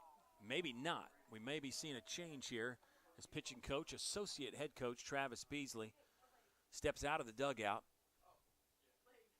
and possibly a new look for Bridgewater to face here with the 9-hole hitter up. We're tied 4-4. It's top of the 6th inning action here at Fox Field in Lynchburg between the Hornets and the Eagles of Bridgewater.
It's number 37, the freshman Trevor Barnes, on for Lynchburg. One of those young players we talked about with so much talent out of the Lynchburg bullpen, left-handed. Barnes comes to us from Bassett High School, Collinsville, Virginia, around the Martinsville area. Barnes has pitched in 2 games this season. The ERA is 3.38. He does have 1 win on the year. He's given up 2 runs, 1 earned in those 2 appearances, and he struck out 2. So Trevor Barnes is on in a pressure situation here. Top of the 6th inning, runners on for the 9-hole hitter from Rustburg High School, Isaiah Blanks. Blanks will swing at the first. This is down the line. Tailing foul, and it is foul. Into the bullpen there from Bridgewater. Logan Webster gave chase in hot pursuit. And the wind, I think you see as a factor again there. Really shutting that ball down. It didn't get that high off the bat. Blanks actually hit it pretty well and made it 2/3 of the way to the outfield wall. But Barnes is ahead with a swinging strike there on the foul ball. 1 gone, runners at first and second for Bridgewater. O'Donovan will slide to block that. No play at third. Runners advance as that one caroms away from Riley O'Donovan. So tie ball game, 1-1 count in the top of the 6th with 1 gone. Infielders looking to the dugout for the signal from Coach Lucas Jones about where to play. Depth, yeah, and here they come. Infield in for Lynchburg all the way around. Outfield is shallow for the most part and shaded to the opposite field. Carson Atkins is basically, nice play there by Gavin Collins to check the runner. Long look at third, throws across for the out. 5-3, Isaiah Blanks is gone for out number 2 of the inning. I was mentioning Carson Atkins was basically in right center field on Blanks there. And now the center fielder Carson Atkins will swing around to shade Bisecker the opposite way. Jarrett Bisecker. 4-4 ball game. Let's see, we've got 2 outs, right? Jonathan Sexton flied out. The infield is staying in because of the speedy Bisecker. At least Gavin Collins is in at third. He's basically on the grass at third base. Second baseman Jackson Harding is regular depth. Brandon Garcia in slightly and shaded to the second base bag. You can see him in the shot there. Well, that one's going to get away from O'Donovan. It'll go to the backstop, and a run comes in. Bridgewater snatches the lead back. Count goes to 2-0 on Jarrett Bisecker with 2 away, but it's now a 5-4 Bridgewater lead. On the pass ball wild pitch.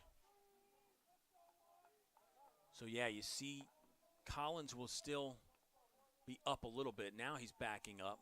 Actually, he returns right to the even or on the infield grass there with the speedy Bisecker, who likes to put it on the ground and get out of the box in a hurry. Can bunt, obviously. That's part of the game, too. And then other times he'll just stand back and swing away. That batter's box is basically destroyed there.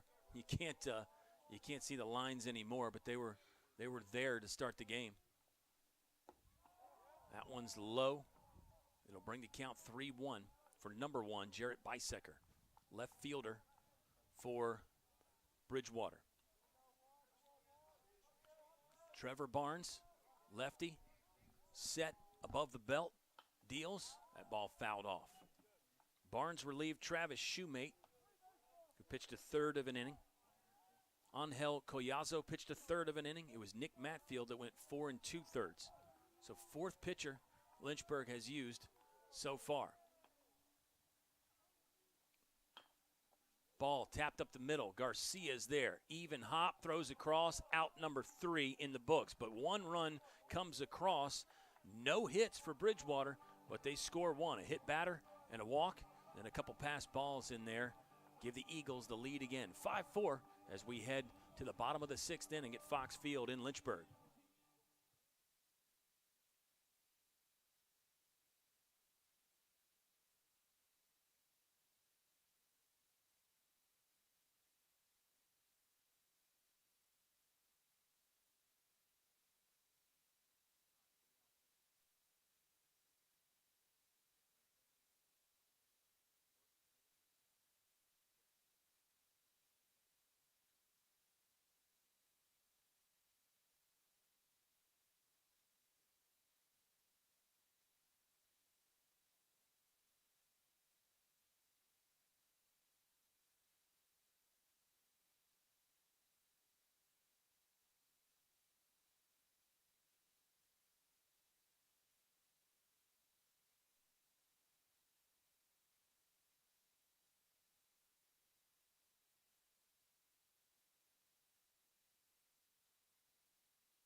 Due up for Lynchburg in the bottom of the 6th, Josh Jorman, Jackson Harding, and Carson Atkins.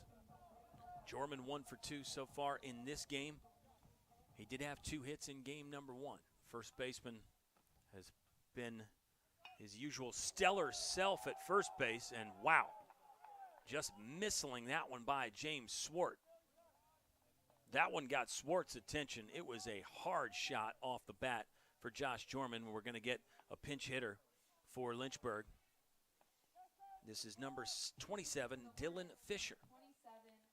Senior left-handed swinger from Haymarket, Virginia, will bat with 1 on. That being Josh Jorman, who jumped on that first pitch delivery and just hit a ball that James Swart would rather not think about again as it came whizzing by his body. 5-4, Bridgewater leads. That's hit number 8 on the day so far, or the game, not the day. Lynchburg, 15 hits in game 1. It was a really nice, even offensive output for Lynchburg in game 1. They did have the 4-run 4th inning, and then 2 in the 8th inning to put things out of reach in game number 1. Potts got the win, his 4th of the season. Batchmore got save number 2, pitching innings 7, 8, and 9. 5-4 here, though. Hornets trailing as Jorman takes the lead at first. Fisher will loft this one foul. 0-2 the count now here on Dylan Fisher. Fisher's got a little bit of work this season. He's 0 for 2 in 3 appearances. Does have 1 walk and 1 strikeout to go along there. That one way out of the zone from James Swart, who came on to relieve Connor Smith. The freshman Connor Smith for Bridgewater pitched into the 5th inning, pitched effectively. Scattered 7 hits. But overall, I think you had to be pleased what you saw from Connor Smith. Fisher will get under that one. This one might stay in play. Sexton will look at it. Nope. It's into the cheering section here at Fox Field. 1-2 the count now on Dylan Fisher. Josh Jorman ready to lead off at first. Checking his wristband there. Got some signals from Lucas Jones.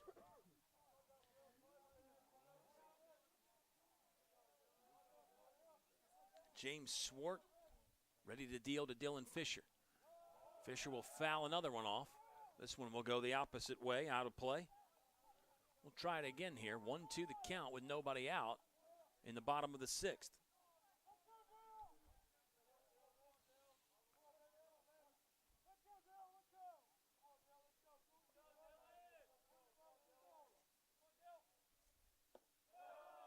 Good eye there from Fisher to let that one go by. That was a nice pitch from Dylan Fisher. Counts 2-2. Probably out of the hand. Fisher liked that one. Or out of the hand, Swart liked that one. And Fisher might have liked it as well, but wisely laid off of it for ball 2. Fisher will get under this one. Too much air to drop in there as the center fielder Lucas Bauer runs it down for out number 1. Jorman has to return to first base. Here comes Carson Atkins. Atkins is due. He struck out twice in this game. He did not have a hit in the first game. He was the only player in the Lynchburg lineup to not get a hit. So if there was ever a time to bust out and get on base, it was right. I think it would be right now for Carson Atkins. He'll show the bunt and try to put it down. Foul back. 5-4 the Bridgewater lead with 1 away in the bottom of the 6th. Lynchburg scored 1 in the 3rd, 2 in the 4th, 1 in the 5th. If they could keep that trend going, scoring in 4 consecutive innings, you probably feel pretty good about that, even if it was just 1 to tie things up. You'd like your chances if you were Lynchburg, feel like your offense, which was already pointed in the right direction, would still be on that path to getting you enough runs to win the game. Atkins will pull that through the hole, and there you go. There is a base hit. So Carson Atkins was due. He'll get on board with the ground ball past the diving shortstop. And that brings up Cam Lane now. First and second for Lynchburg. We'll call that hit number 9 for the Hornets. And now everybody in the starting lineup anyway has a hit for Lynchburg. Dylan Fisher 0 for 1 in that last at bat, but he came off the bench. Ryan Long also 0 for 1 today. That was in game 1 for Lynchburg, but again, off the bench. Atkins takes the lead at first. You get a good look at Josh Jorman at second. Good runner there. You're very likely to score on a base hit. Lane has gotten hit again. That's not one that he tried to lean into and get on base or anything. Lane just wearing that one. Hit by pitch number 4 on the season for a guy that led the team in that category last year with 19. The team stat for Lynchburg last year was pretty impressive as far as the hit by pitch. Lynchburg got hit 107 times last season, just over 2 per game. Lynchburg came into the game, or the day rather, today, getting hit 15 times, and that is 1.5 per game. But that number's going to go up a little bit. Cam Lane's been hit twice now. A mound visit, James Swart is the pitcher at the moment for Bridgewater. It looks like he may be staying in, unless this is again another, I'm wrong. Just as I said it, Ben Spots, the head coach for Bridgewater, signaling to the outfield a new arm will be in for the Eagles. So we'll get that for you next, and it'll be Brandon Garcia due up for Lynchburg. Already 2 for 3 in the game. He had 3 hits in game number 1. We'll see if Garcia can continue this hot day that he has put together for Lynchburg. Hornets do trail by 1. Bottom 6 action at Fox Field.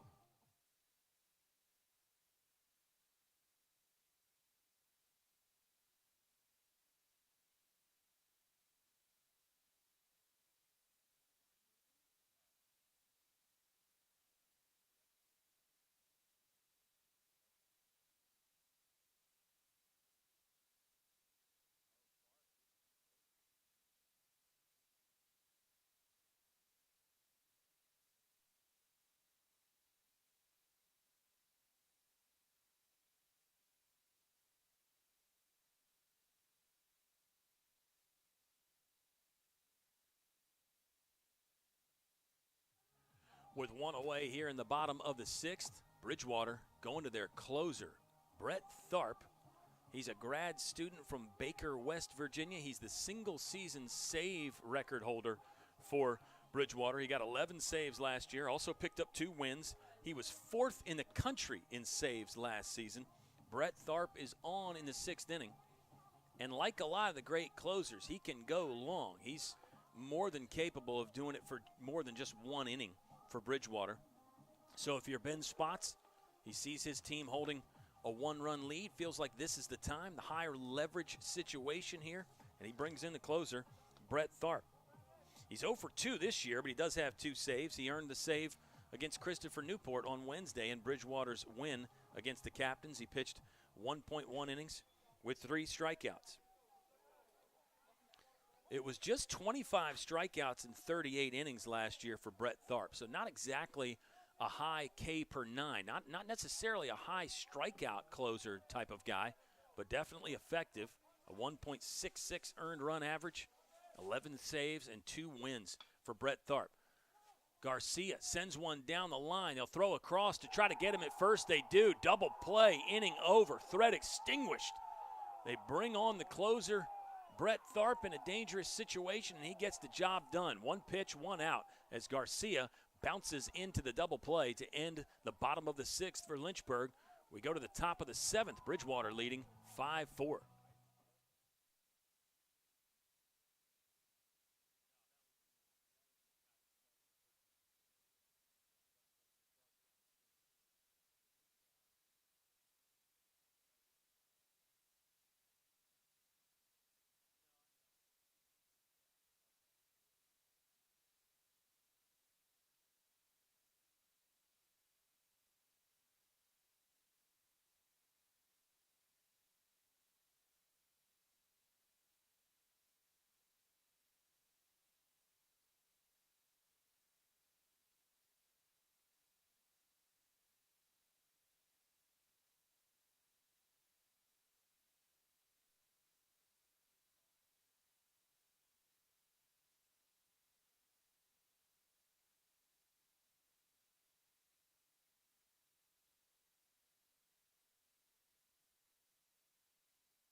Number 37, Trevor Barnes, still on the mound for Lynchburg. He'll be facing 2, 3, 4 for Bridgewater.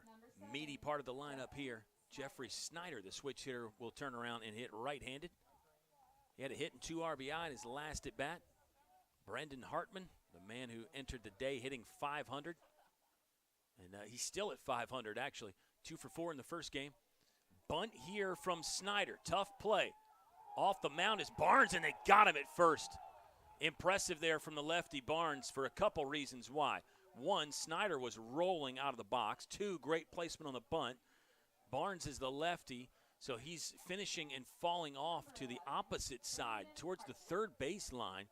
And Barnes busting it over there for one of those I got it, you take it PFP balls, and gets to it, flips it on target to Jorman.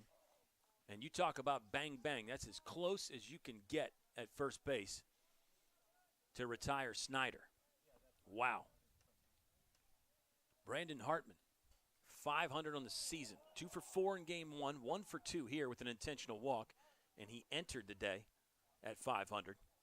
As Riley O'Donovan a little shaken up on that ball in the dirt.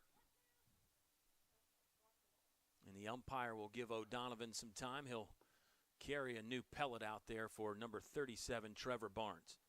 Freshman Trevor Barnes, another young guy you got to love out of the bullpen for Lynchburg. It'll be interesting to see his career trajectory. Typically, for the freshman, you're going to start out in the bullpen. Now, Connor Smith for Bridgewater was the exception there. He started the game and went 4 1/3 for the Eagles. But most of your young guys are going to start out in the bullpen. And then at some point, maybe you move over to a starter. Perhaps you just stay there. 2-1 the count now on Brandon Hartman. And you certainly have guys that can do both their entire career as well. Hartman doesn't get a lot into this. Collins on the run, throws across, one hopper. Jorman cannot come up with that one cleanly. And unfortunately, it's a base runner for Lynchburg. For Bridgewater, might be back in business here in the top of the 7th. Hartman a candidate to run as well. Number 35, Colin Reed. It is the top of the 7th. Bridgewater looking for win number 5 on the season. Lynchburg comes into the game at 9-2, undefeated at Fox Field. So you got that hanging around the back of your mind as well. Want to win a ball game wherever you play. But Lynchburg, so great at home in the last 4 seasons. You've been throwing around the stats. You love to hold serve at home, and it makes it even sweeter when you can do it in conference. Breaking ball looked like it was in there for a strike from Trevor Barnes. The bullpen is a flurry of activity again for Lynchburg. A lot of options there. And some options on both ends, the veteran and the youth side for Lynchburg. There's a fastball for a strike for Barnes. So using both sides of the plate, changing speeds, quality stuff here from a young guy. 1-2 the count now on Colin Reed. Soft contact foul back there from Reed.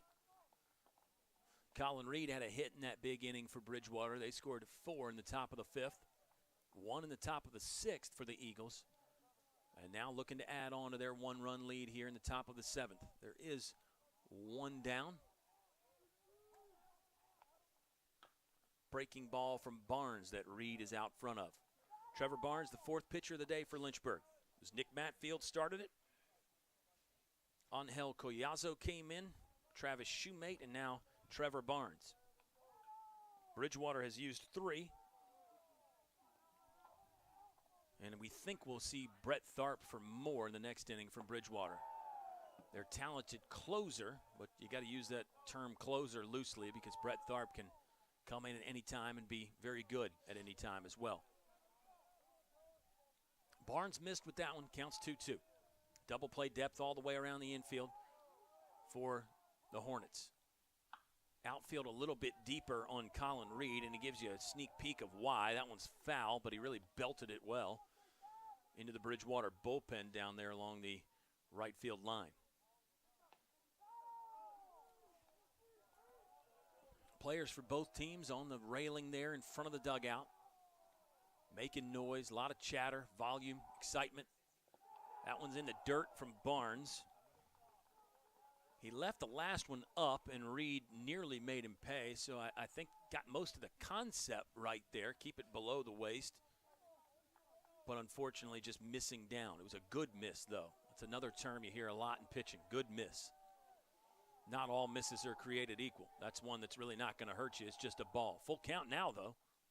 Barnes will go after Reed and get him. Good stuff there. Strike three, swinging for out number 2. Hunter Clever walking to the plate for Bridgewater with 2 gone in the top of the 7th. And that's why that last pitch is a good miss. Yes, it was a ball, but you miss down. You stay on top of it. Reed can't do anything with it. In fact, if he does swing, it's almost unhittable. And if he takes it, it's just a ball, and then maybe you come back with something like that strikeout pitch there. Excellent from Trevor Barnes. 1-0 the count as he misses again, this time on Hunter Clever.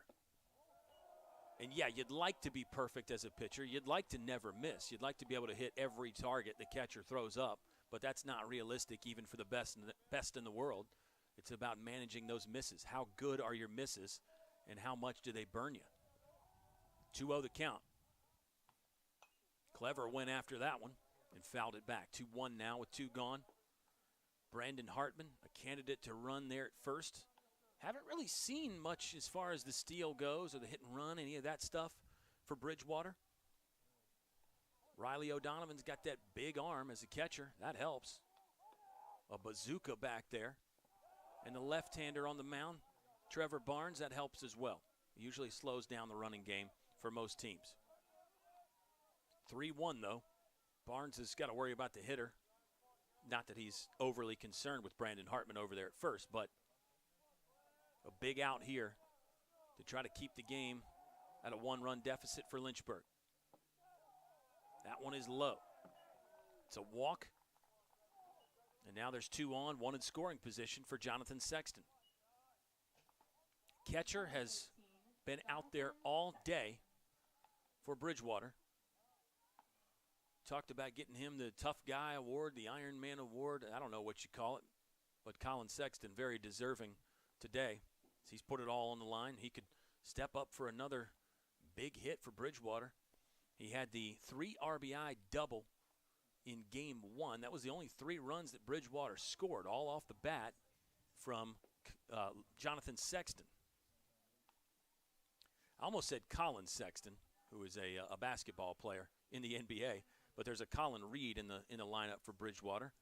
And when you've been studying the sheet all day here in the box score, it can become hard to get a complete sentence or a complete thought. Watch out. Barnes may not complete the inning because here comes associate head coach Travis Beasley. Yeah, he will get a new Hornet out of the bullpen. We'll get that for you in just a moment. There's 2 gone here in the top of the 7th, but 2 on. Bridgewater leads 5-4, looking to add to it from Fox Field in Lynchburg.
Number 44, Alex Gianniscoli in out of the bullpen for Lynchburg. Senior right-hander, 6'2", from Virginia Beach. Just one of the many guys the Hornets can bring out of the pen. Another guy that is experienced. This will just be his second appearance of the season, though. And Lynchburg still has some options in there. Guys like Wesley Arrington, Brandon Pond available. You think Jack Batchmore would probably be available, although he did throw 3 innings in the first game. If you needed big Jack Batchmore, you could probably go get him. And the list doesn't stop there. Matt Cassidy's another guy, a freshman that Lynchburg has gone to out of the pen quite a bit. Logan Tapman, another name. We could just go all down the list here. But at the moment, it's Gianniscoli on the bump. He's in for strike 1. I like this from associate head coach Travis Beasley, using that wealth of talent in the bullpen, giving Bridgewater some different looks, changing it up often. And some of it is ineffectiveness from the previous guy, but some of it is you keep the offense off balance when you show them a different arm a lot of times. There really is a lot to be said for that. And, you know, there's a balance there as well. You don't want to change so much that guys can't get comfortable. You don't want to change multiple times an inning every inning and just use everybody up. The other danger there is you go into extra innings and all of a sudden you've burned that bullpen a little bit. But so far, the Hornets down 1. Here's Collins. He'll scoop that up. Going to beat the runner to third for the final out. So Gianniscoli on to close out the top of the 7th. Does the job. Lynchburg still trailing by 1. It's Bridgewater 5, Lynchburg 4. We go to the bottom of the 7th at Fox Field. You're watching it live on the Lynchburg Hornets Sports Network.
It'll be Avery Neves to lead off the bottom of the 7th for Lynchburg. Hornets down 1.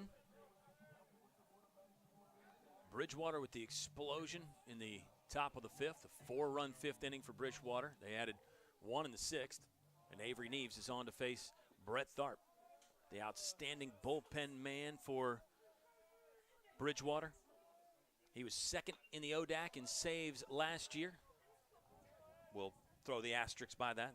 First was Lynchburg's Grayson Thurman, the Thurminator, the Lemur, Turbo. But back to Brett Tharp, 4th in the nation in saves, set the school record single season. Neves is going to loft that one into right field, and there's out number 1 of the 7th inning. Logan Webster,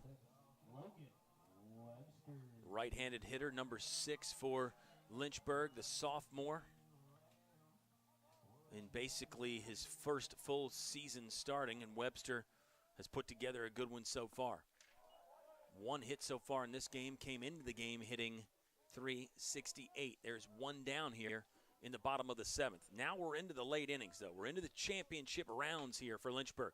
Webster, going to be a tough play at short for Snyder. He'll throw across and gets him in time there for out number 2. So it's 2 pitches to Neves, 2 pitches to Webster, and all of a sudden there is 2 gone in the bottom of the 7th. See if Riley O'Donovan can be the spark, get a little fire going here for Lynchburg. Brett Tharp, not a huge strikeout guy, as we mentioned, particularly when you're talking about closers, people that get a lot of saves. The tendency is they are big strikeout guys. Riley O'Donovan will shoot that down the line. It's fair. He's got at least one. O'Donovan around the bag. Some struggles there in the left field corner will make it a stand-up double for Riley O'Donovan, and that could be the spark. O'Donovan at second. Possible pinch runner coming for Lucas Jones. He's taking a long look in that dugout. Third baseman, number 15. We'll see if it's a pinch runner. Yeah, it will be a new runner out there for Lynchburg.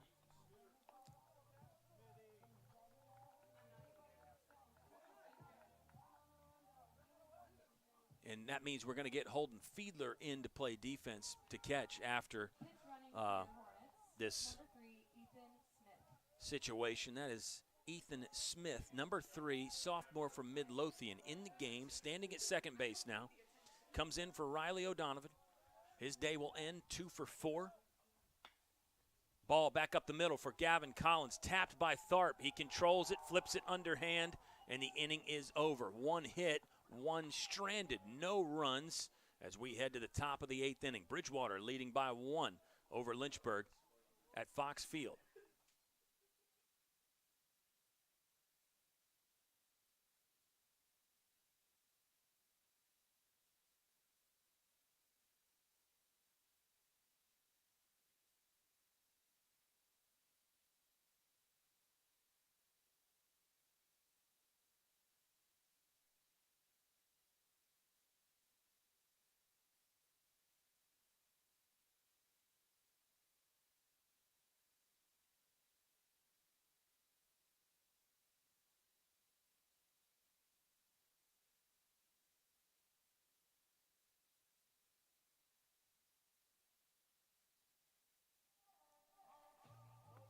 The 2021 ODAC Pitcher of the Year, Brandon Pond, will take the mound for Lynchburg. He'll be the 6th arm the Hornets have sent out there. One of the guys we mentioned with so much experience that Lynchburg could bring out of the bullpen. And we may see Brandon Pond starting games again at some point this season. But he pitched for the first time in basically a calendar year last weekend against York. 2 years ago, a year ago, rather, Pond injured in a game against York last March. Basically missed the bulk of the season last year, although he was 3-0 before the injury, and made his return last weekend against York. Pitched 2 innings.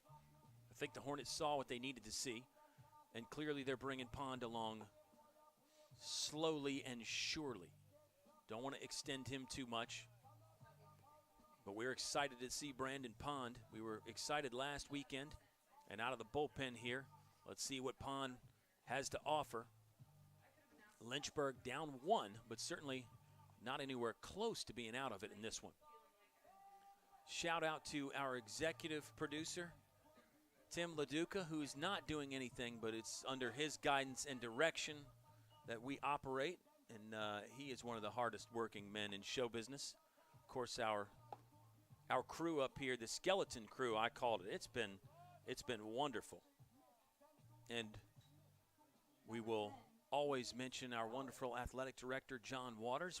We all operate under his direction here, the Hornets athletic department. And James C. Fox Field is the location here in Lynchburg as the sun is beginning to set here. 4:33. It's a time change weekend, so the next time we're back here, we'll still have the full daylight around this time, but for now, on this Saturday in early March, it feels like a setting sun situation as Pond misses with the first one. Second one is a strike and swung on and hit by number 10, Lucas Bauer. Leadoff man aboard again for Bridgewater. They've actually been fairly successful with the leadoff batter all day. That goes back to game 1, but Lynchburg just forced the Eagles to strand a bunch of runners. Pond will have to pitch out of the stretch now with a runner on first. That's Lucas Bauer, the center fielder. Kyle Carlson, the third baseman, up to bat now for Bridgewater. Sack bunt situation. Carlson with some bat movement there, trying to place that one down the first base line. It'll go foul. Collins from Lynchburg was in on that. He was ready for the potential sack bunt. Collins is walking to the plate right now. This one also down the first base line, closer but still foul. Holden Fiedler is the new battery mate for Pond. Riley O'Donovan started the game as Lynchburg's catcher, hit a double in the bottom of the 7th, came out for the pinch runner Ethan Smith, and now it's Fiedler on. Ryan Long did enter at second base also, fans. We may have missed that one, but Ryan Long is the second baseman for Lynchburg. Jackson Harding started the game at second. There's a sack bunt. The home plate umpire and the catcher wanted to appeal down to the first base line, and it was a slow call there, but then eventually the first base umpire says he did not go around. But Kyle Carlson attempting the sack bunt with 2 outs. We said it's not necessarily out of play with 2 outs, or 2 strikes rather, the sacrifice bunt. There's another check down to first, same result. Did not go around on the bunt. 2-2 the count, nobody out. Brandon Pond is the pitcher for Lynchburg. They'll show the sack bunt again. That one ran in on the hands of Carlson. He took evasive action to get out of the way. Brandon Pond from Chesterfield, 17-6 in 34 career appearances. One of the all-time best at Lynchburg. 155 strikeouts to just 44 walks.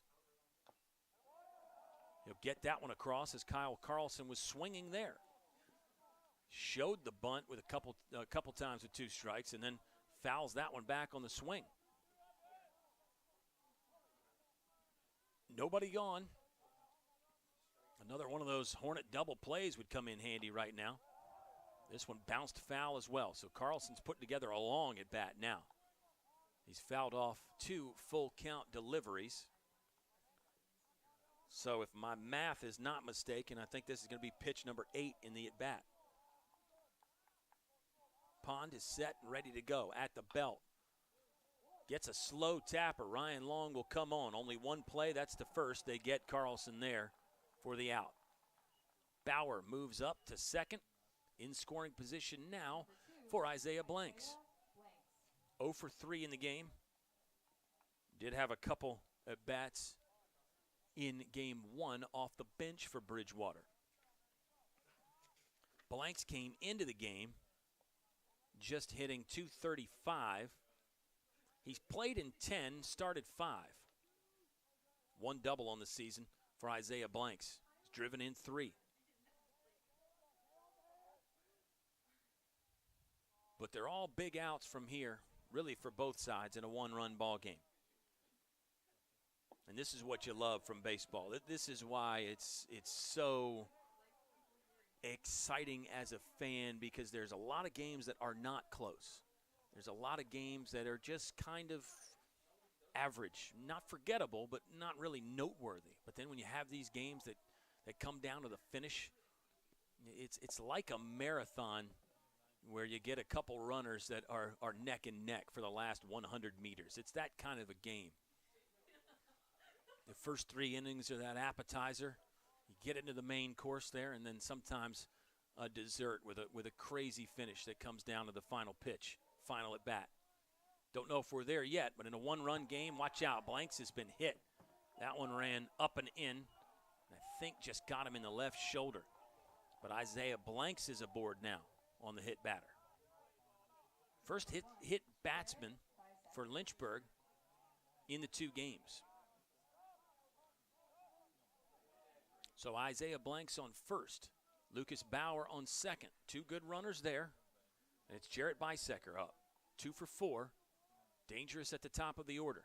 Talked about his specific skill set. He can do some things swinging the bat. Lifts this out in the air. Lifts this one in the air, excuse me. It's in the outfield and caught by Avery Neves. Second out of the inning. So Pond with a big pitch, big out there. It is 2 gone for Jeffrey Snyder, the switch hitter, back around in the right-handed batter's box. Tried to bunt, or he's in the left-handed batter's box now. He tried to bunt from the right side last inning, and Barnes made a great play to get him out with a flip to first off the mound. But Snyder does have a double in this game. He's driven in 2. Couple flyouts to center field as well for the switch hitting Jeffrey Snyder. 0-1 the count on a check swing strike. 2 gone for Bridgewater in the top of the 8th. Brandon Pond has been the 6th pitcher that Lynchburg has used. We might see even more out of that Hornet bullpen. It's been busy pretty much from about the 3rd inning on here in game number 2. Game number 1, it was just a tag team of Zach Potts and Jack Batchmore. Potts threw 6, Batchmore threw the last 3 for the save.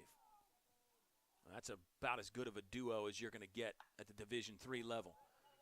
Snyder will plow this one foul. And now it's a 1-2 count with 2 gone. Good time to get nasty here for Brandon Pond.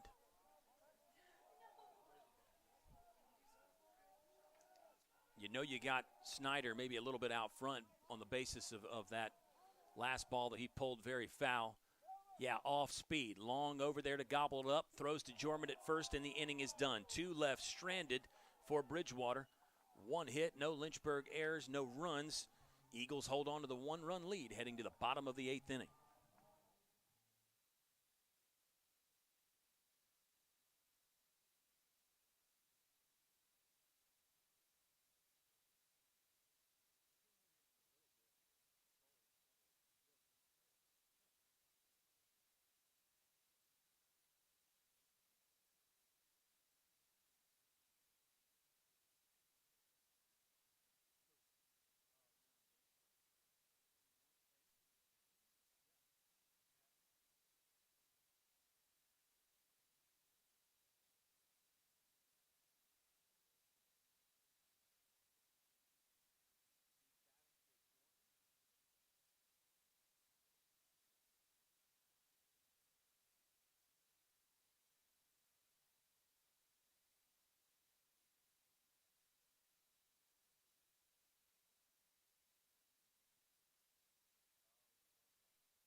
The first baseman, Josh Jorman, will lead off the bottom of the 8th inning for Lynchburg. 2 for 3.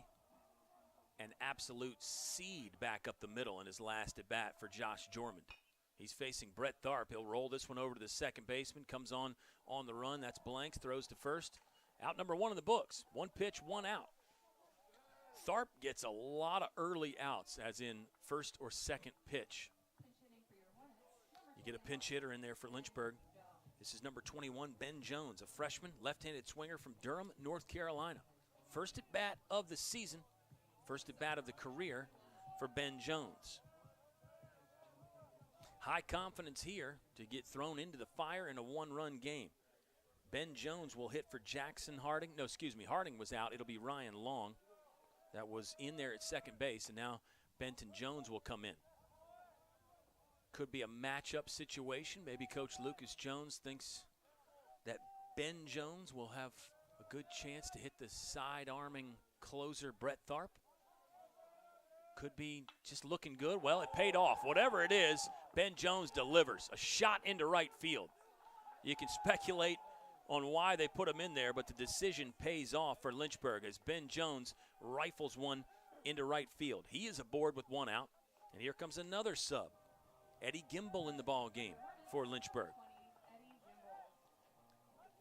It's so fascinating. We've been talking about options out of the bullpen all day for Lynchburg. How about options off the bench offensively? They've probably undersold that a little bit. Eddie Gimbel does have 1 at bat on the season. He is 0 for 1. Right-handed swinger will step in there with a man on first. That one got away from the catcher. Sexton missed that. He's arguing that maybe it hit Eddie Gimbel. I don't know that that's necessarily what you want if you're Bridgewater, because that would mean 2 runners on instead of 1. As it is, it's just a passed ball, I think, that sends the runner to second base. Ben Jones. Eddie Gimbel swings at that one. It'll even the count 1-1. Eddie Gimbel, a junior outfielder from Culpeper, has a chance to drive in the tying run here. 5-4, Lynchburg down 1. Gimbel will swing and miss at that one.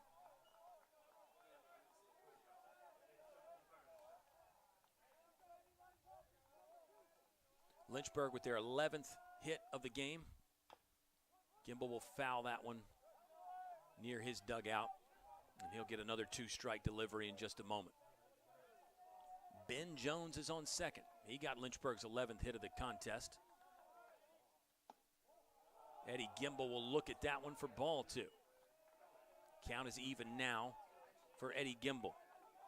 In the 9-hole spot, so the defensive alignment will change for Lynchburg. Carson Atkins, the center fielder, is out. Lynchburg will need another second baseman as well.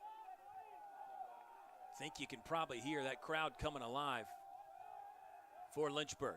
Really behind Eddie Gimbel here. Gimbel will bounce this one to third. Tough play coming. It'll skip foul. You could see that spin on the second or third bounce. The spin took over and just shot that one across the line, foul. Full count coming up again with one away here for Eddie Gimbel. This is the closer, Brett Tharp, on the mound for Bridgewater. He's been there since the bottom of the 6th. No problem for a guy like him, very capable of going more than one inning. Pitched 38 innings last year out of the bullpen. That one in, nearly hit Gimbel, ball 4 anyway. Good patience there from Eddie Gimbel. Laid off some good pitches, fouled one off there with 2 strikes as well, and now it's Cam Lane. 1 for 2 in the leadoff spot this game with 2 hit by pitch. Cam Lane looking to deliver here. Runners at first and second, so the double play is back in order for Bridgewater if you're looking for a silver lining as an Eagle fan. 1-0 after ball 1. Now it's 1-1 as Lane lays off that outside pitch. Tharp from that sidearm angle, almost the true submarine. It's got that rubber band, that kind of rubber hose, elastic type of delivery. Whips it in there. Great movement, sinking action. There's ball 3. Catcher Sexton taking a long look, now finally gets it back to the glove of Brett Tharp. Number 23, a grad student from Baker, West Virginia. He is the single-season record holder in saves for Bridgewater. That came last year. Lane will lay off of that. Count now full with 1 away.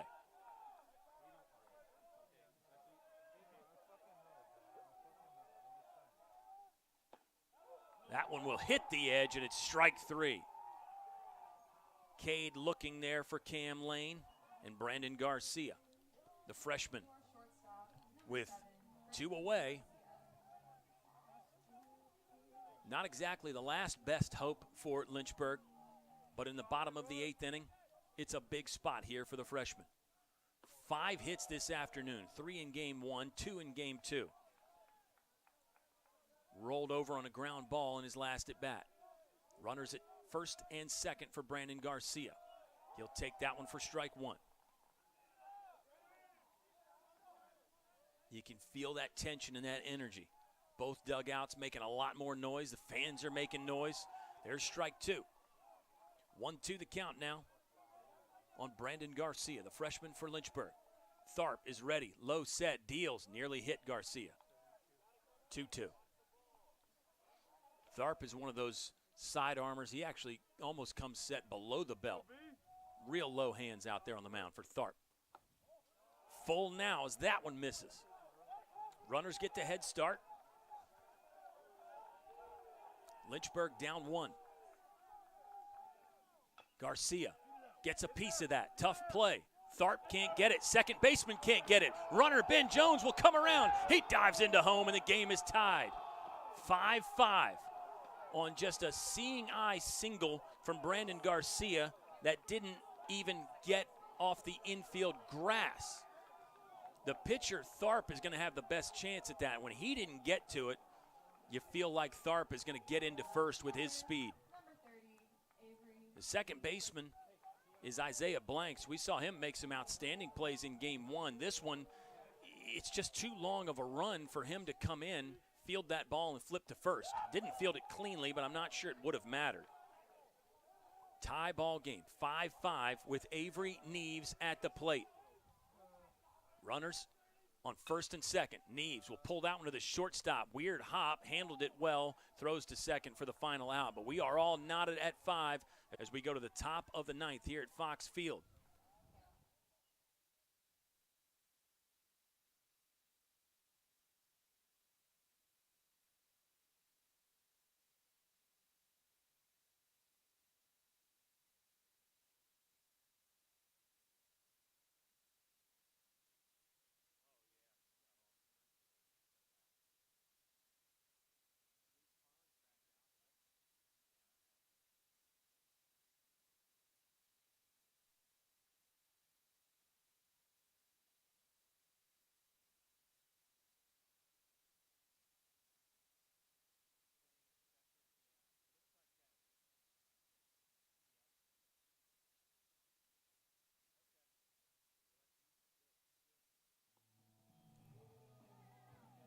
Benton Jones off the bench, aboard with a base hit, comes around to score the tying run for Lynchburg. We're all knotted at 5, and Ben Jones will stay at second base. Third second baseman Lynchburg has used in the game. Jackson Harding started there. Ryan Long played there, and now it's Ben Jones, who really the hero at the moment, on board to tie it up. Brandon Garcia drove him in with an infield single. Eddie Gimbel worked an outstanding walk off the bench for Lynchburg. He will stay in and play center field for the Hornets. The rest of the defense should be the same. Holden Fiedler came in there, and he's working with Brandon Pond on the mound for his second inning. Brandon Hartman, 3-hole batter for Bridgewater, steps in again. Hartman now 1 for 3 on the day, so the average on the season will dip slightly below 500. He's got the intentional walk in there as well. Hartman will look at strike 1. It's a 1-1 count. Brandon Pond still out there for Lynchburg. Pond in his second appearance after missing basically a calendar year, not a full season last year, but basically 365. Brandon Pond was out. Did pitch last weekend. Hartman's going to lift one to Eddie Gimbel. So Gimbel will pull that in. And now there's one gone in the top of the 9th.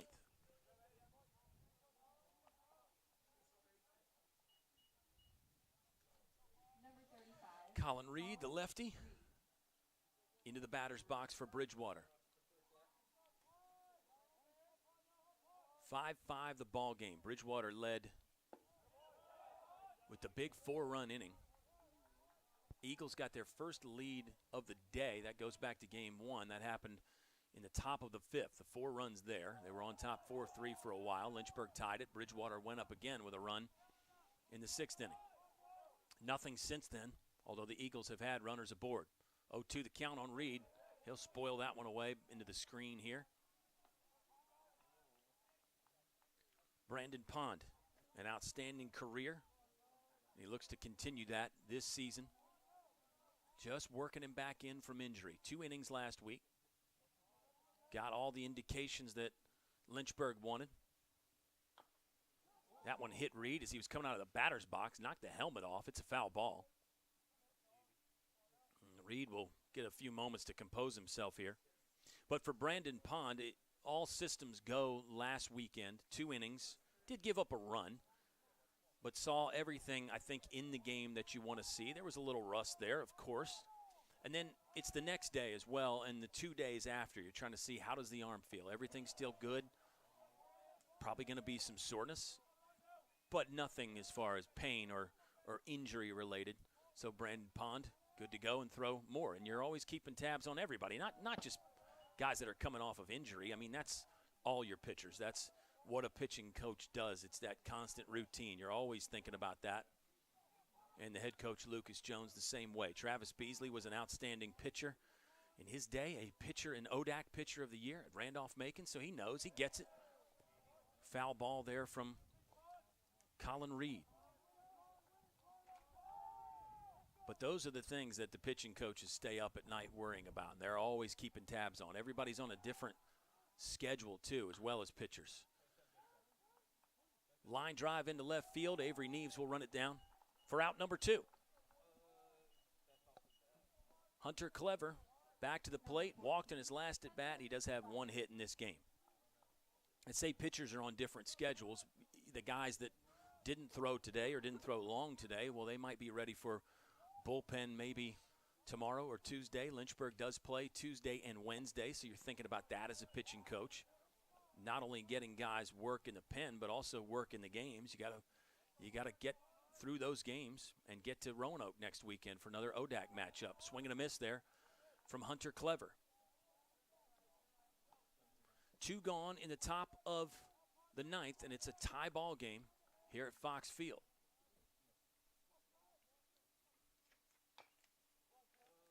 Collins will give chase on that one and fields it, but foul. And now Hunter Clever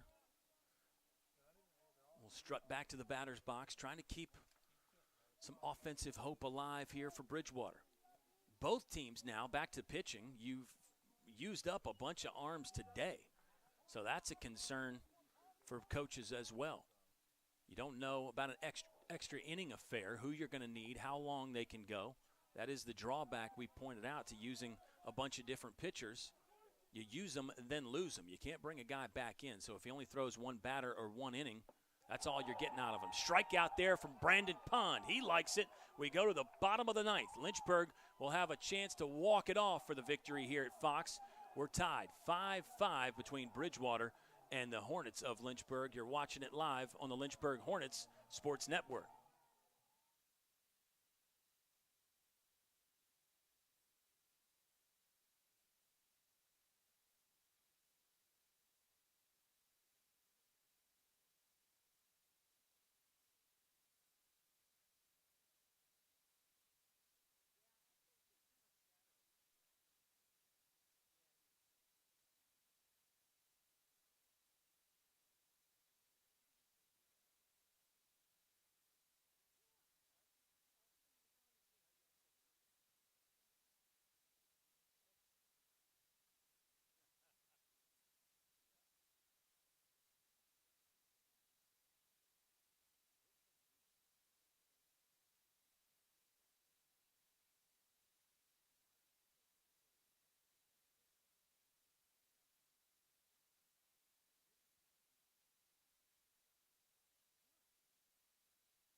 Logan Webster will lead it off for Lynchburg in the bottom of the ninth.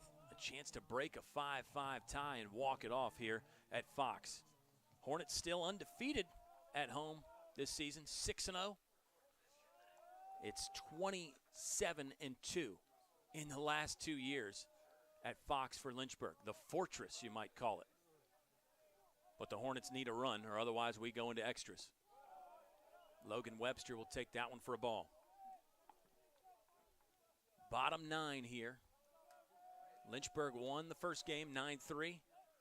This one has been back and forth. Great baseball game here. This is what I said as a fan. These are the games that you watch for. You get some games that aren't close at the end, that are kind of ho-hum. Not forgettable, but just routine maybe. But then when you get a game like this that comes down to the wire, it's all worth it. It's fine dining. Webster nearly wore that one, but he'll walk to first with the walk, with the base on balls. Brett Tharp is a closer. He is the single-season record holder in saves for Bridgewater. He does not want to give this ball up, and I don't know that we're going to see a change. But remember, Brett Tharp did come in the bottom of the sixth inning. So he's been out there for a steady diet of work.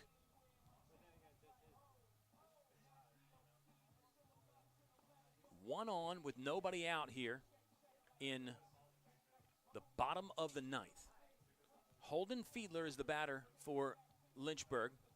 We've seen the Hornets show the trend of a sacrifice bunt with a man on first to get him in scoring position. And in a tie ball game, that is a play that a lot of college baseball coaches like. Get him into scoring position, and then you have 2 outs to try to drive in the winning run, especially when you only need 1. I will tell you, fans, Holden Fiedler had a 3-for-4 game in game number 1, including a double. And that's just a mound visit there. Brett Tharp will stay out. He is 0-2 with 2 losses this year for Bridgewater. He does have 2 saves. Brett Tharp earned the save against CNU on Wednesday in Bridgewater's win there. So let's see what we get from Fiedler. Maybe a bunt. We've seen Lynchburg use the hit and run with Holden Fiedler this season. He will show bunt, misses that one, or fouls it off, rather. Foul ball, 0-1 count now. The runner at first is Logan Webster. Riley O'Donovan started as the catcher for Lynchburg. He went 2-for-4 with a double. They took out O'Donovan after his double for a pinch runner. Here's a textbook sack bunt by Fiedler. Fielded, they flip to first for the out, and there you go. Winning run in scoring position. Fiedler does the job. Moves the runner 90 feet up, and now it's Gavin Collins. A home run in this game. Parked it over the left field fence. That would do it.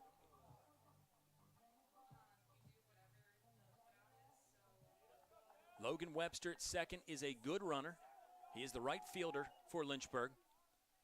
So you think most base hits will score him. And the exception there is a ball hit hard right at one of the outfielders. Collins takes strike one. Jonathan Sexton has been the catcher for all 18 innings today for Bridgewater. And he's got to have a heightened awareness here as well. Keep the ball off the backstop. The frame job pretty good there on that one. 1-2 count now on Collins. Gavin Collins is 1 for 4, but the big fly. It was a big one, a solo shot. Collins will foul that one away. Got to feel like he's looking to end it right here, Gavin Collins. It's a 1-2 count again. Josh Jorman due up next for Lynchburg. He's put together a pretty great afternoon as well. Collins will swing through that. Strike three, and now there's 2 away. So it's up to Josh Jorman now, at least at the moment. 2 for 4 in this one so far. Jorman was 2 for 5 in game number 1. Josh Jorman is the first baseman for Lynchburg. He's got a runner in scoring position. He'll pull this one foul.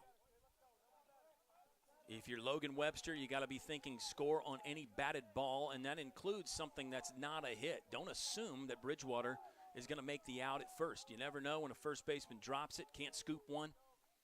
Bobbled by the infielder. This ball's going to get down. They're going to wave Webster. Base hit. Not going to have a play at home. Lynchburg wins it. Walk-off single from Josh Jorman scores Logan Webster. Hornets sweep it. They win both against Bridgewater, and they remain undefeated at home. 7-0 at Fox Field this season for Lynchburg. What a victory. Hornets use 6 pitchers out of the bullpen. They get a base hit off the bench from Ben Jones, and he scores the tying run and then the winning run in the bottom of the 9th. Lynchburg with the victory. They take 2 from Bridgewater. Hornets go to 10-2 on the season, 2-0 in the ODAC conference. Bridgewater falls to 4-11, 0-2 in conference. We're not back at home again until March 22nd. Lynchburg will host Virginia Wesleyan that Wednesday, but it's 4 games next week. Tuesday, Wednesday, and then the doubleheader against Roanoke next weekend. You can always see the home games here at Fox Field live on the Lynchburg Hornets Sports Network. What a day. Lynchburg wins 2. Kyle Haney saying so long. Enjoy your weekend, and we'll talk to you next time from Fox Field in Lynchburg.